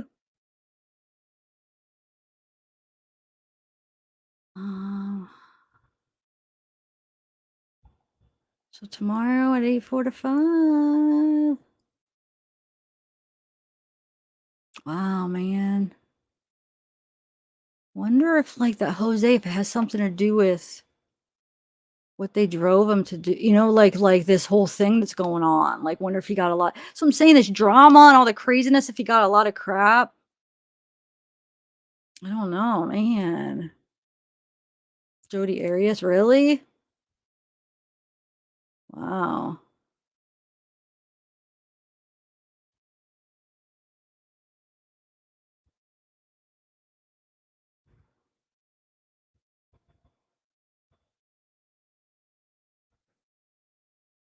All right, guys. Bye, everybody. Thank you for hanging out. See you tomorrow.